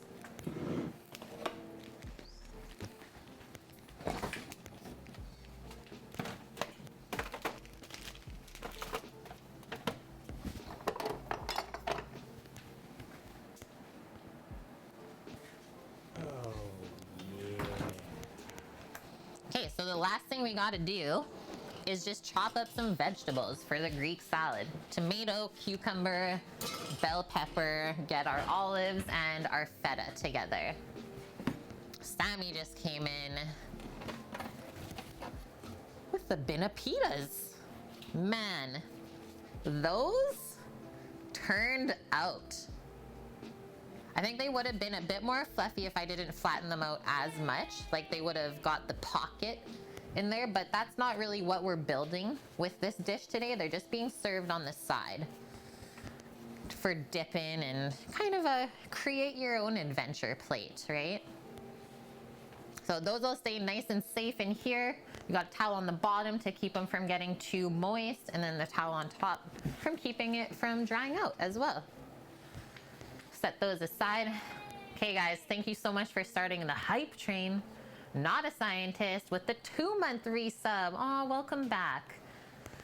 Had an early breakfast and no lunch today. Dying watching the stream. We already have one person dead. It looks so good. Thank you so much, man, for those words. I love that. And we got a new emote. Thanks, guys. Cookie. Gifting out 11 more subs? 233. Holy smokes, welcome in all new subs. Look, even Joyce Rainbow Art got one. Okay, Crook, Eric, Simply Noodle, Jamie Toady, Westface Baby, Smokin' Ronnie, Mr. McG, Joyce Rainbow Art, Mr. Crumbler, John Yu, and Keikos. I have seen a lot of these names in chat before, so that makes me happy for you guys. Thank you, Cookie. Building up this wonderful community. Oh yeah. That's 350. Here. Some goes back. Whoa! We hit the goal. Okay, that is the most amount of subs I've ever had before on Twitch. So that is something for sure, guys. Thank you. Hello, Mr. Crumbler. How are you? Welcome in. I hope you enjoy your ad-free viewing. Watching from New Zealand. What? New Zealand, I've heard, is very similar to Canada, from what I've heard. The Kiwis Give our potatoes a poke. The paring knife can easily slide through the center. On some of them it can, but on others not quite yet. 30 more seconds, I'm gonna say, and then we'll strain those. Okay, I'm gonna get our tomatoes, the cucumbers, and the peppers.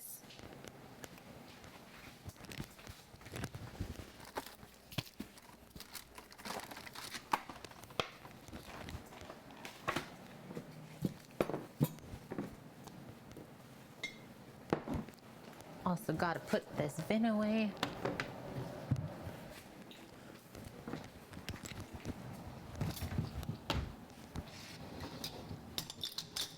And yeah, we are not skimping on the olives today.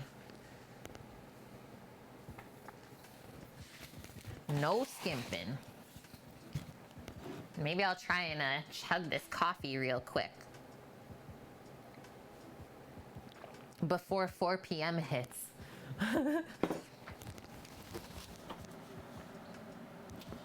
And for all of our veggies, I think we'll just chop them all up and just place them in a bowl. Just kind of take a little scoop and place it on the plate for everyone.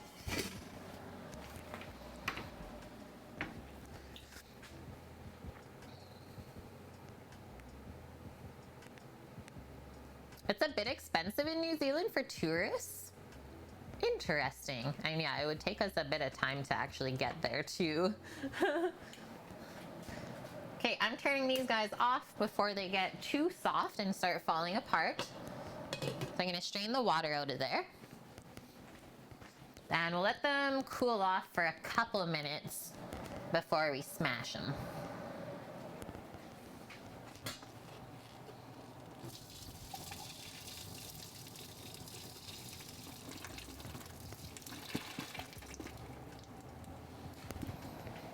Place that back on the stove, not on the burner. Just leave the lid off there.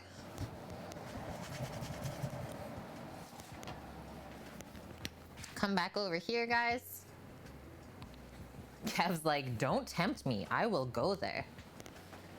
Grab a zester. So we use a microplane. And this is linked in the Amazon Blacksmith extension. This is one of the handiest tools for sure to have around.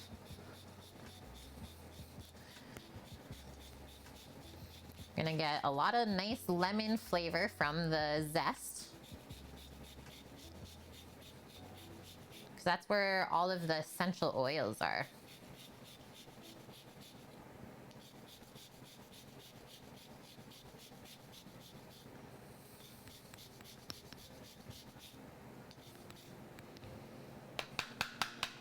Tap that into there, and then I think this is where our garlic oil is gonna come in.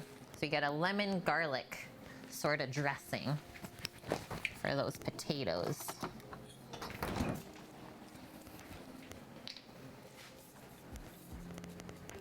You know, so many Kiwis who go to Canada, it's crazy. They love it here. Yeah, Aussies and Kiwis absolutely adore Canada. And we adore them too, because like I said, we're kind of very similar.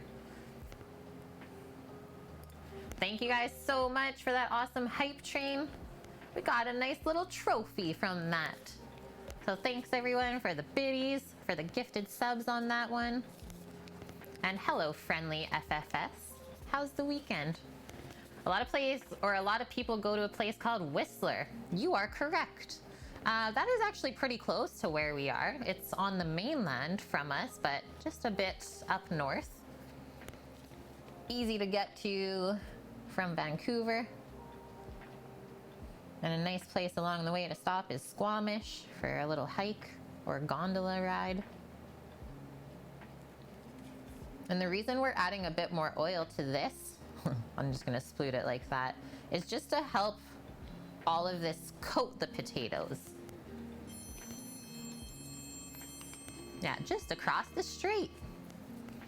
Nariva, thank you for that follow. Yeah, the classic sploot.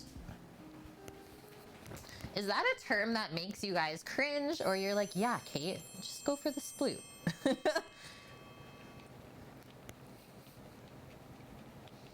That looks good. Emo HQ, thank you for the follow as well. Nom. Okay, done with that. So far, not too many dishes today, considering how much we've got done. Not too bad. Just gonna pop that to the side.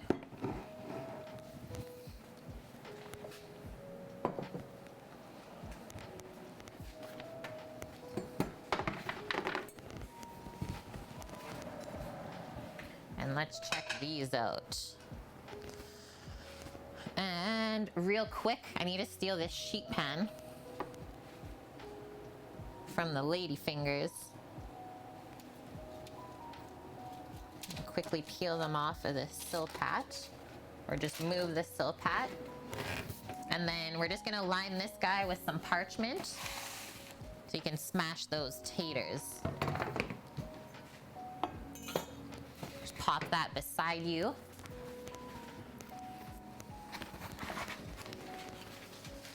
Hi, Tombstone. Sous vide some pulled pork. You're so psyched. Yes. Yeah, some of that no looking cooking, right? That's why I love this circulator. Wow, that was the worst parchment rip ever. What is up with this cutter?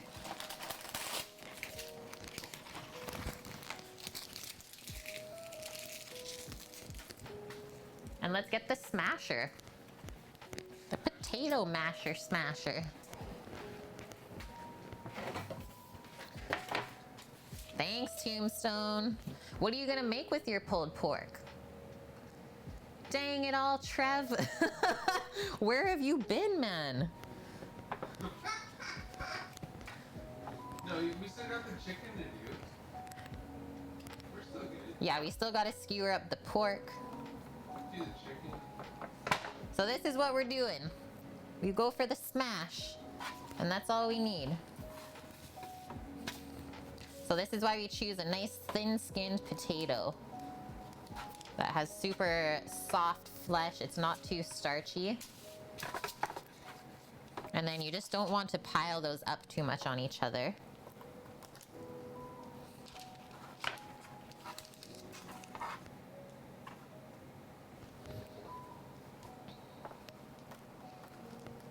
And I'm gonna use all the nice potatoes for our customers, all the nice small ones. So I would say like 2 of those potatoes per plate is gonna be more than enough. And yeah, we put enough food on the plate typically so that they can also have like a lunch with the leftovers the next day.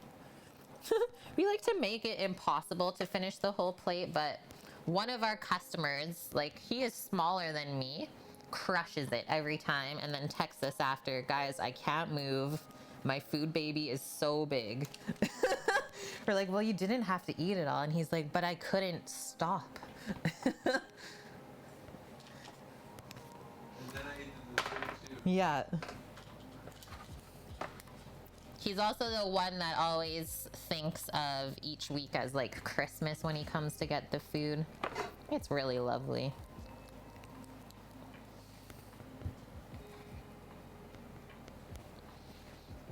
Okay, let's see how these little cut ones come out. I think I want to pop it so that there's a bit of skin on the bottom too. That actually worked really well still. Sounds like something you would do, Judo. Just no holding back. Hey, to each their own. Everyone eats differently.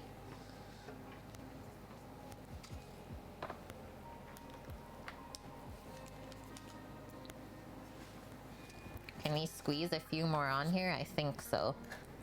Do that trade for the portions they eat for the last 3 burgers. Just for the 530s? Well, yeah, then you don't have to do them all right now. Well, yeah, I know.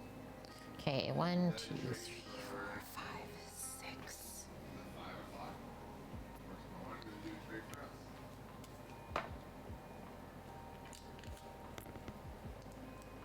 Ours, Sam, I wanted to do on the plancha. That's fine. Okay. I just want to smash them all on this one sheet pan and then I'll divvy them up afterwards. Okay.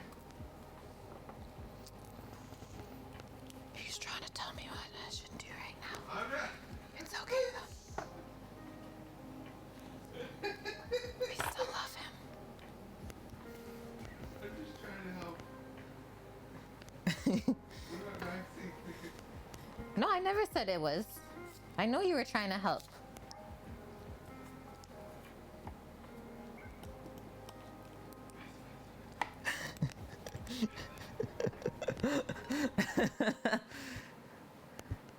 Whoa, Trev is going to a whole nother place today.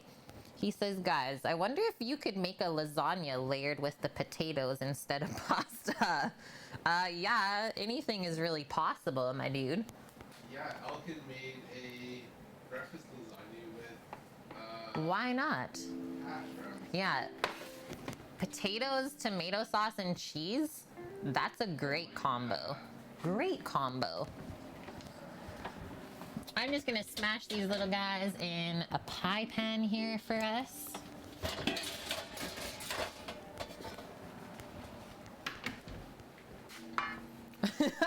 And then we have dust come in. And guys, just because you can do it maybe doesn't mean that you should.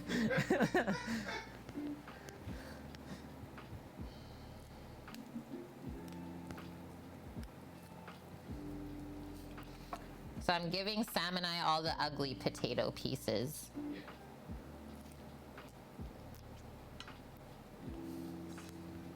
It's one of those, I know it doesn't look good, but I swear it tastes great. I hate, like, if I have a pet peeve, guys, it's that.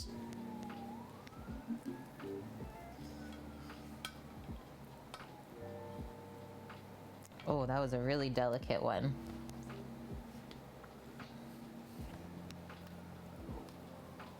Just hearing the ambulance now. Yeah, what is happening? Do you know what happened with the crash, Sam? Like, is everyone okay?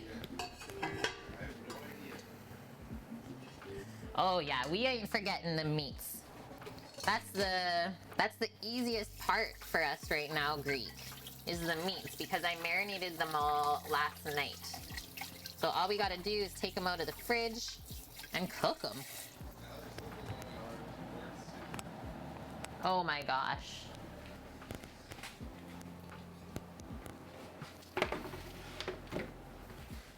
Throwback to the girl in your class who ate her bread with Nutella, salami, and strawberry jam. No, that can't be in a sentence. That can't be in a sentence together.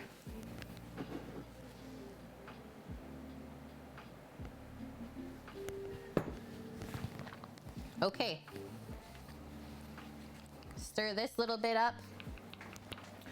Little's gonna go a long way. And if I find it's looking a bit too dry on the plancha, then we can just put a bit of extra oil on there to help it crisp. But this is where a lot of the flavor is gonna come from for the potato. Greek, there is something going on right now on Souk Road today. It was closed on the one end and it's like backed up all the way into town. So if we had plans to go somewhere, not happening today. Be like hours waiting. It's only a 2-lane road. And now we hear sirens and there's something happening going the other way. It is a sunny, clear as, like just clear as day, no clouds in the sky. Why are we crashing? What is going on? Okay, we're gonna let that soak in to the potatoes while we prep our vegetables for the Greek salad. Real quick. Got 3:30, we're doing good. We'll cut all of the veggies that we need. Should not take more than half an hour. Do you think 2.5 cukers? Yeah. 2.5 cukers. We have some really nice aromas. I got some aromas and I also got some nice heirloom cherry tomatoes. So we'll do a mix.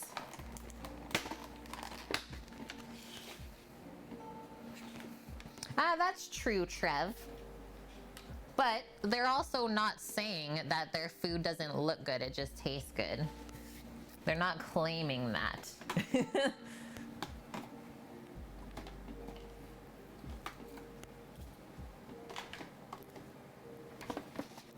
Pick all the nice soft ones.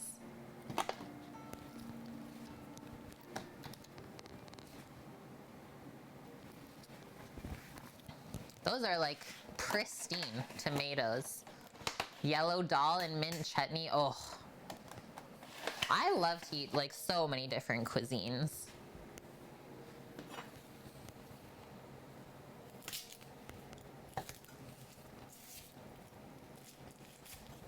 That half.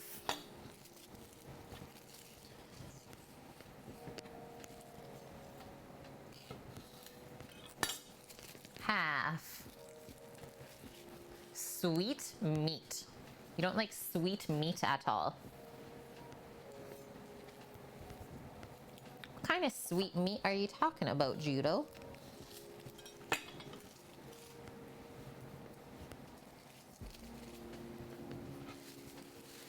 Actually, almost looks like it is enough. Let's just do one more half. Oh man. Mango pickle, or if you've ever had the chili pickle, that was something we discovered in Vancouver from one of the like markets there, cultural markets, and that was a bit life-changing. Chili pickle. We used to put it in like so many of our different dishes for a little nice spicy hit. Your wife makes it by scratch, the chili pickle, Greek? Or the mango pickle? Literally gulping my coffee right now. Down the hatch. Okay. All of these, I'm gonna just cut these down a bit more. I like to do quarters. Keep it nice and bite-sized is what I like to do. Don't make it awkward to try and like fit the veggies into your mouth. Yeah, like one spoonful of the pickle is so intense. It's so salty and like briny. And for Greek salad, we chunk it up a bit more. So like 1/2 inch thick pieces.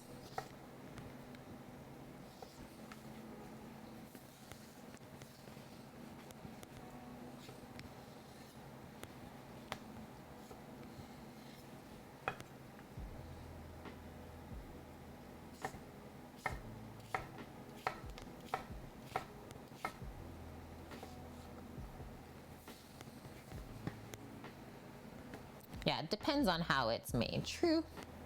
And that's probably one of those things that kind of varies by region and by family. I'm sure everyone has a different little pickle recipe that's been passed down through the generations.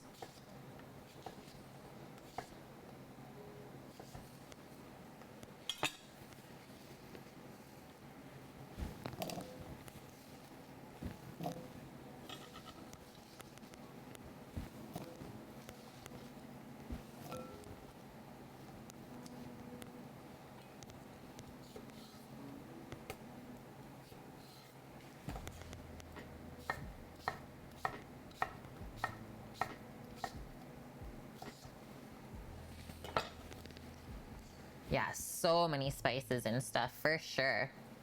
It's like a condiment that makes you think when you eat it. It's like, what is in this?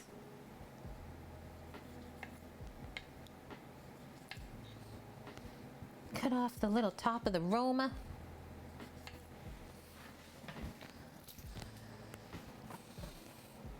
And then go in half, and probably just quarter these guys as well.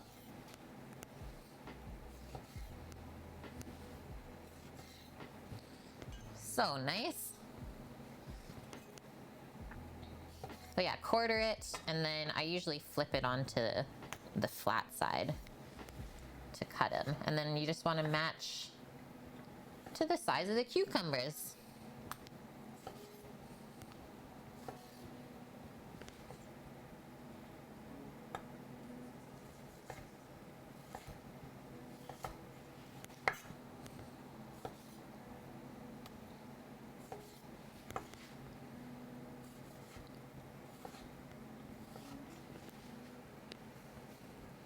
Oh yes, Tombstone pickled daikon radish.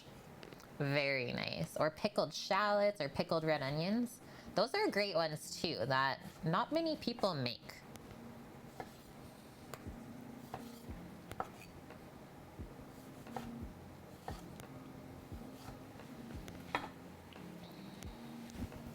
Pop that in the bowl. I chose Romas for this because there's not like a ton of juice in them compared to hot house ones.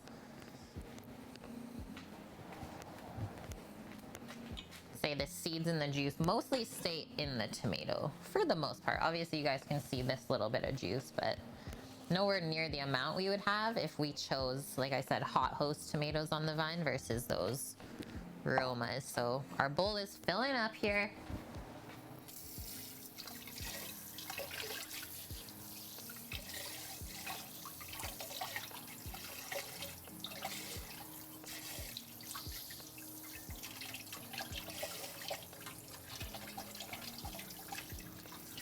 We just have the peppers to cut now.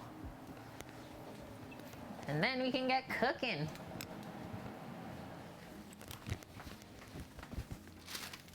And I'm not a green pepper fan, so I went once again for these lovely crescendo, long, sweet, pointed peppers. Let's go for this red one. Go for an orange one. And you know what? That's probably enough. Okay, we'll use up this other little guy.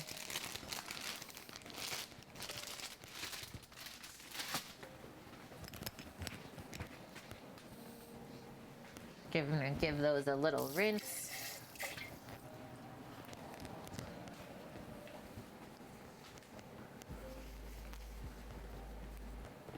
You don't dare to ferment stuff yourself, Judo.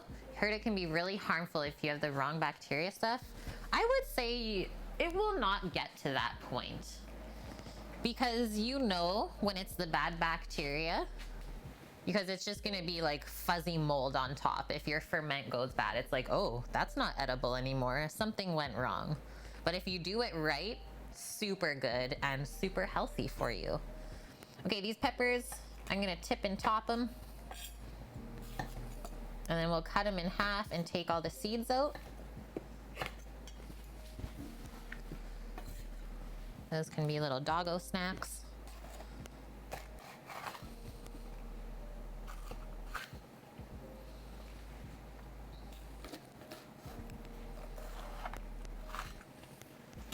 Just gonna tap that out over our compost. Little taparoo.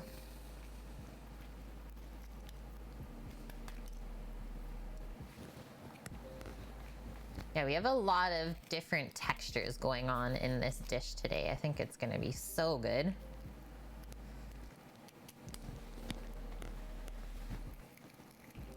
What peppers are these? They're called crescendo long pointed peppers. Whether that is the actual proper name for them, who knows, but that's how they're marketed. Yeah, quick pickles are always great too, Tombstone. Just the only thing about quick pickle is you always have to keep it in the fridge. So don't make too many at one time. Otherwise your fridge will be full of pickles. Yeah, sauerkraut and kimchi. That's how I started into fermenting, Trev, is doing a kimchi on my own. So we do a daikon radish kimchi instead of cabbage. Very good. All right, so we want to cut our peppers to the same size as the tomato and cuke.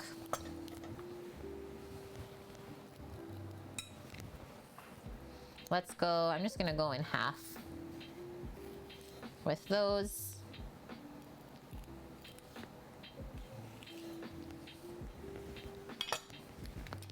Couple seeds hiding in that one still.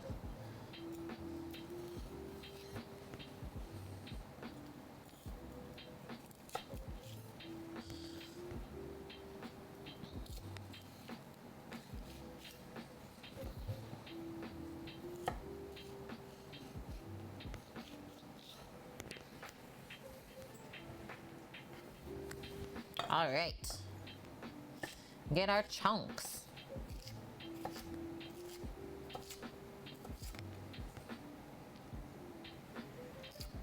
Let's try one. Mmm. So good and sweet. To me, this has way more flavor than the typical like green bell pepper, which other than putting it into like chili and other things, not really my jam. Oh, yeah. J-Frick, thank you, man, for continuing the gift sub you got from Omdog. Welcome in. I hope you've been well. Good to see you. Guys, we actually met J-Frick at TwitchCon, which was lovely. Wonderful guy. Thanks for the support, dude. Hanging in there. Yeah, aren't we all? But we can always have one constant during all of this, which is good food. So hopefully you got that going in your life, because that always helps. All right, pop that on there. That's happy. We'll just give that a toss when we go to plate. Just gonna grab our Kalamata olives out. Get this pork souvlaki.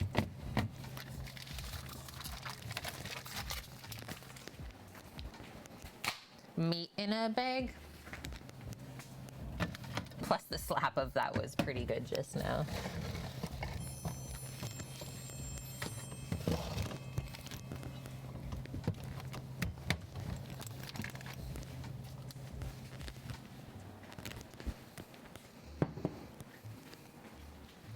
Aquarius photo. Thank you for that follow.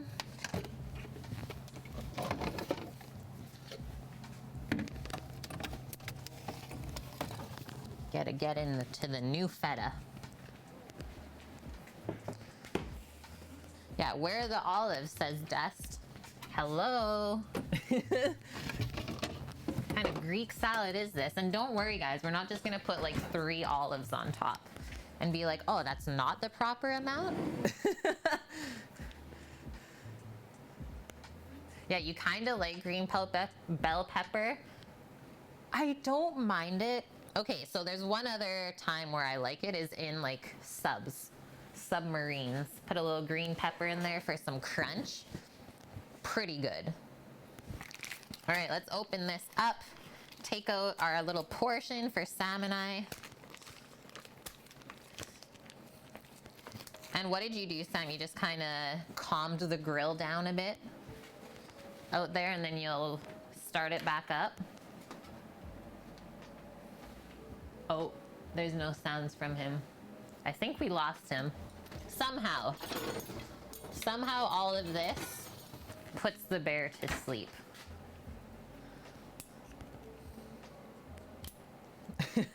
Silence from the other side. Yeah, chat's doing good. How are you doing today?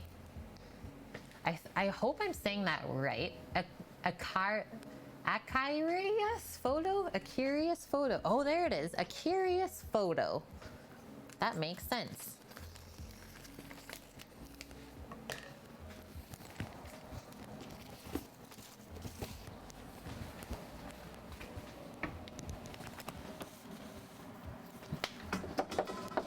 And I'm just gonna do this over top of this cutting board.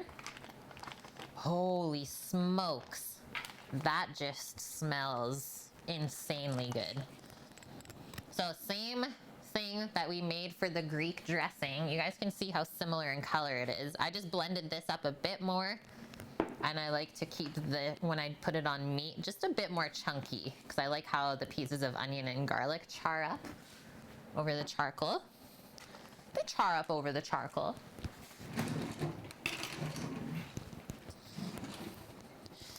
Skewer it up. Is it pork? Yes, sir, Dust. Yeah, sorry that you guys weren't able to see this yesterday. It's been a week, but I'm sure you can understand.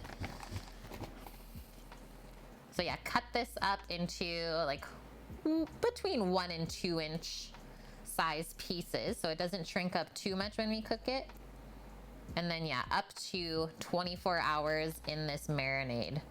And after that point in time, the acidity in the marinade might start to break down the meat too much, so it might go mushy. We used pork shoulder in this low jack. Just some pork shoulder. So it should have some nice flavor in there, a nice marbling too. So it's not gonna be too lean and then dry out.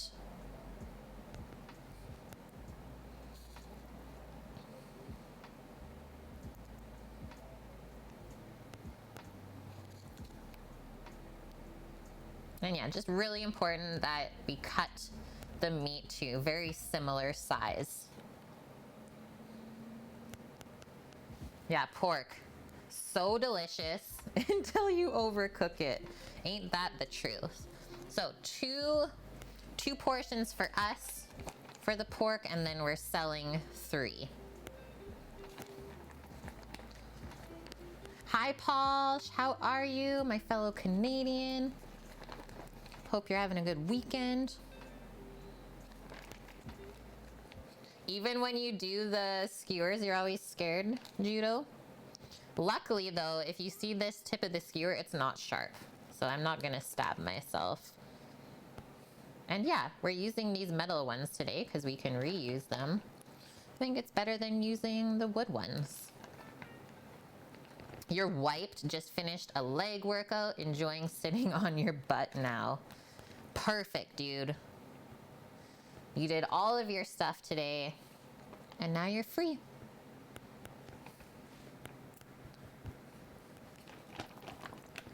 Nom. I'm gonna put that back into the fridge, wash up my hands, and then we gotta wake the bear.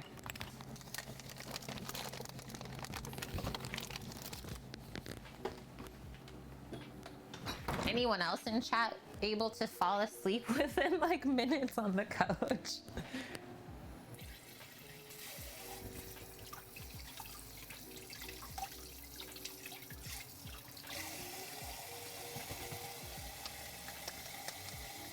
And I have to say, once again, super nice to not have to cook this inside today when it's really hot out.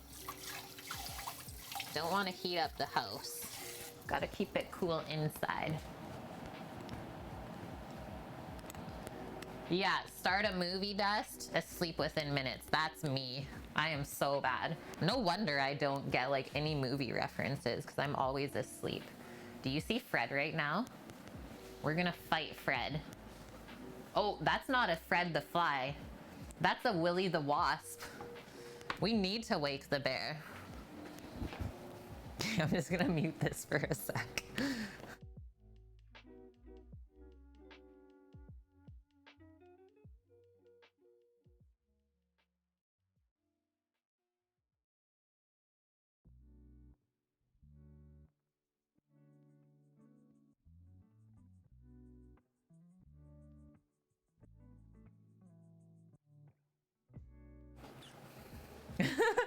Wake up! Ah, it's flying in behind me, I think. Ah, the wasp!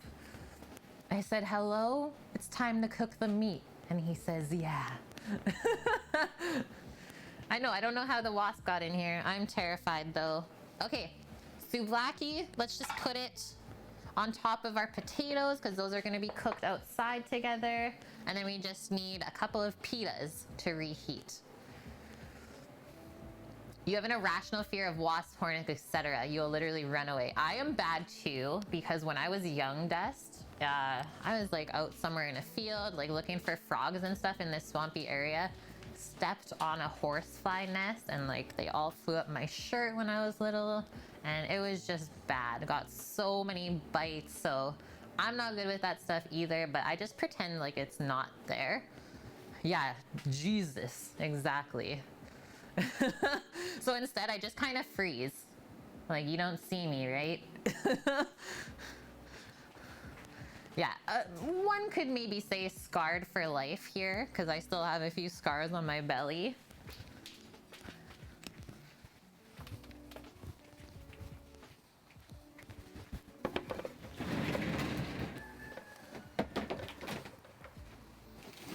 need a bit more fuel in the fire. And that's not hard to get it started, hey Sam? Show you guys what we're doing out there. Gotta add a bit more charcoal.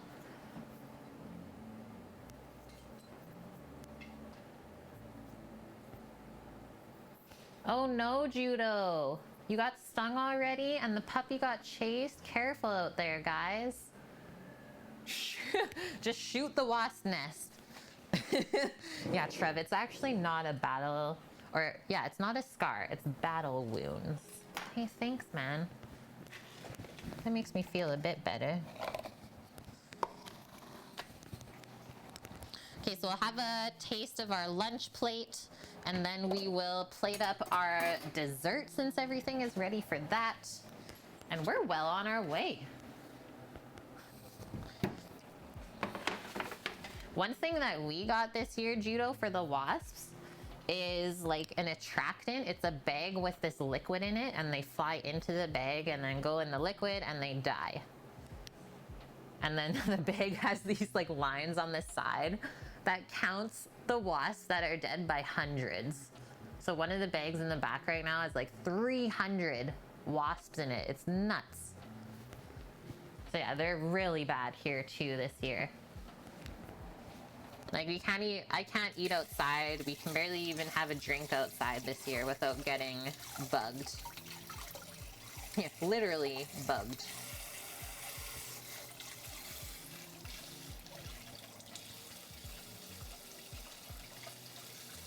You're not allowed to kill wasps there? Oh yeah, that's right. Vune was telling us that after he got bit.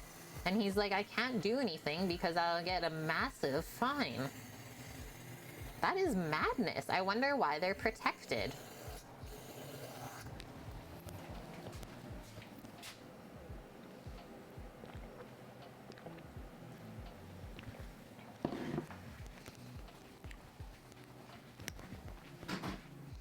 Yeah, same here, Jiggles. It's like, have at her. That sound, Sammy.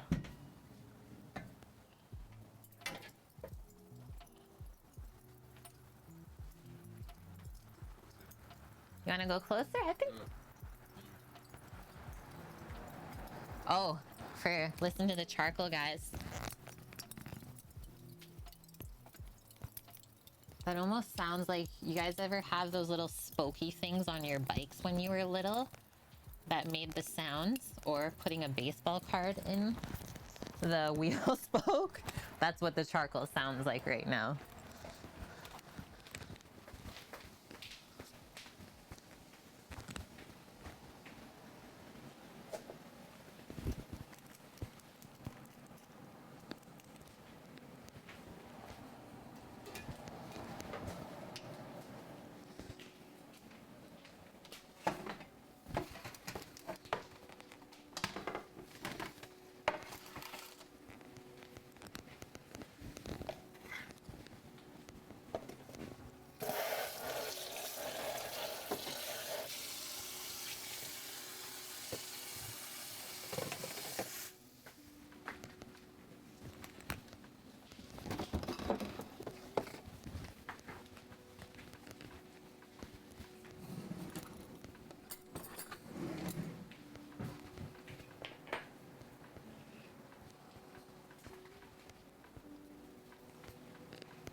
Yeah, that's so true, Dust. You shouldn't have to let the wasp spread like into your property, because that's totally dangerous. Not really fair to make people do that.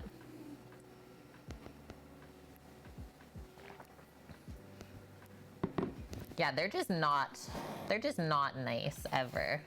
I'm with you, Judo.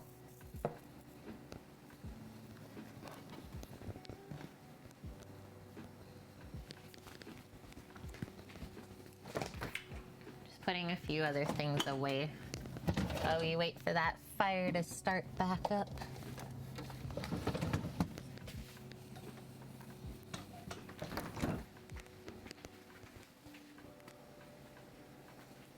Yeah, Yeah, zero chill. Wasps have zero chill.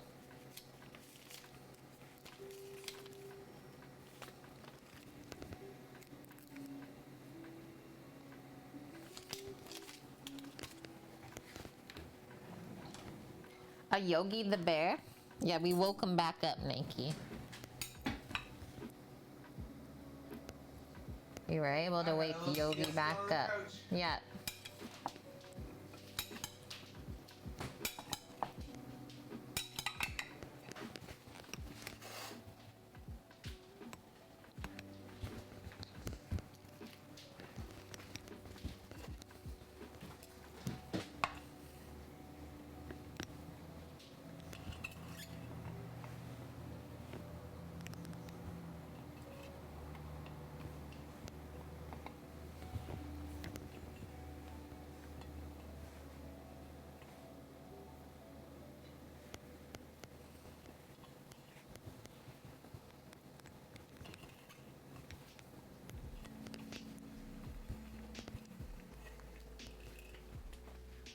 I'm also slicing just a bit more of the tomatoes, guys, so we can come back inside while we wait. You've not been stung by wasps, Kev, but by bees when you were in 5th grade. Aw, and the last time was 8th grade.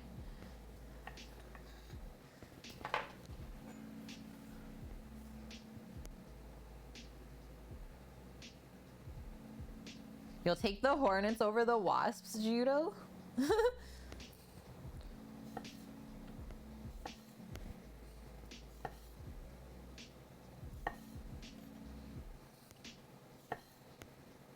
Man, I'm kind of salivating right now, getting excited about all this awesome food that we're about to eat.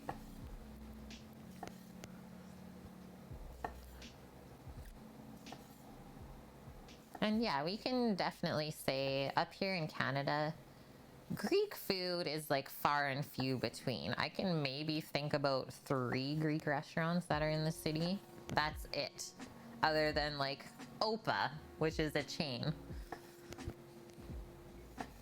So yeah, I think that's also maybe why I always just make it myself. Because I don't want to drive 1 hour to go have Greek food. Not in Toronto, LoJack.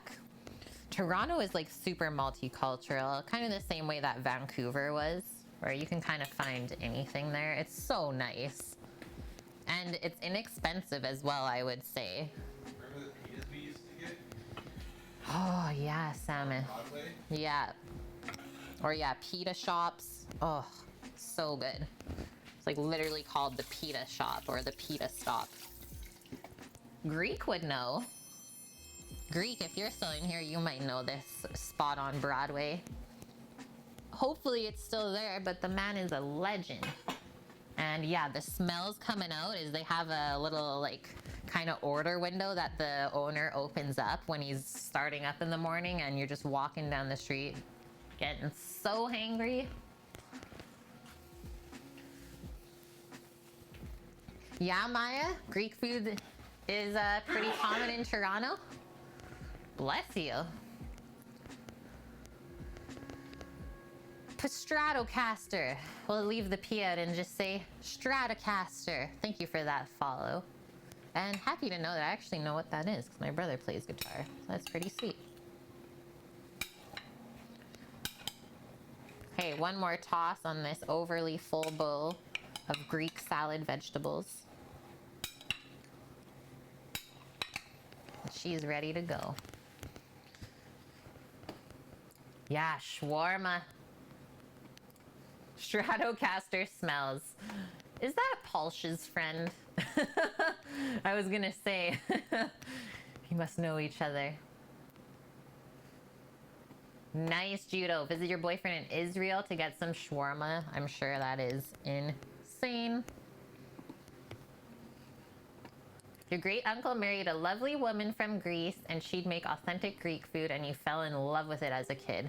I would say it's definitely a food that kids would be into. There's no like really sharp flavors anywhere or like weird ingredients at all. I see that.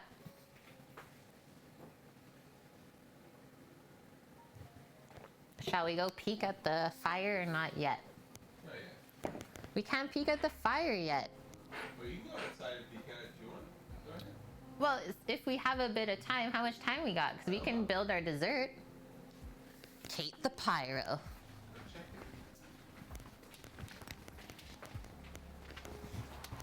We need to check it.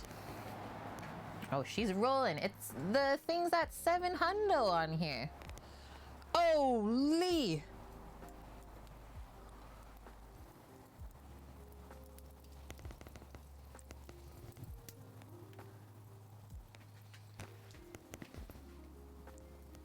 I think we ready.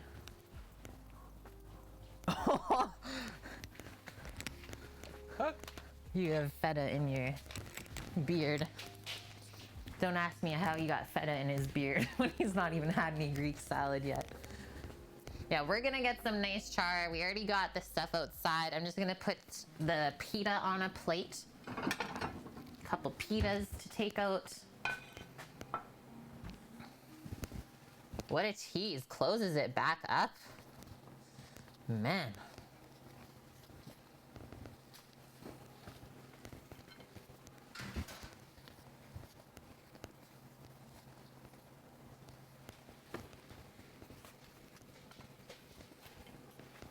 Are they good? The pitas? Yeah. So nice and soft. Whoa, we got a Mrs. Ruby in here, guys. First off, we need a shout out for sure. Thank you, Cookie. How's your weekend going, Mrs. Ruby? Thanks for popping in here. And hopefully we're inspiring you to maybe do a little bit of Kamado cooking. Okay, I'm gonna head out there as well. Louise just made some ribs. Nice on the grill. Ribs are so good on the grill.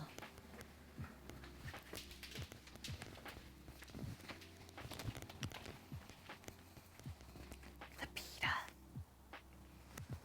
Pop that over here. And we'll take Sammy's dirty cutting board. I think we can put the potatoes on as well. Sure. To start them crisping. I was kind of thinking that it would take the same amount of time as the meat. And I'll just bring out some grapeseed oil just in case. Yeah, I believed us that only mods can do shout outs. Yeah, Louise. Tell her I made ribs and they came out so good. Man, I am so proud of you guys. I love to hear that. And yeah, it is always exciting when something does turn out when you're doing it the first time. Because then you feel so much more comfortable the next time too. I did bring you oil if you feel like you need it for the plancha. She looking like she does.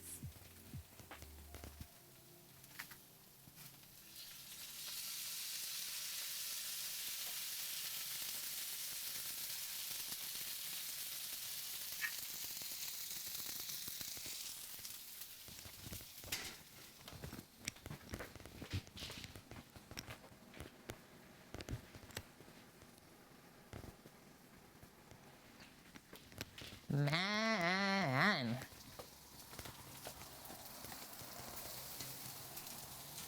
That pork is cooking up real nice, Sama. That's a nice fire you got there.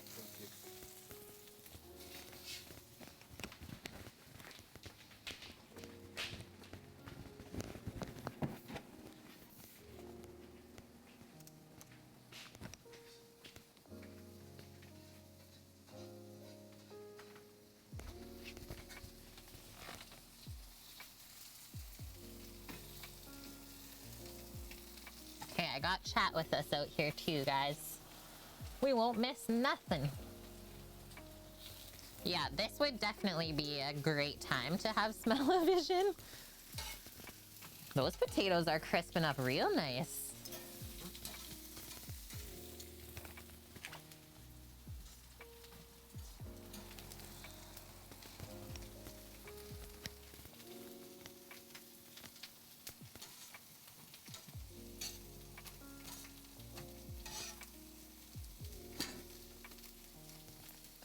pita. Thank you.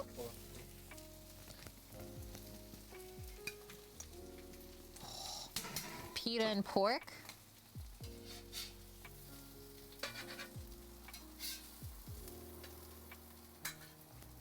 Those pork pieces are not quite done yet. Nope. Nope. I gave them a feel. They're pretty chunky. Should I just do that? Yep.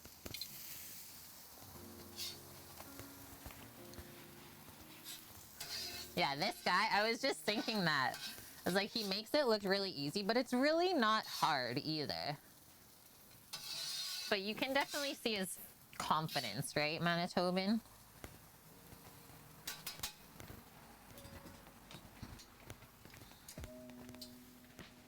Bringing in the potatoes and the pita.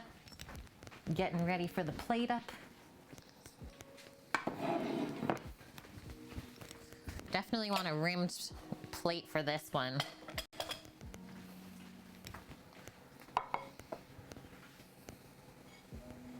I'll take the plate back that has the pitas. And yeah, Cookie, that plancha is one of the funner things to cook on. It is staying pretty cool out here, hey Sam?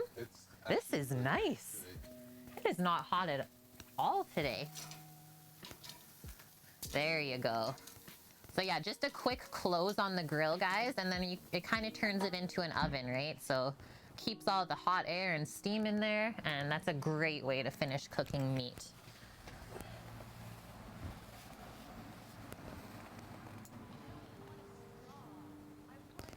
Wait, you're packing for a trip, Manitoban? Where are you going, dude? Here. He's coming over. Yeah, so much flavor on that char cookie. I guess that's why they call it charcoal. Oh, baby. Perfect. Just gave it a little feel. Hey, Relic. Absolutely love when you guys are like, I'm late. No. Ouch. That skewer end was hot and it got me. Yo, I've gotten some burns this week. I don't know why.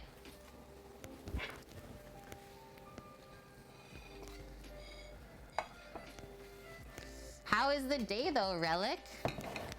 Must have been busy if you're late. Oh, I can smell these. Sammy's making a pita with his stuff. So I'm gonna do like all the components kind of just in little piles on the plate. Also just wanna try a little piece of this. Potatoes need just a bit of salt.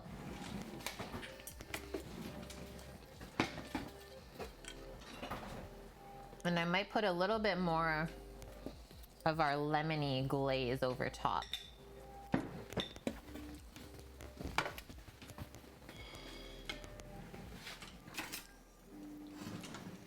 That's gonna be really hot. So I think what we're gonna do is come on over here. Actually, they're not that hot already.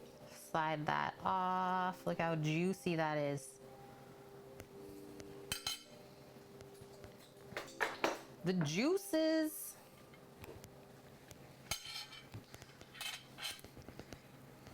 He's just going for a mita. A Meat pita. That.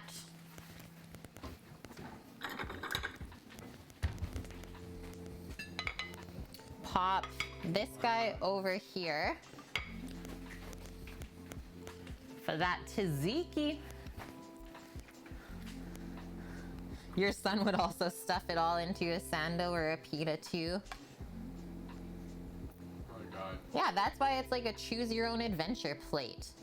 I always get like the full Greek plate when I go out to eat because I like to have just a bit of everything. Sam's just over here saying, oh my god, so I think it's okay.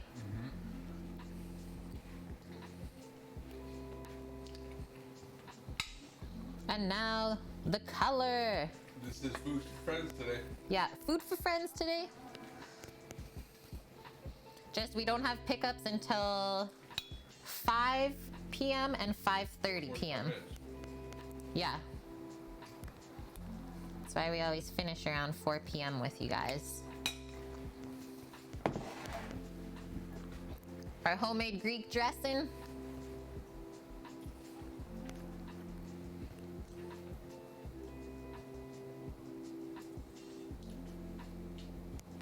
Nice drizzle of that over top.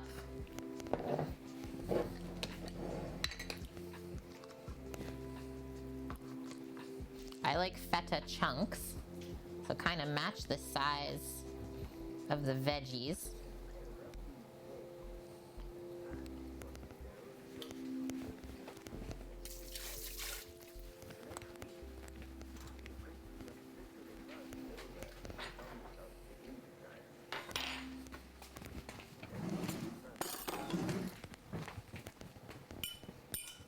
We still have to plate that as well. But that's also, Judo, why we got everything together ahead of time.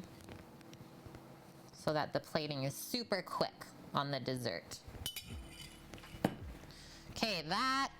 And then lastly, I'm just gonna tear the pita in half for all of our satisfaction. And probably just pop it on the plate like that. That is simple. Because if all the food is tasty taste, don't have to go crazy with the plating.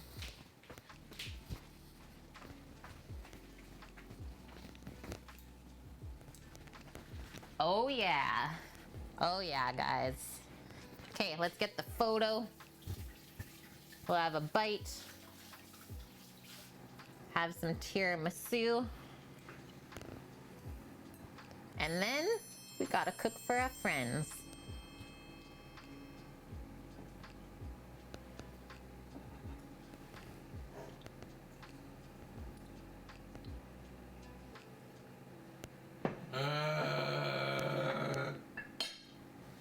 Oh my God, are you okay? I'm dead.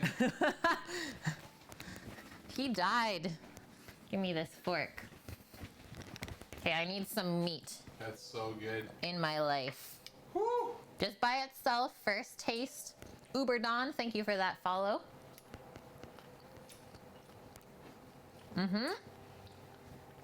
Just gotta salt the pork a bit when we cook it.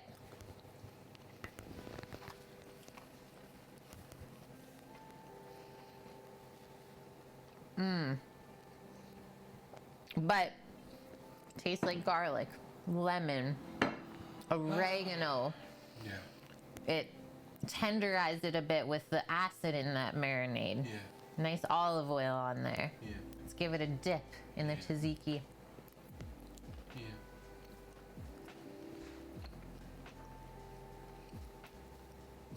Yeah. That together, money.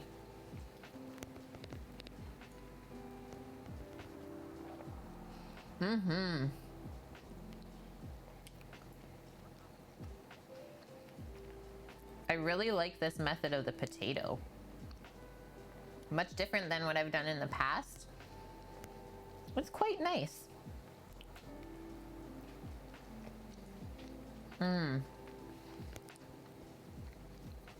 Potato's pretty sweet, just because of the variety of it, the Yukon. So it's nice to pair with the tzatziki for sure. Okay, give these veggies a little mix. Get a bit of everything on the bite.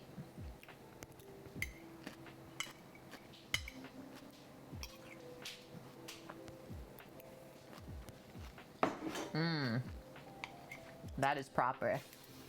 That's hella tasty. Hi, Louise. I heard about your ribs, man. I'm proud of you. Yeah, how are they? What did you put on them? How did you cook them? Talk to me.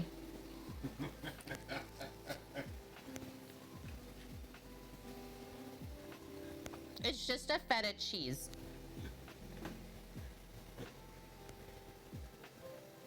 Oh no. He's got a bad story though. Story later. Okay, I'm gonna do a little pita wrap here on my own. Need a wrap stack?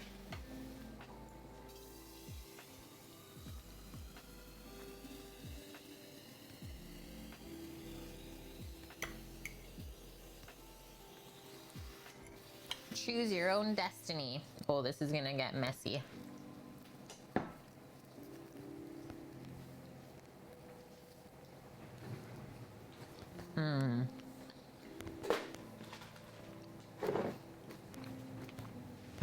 The sauce is seriously the center of the dish because it just brings everything together.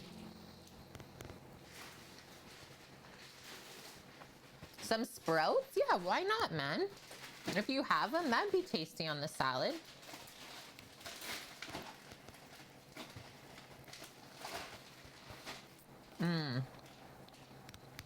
Yeah, whether you eat the pita on the side or wrapped up, it's good either way. Oh, yes. Okay, solid couple of bites, guys. We have great recipes linked for you. And if you want to make this for yourself, I know the Serious Eats recipe has the souvlaki marinade, tzatziki sauce recipe, and Greek salad recipe. So all of that is in one place. And then our sourdough pita is linked in Discord. Just the link is super long, so I didn't put in the command today. And so is a potato, the lemony Greek potato recipe, linked as well. Can't wait for tomorrow's stream, Nike. Gotta go do dinner stuff. Love you, man. And yeah, wish I could send you some. Take care, dude. And we'll see you tomorrow for the burger stream. Okay, real quick. Louise, you rubbed them with seasoning, cooked them unwrapped for about 3 hours. Yes. Then wrapped with some apple cider, then brown sugar molasses mix for a couple more hours. Yep. And then a little unwrapped saucing falling off the bone. Finger licking good. That's a 3-2-1 yeah, method. I believe that's the 3-2-1. Love it. You did good. Yeah, it should have turned out perfectly. Nice, Judo. Yeah, you have everything for your tzatziki. I have like pita in the middle of my teeth right now. Stuff? What are we talking about? Yeah, who's barbecuing? Who's doing this? Okay, just gonna go grab the mascarpone creme. I'll be right back. And it's tiramisu building time.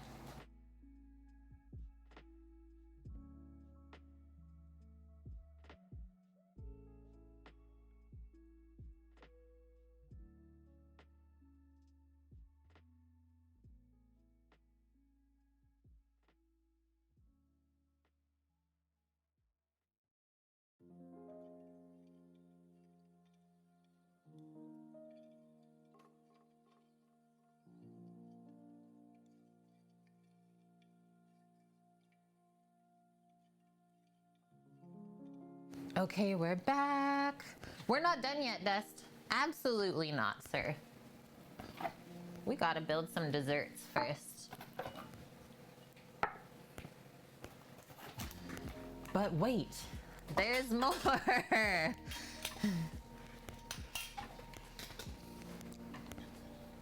Okay, we got our 2 nice clean jars.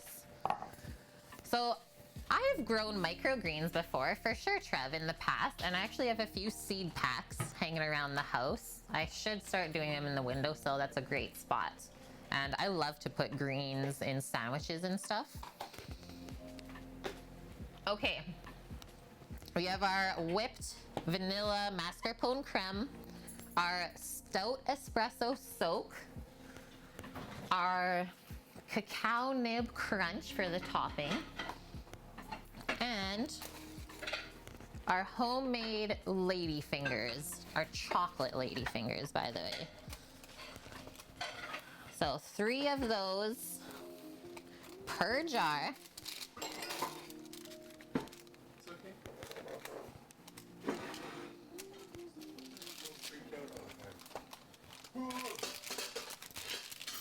Pardon me? Don't let stuff freak out. You didn't do that. Didn't break anything. You're the one freaking out. I just looked at you. Sam's freaking himself out by clanking dishes. Word.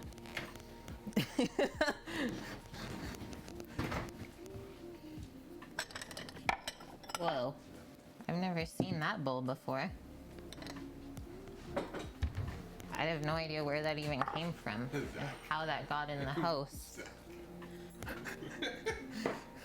It's like, who put this bowl in my house? Actually, sorry. I saved that bowl for the dunked ladyfingers. So I piped them out to like just fit into the jar. So we'll have 3 layers. So literally all you gotta do is a dunk. So we reduced stout beer by half. So we cooked all the alcohol out as well. So this can be kid friendly. And then we mixed it with a nice strong espresso. This is gonna soften up our ladyfingers. This is like food porn now, Trev. Yeah, if you're under 18, be aware.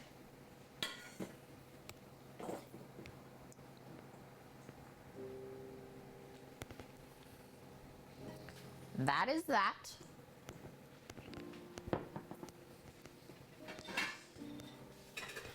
And so, we put a little scoop of creme in the bottom.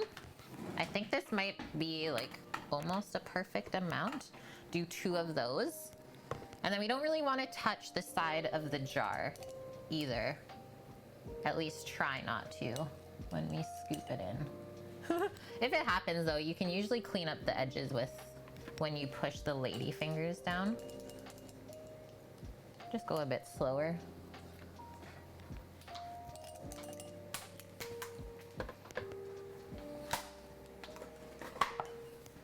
Okay, next.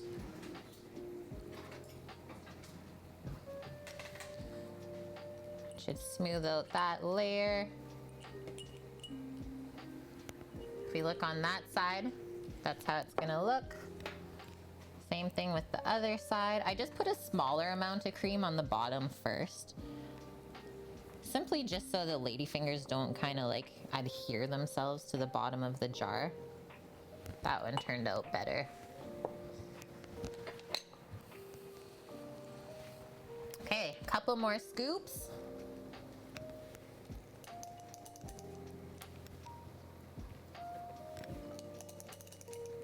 And I typically would do these in the wider mouth, 250 ml jars.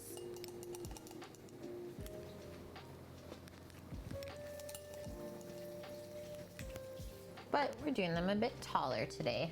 And I'm gonna do 1 more scoop of cream. So 3 scoops in the center, 2 on the bottom.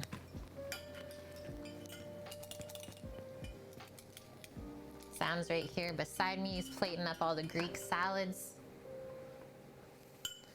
How did I shape it so it just fits? I have no idea, Cookie. Like I said, I have made seriously thousands of these jars.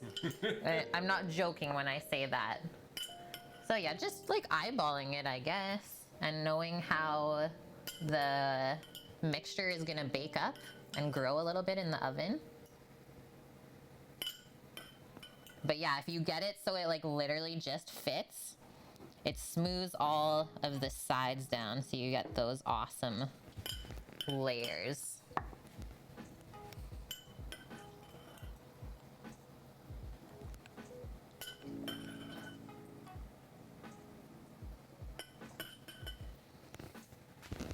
Couple more scoops on top. You asked your BFF, who has a degree in food development, to confirm, and she was like, yep, he's right. You don't 100% cook out the alcohol, even when you flambe it. Oh, I didn't know that. How much, did he say how much stays in?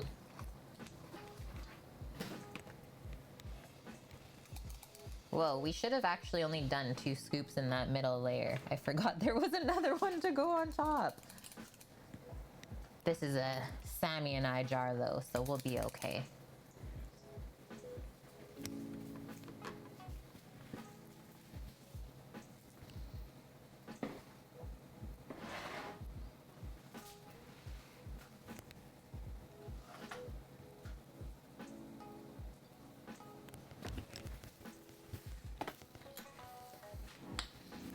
one more. What? Give it up for eating before. I might have to make a little bit more of the whip. That's so easy though. Just smooth that out so you don't see the top. I'm just gonna grab a little spoon.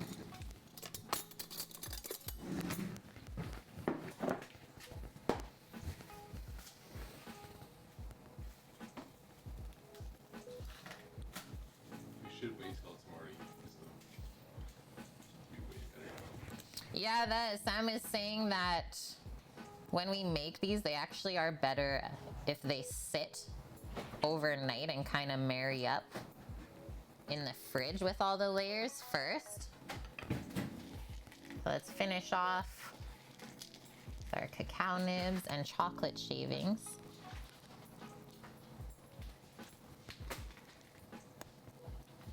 For a nice little bit of crunch.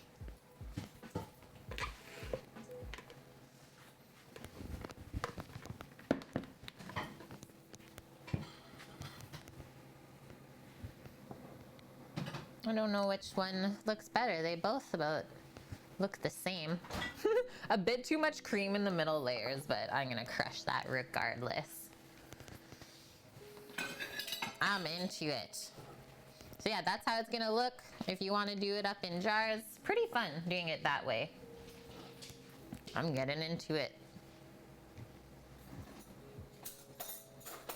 Yeah, the lady fingers just soften up a bit more with the cream. But let's get a couple layers there in the scoop. Yeah, too much cream. Heck no. Whoa.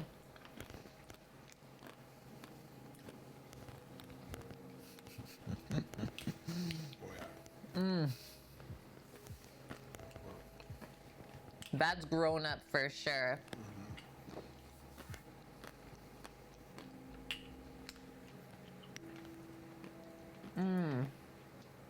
I love the crunch of the cocoa nibs. It makes it taste so chocolatey, but not sweet.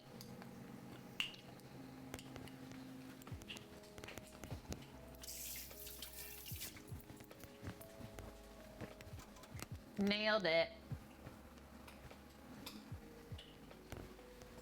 And yeah, if you guys want me to type up that recipe, just let me know in Discord and I can easily get all of that stuff together for you. Oh, he's gonna hurt himself for sure. Silence over here. Personally, a bit too much cream in between the layers for me. It's just a touch unbalanced because the cream kind of overtakes your palate from the other flavors. I mean, you can crush it, but it's just a bit unbalanced. So like I said, only 2 scoops per layer instead of the 3 in the center like we did. But if you're someone like Sam, you'll just eat it anyways. Yum. Okay, that garnish really makes it. And yeah, most posts, poof, and it's gone. Okay, it's 4:30 here, guys. We have people coming to pick up the first plates in half an hour, so wrapping things up. We gotta get ourselves organized. Do we have someone in mind to go raid?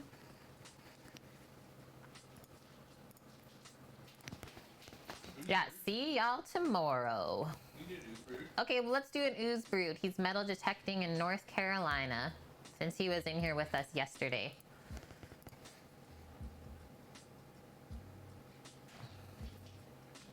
Someone new again. Because yeah, sometimes it's nice to kind of go outside of the food and drink community. Oh, Graham is on as well. Oh, so many people all the time. Okay, we're gonna do the ooze brood raid because it was super nice to see him yesterday. I'm gonna hit that button, guys. He did used to run a deli when he started streaming in food and drink. So he ran a deli and now he's kind of branched out of that, doing some metal detecting. So let's see what he can find. Thanks, Vune. Okay, guys, thank you for the wonderful day of food. Hopefully that inspired you to make some delicious stuff for yourself and maybe someone else too, because it's always nicer to share it. Thank you once again for all the biddies today, the donos. We crushed our sub goal, guys. things are just moving right along. Go, no, go. Take care.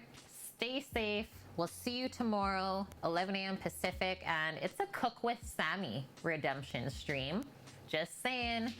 And it's for the Real Magic Cookie. He requested Montreal smoked meat burgers. That's something to say. And that sounds delicious. Okay, yeah, I shall be there. Montreal smoked meat burgers. See you guys at 11 a.m. Pacific time tomorrow. Take care of yourselves. Let's go see Ooze. Love you all. Bye.